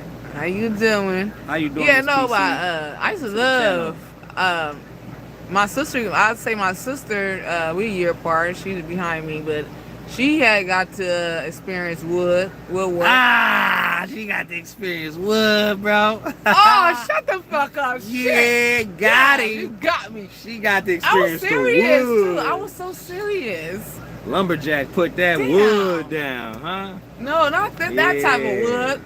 Damn it, you know what? He Talk to always me, in the I'm damn just a gutter. sailor. Always in Got the that damn wood, gutter. You know what I mean? I'm Got talking about, you know, hard wood. stick. That lumberjack. Yeah. This is my always. Giggity. No. She had made. Well, she made her ex boyfriend. It was a keychain. Made his wood hard. No, it was like a keychain where you could put all your keys on. It was nice. It was very nice. She made that for him. That was cool. She got to experience that. I wish I did. But no, I had to. I went to a JRTC, JRTC, whatever that damn shit called. Say the damn shit. No, they put me in that shit. NJROTC. Yeah, they put me in that shit. And then I had an office job. I volunteered for NJROTC, and then 9/11 happened. Yeah, they put me That in just that. boosted my rank up as soon as I joined. I was like, what? I don't know. They put me in that shit for 4 years. Then they had me an office job. I was in the office, working in the office. That was fun. I didn't do nothing. If I worked in an office, there'd probably be a lot of spitballs on the wall in the ceiling. Why would you do that? Blow darts, because you're not gonna keep me in a cubicle. And that's just to be the rest of my life. I'm doing income taxes and shit when I have to. Well, shit, it was. My job is not to be stuck in no cubicle. Shout outs to those of you who have to work in cubicles until COVID happened and they moved people to their houses and shit. All part of the system, all part of the game, all part of the program. But I'm just saying, I said all that shit to say that I could never see myself in an office job, even though I've technically... that's what happened. Customer service was a hell of a man. That's when I said I was about to blow that damn place up. I just feel like didn't you would like feel- start hitting the wall of the person that working next to you, hitting their walls and shit. Like, you motherfucker, like, stop moving my cubicle, like office wars for no fucking reason. Just I'll burn your fucking printer. Like, saying shit like that. I don't think I can live in that type of hostility. I stole your stapler. Yeah, you goddamn right I stole your stapler. Okay. No. Lay off the fucking Starbucks, Wait, what's that Joe. called? They got the damn Miracle show. is also- Oh shit! You too amped up, Joe. Still No, what's too it called? amped up. The show The Office. So it's just office politics. The Office is like it'll show you some shit on there. Oh no, but no, that what was funny was that nigga I said. could probably, What did that nigga say? What did that he say? I could just imagine with all the graphics, What? just do a stand-up set, just one. Maybe make it an hour long, you know what I mean? But with visuals. Let the fucking engineers in the back know exactly what type of photos I want them to pull up. Don't bring your kids to this shit because it ain't for them. But if they sneak it anyway, I don't give a fuck. Cause I was that kid when I was younger. I want to see too. So we talking about some grown-up shit with visuals. I don't know how I went. We was talking about gardening. So cauliflower is something that you don't want to see on your balls. That's what you don't want to see. The doctor says you got that cauliflower. That freebie that girl let you have, bruh, just calls you the cauliflower, brother. And they might have to cut that shit off. It's gonna fuck your whole life up. You're gonna be walking like this and shit. The rest of your shit. Fuck with Miss Cauliflower. Now you Mr. King Flower. Oh. I don't know where that came from. Yeah, where did it come from? I need to drink some water.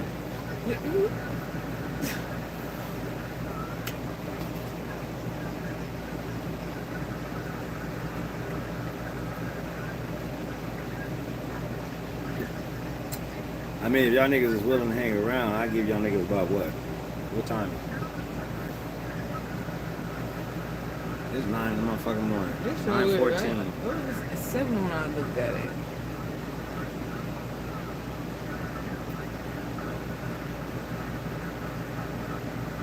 Here's what I do.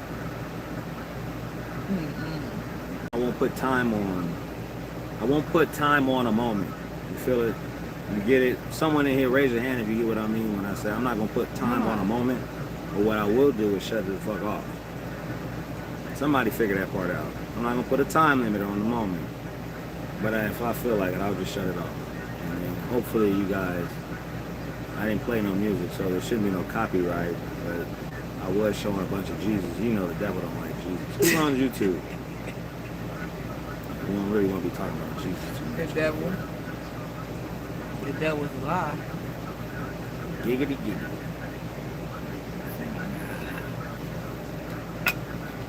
Well, I guess we can go ahead and start with my famous question.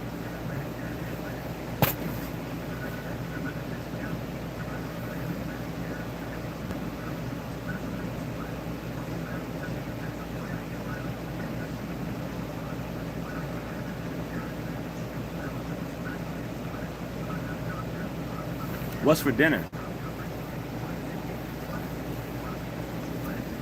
Yeah, what is the dinner? Sometimes I ask that question and people get caught off guard and shit. Like I just asked them what nationality they are or some shit. Like, bro, I just said, what's for dinner, bro? Not like I'm coming to your house to have some with you. I'm just saying, what's for dinner? Yeah, they have. Going to the grocery store, everybody shopping, right? What's for dinner, nigga? Never go grocery shop hungry. Sometimes we be doing that and start buying a damn whole store though. Ain't nothing on sale. I really needed something like Hot right Pockets, now. $15 and shit. No, but I say that we did do a good ass haul though, like with all breakfast stuff, like some breakfast, you know, some what them damn things you with them shits. A breakfast haul, like you know, shit you can just throw in the microwave, some burritos, hamburgers. Anyway, while we talking about food and shit, hey bro. What? If you really focus, why don't you like raise your hand if you know how to cook? How about that? You talking about food shit. Some people live off of McDonald's and Wendy's and Huddle House and shit. Raise your hand if you actually know how to cook. I mean, I could. If I could learn some more. I don't see no hand.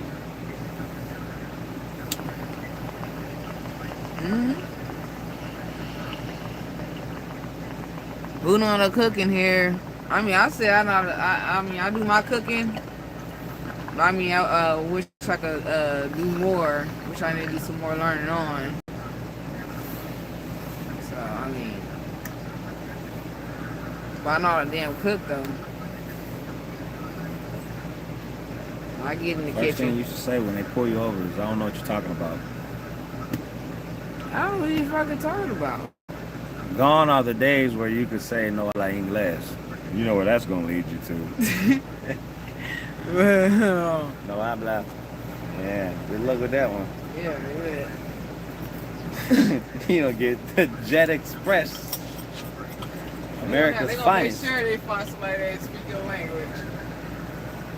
Oh, they ain't gonna find somebody to speak your language, alright. It's gonna be the bus driver and a security guard.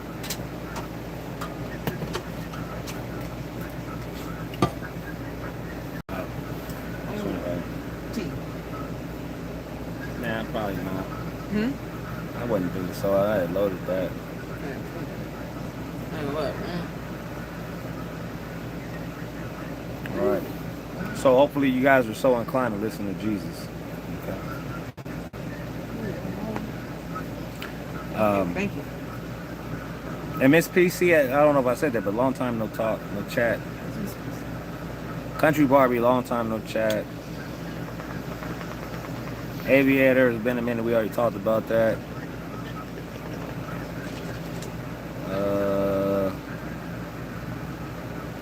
I could have sworn there was another name in here. True Freeman, long time no chat. You wearing number 1. Alright. Yeah, it's been an eventful one. Alright. So things that we don't discuss in the office is politics, I believe, and religion. It gets people offended, which is understandable. So I guess I'll refrain. But nobody did answer the question of what is for dinner or what is going to be for dinner.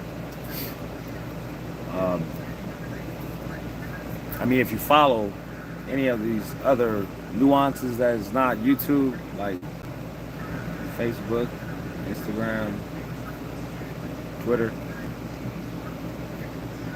most of the time when there's a dish that's completed by us, there's a photo that coincides with it. So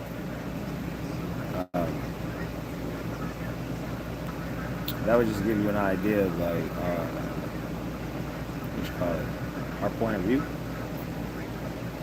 our RV point of view, something like that. RV cooking. That's what it's labeled. Now, basically, like I said,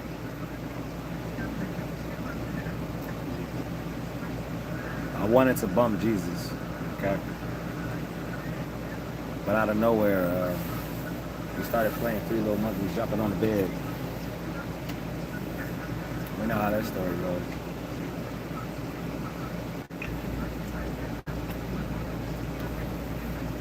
And I haven't watched the news yet, so the current events are about as old as probably yesterday. But anyway, like I said, we wasn't supposed to be here this long, but I'm gonna try to think about like the last little bullshit ass story that I can remember that just occurred. You're over inundated with so many fucking news stories if you pay attention, that they kind of all just bleed into each other.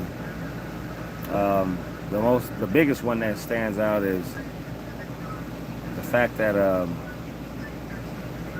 our president is trying to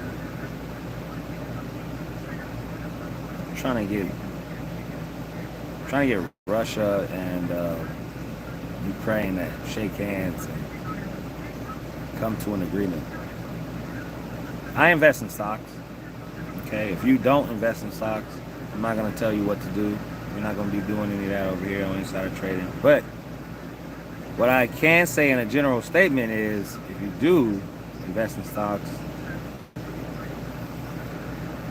remember, war makes money. It's unfortunate, the outcome, however, war makes money. Copy? So, unfortunately, yeah, there's wars and shit going on. And we just so happen to be supplying some of these countries with the ammunition necessary to accomplish their mission, if you will. And you know, it's not too cheap to make the most perfect bomb. They gotta get that shit just right. Oh, they already shut our shit down. No, I'm just kidding. They know who the fuck I am. But so you have one rocket. It costs a lot to build. And those companies need some money. And when you invest in those companies, you're giving them some money to build those bombs. And you might catch a little return on the back end. We won't get into that because I am not your financial advisor. But it's just a way to think. Chestnut checkers.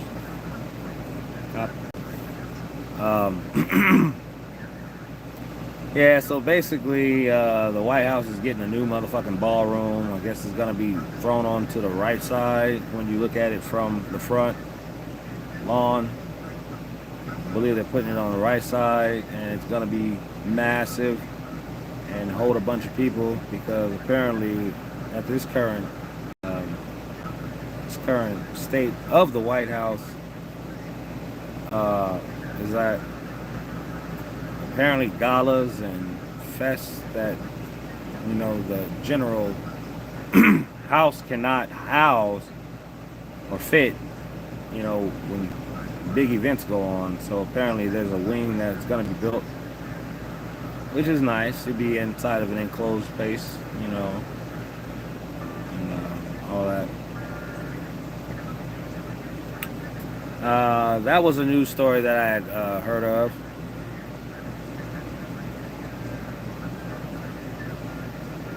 And I think that's about all I can remember as far as being inundated with news. Being inundated from the left and the right. You know what I mean? It's been day in, day out. Horrible.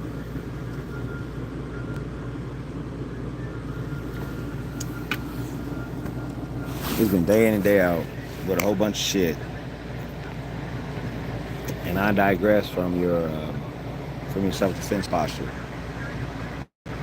Like I was trying to tell you, a lot of shit is going sideways, left and right, right? You know,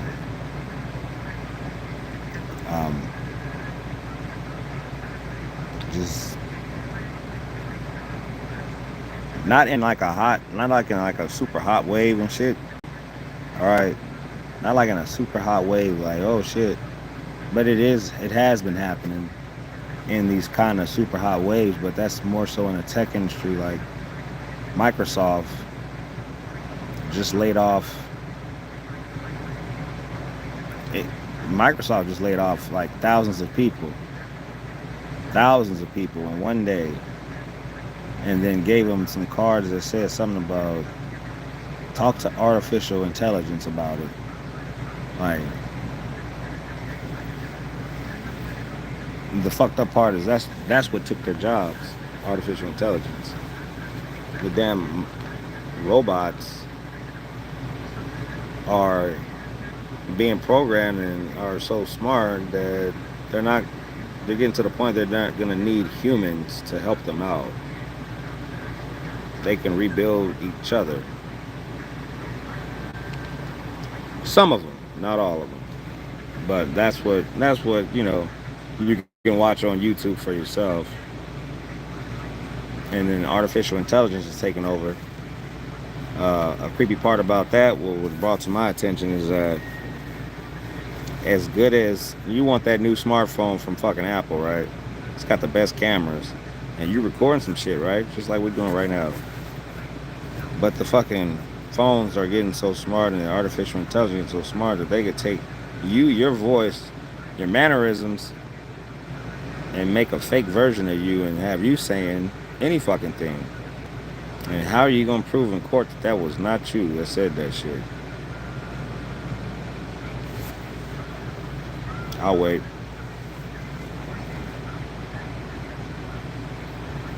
I will wait. No, they got you on camera. Look at it. Look at it. They got you on camera, right? These computers are... I don't think I should do spoiler alert, but like low key, did y'all even think this fucking video was real? AI. That's why I told you, watch out.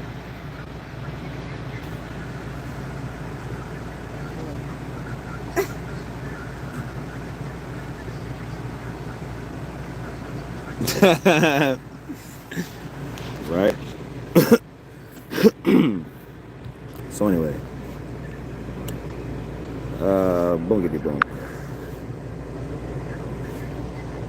All right, yeah, that should conclude that. All right, guys. So guys, talk to you guys in the future. And Yeah. Hey, If we were ever here, yeah, have a nice day and be safe. enjoy that.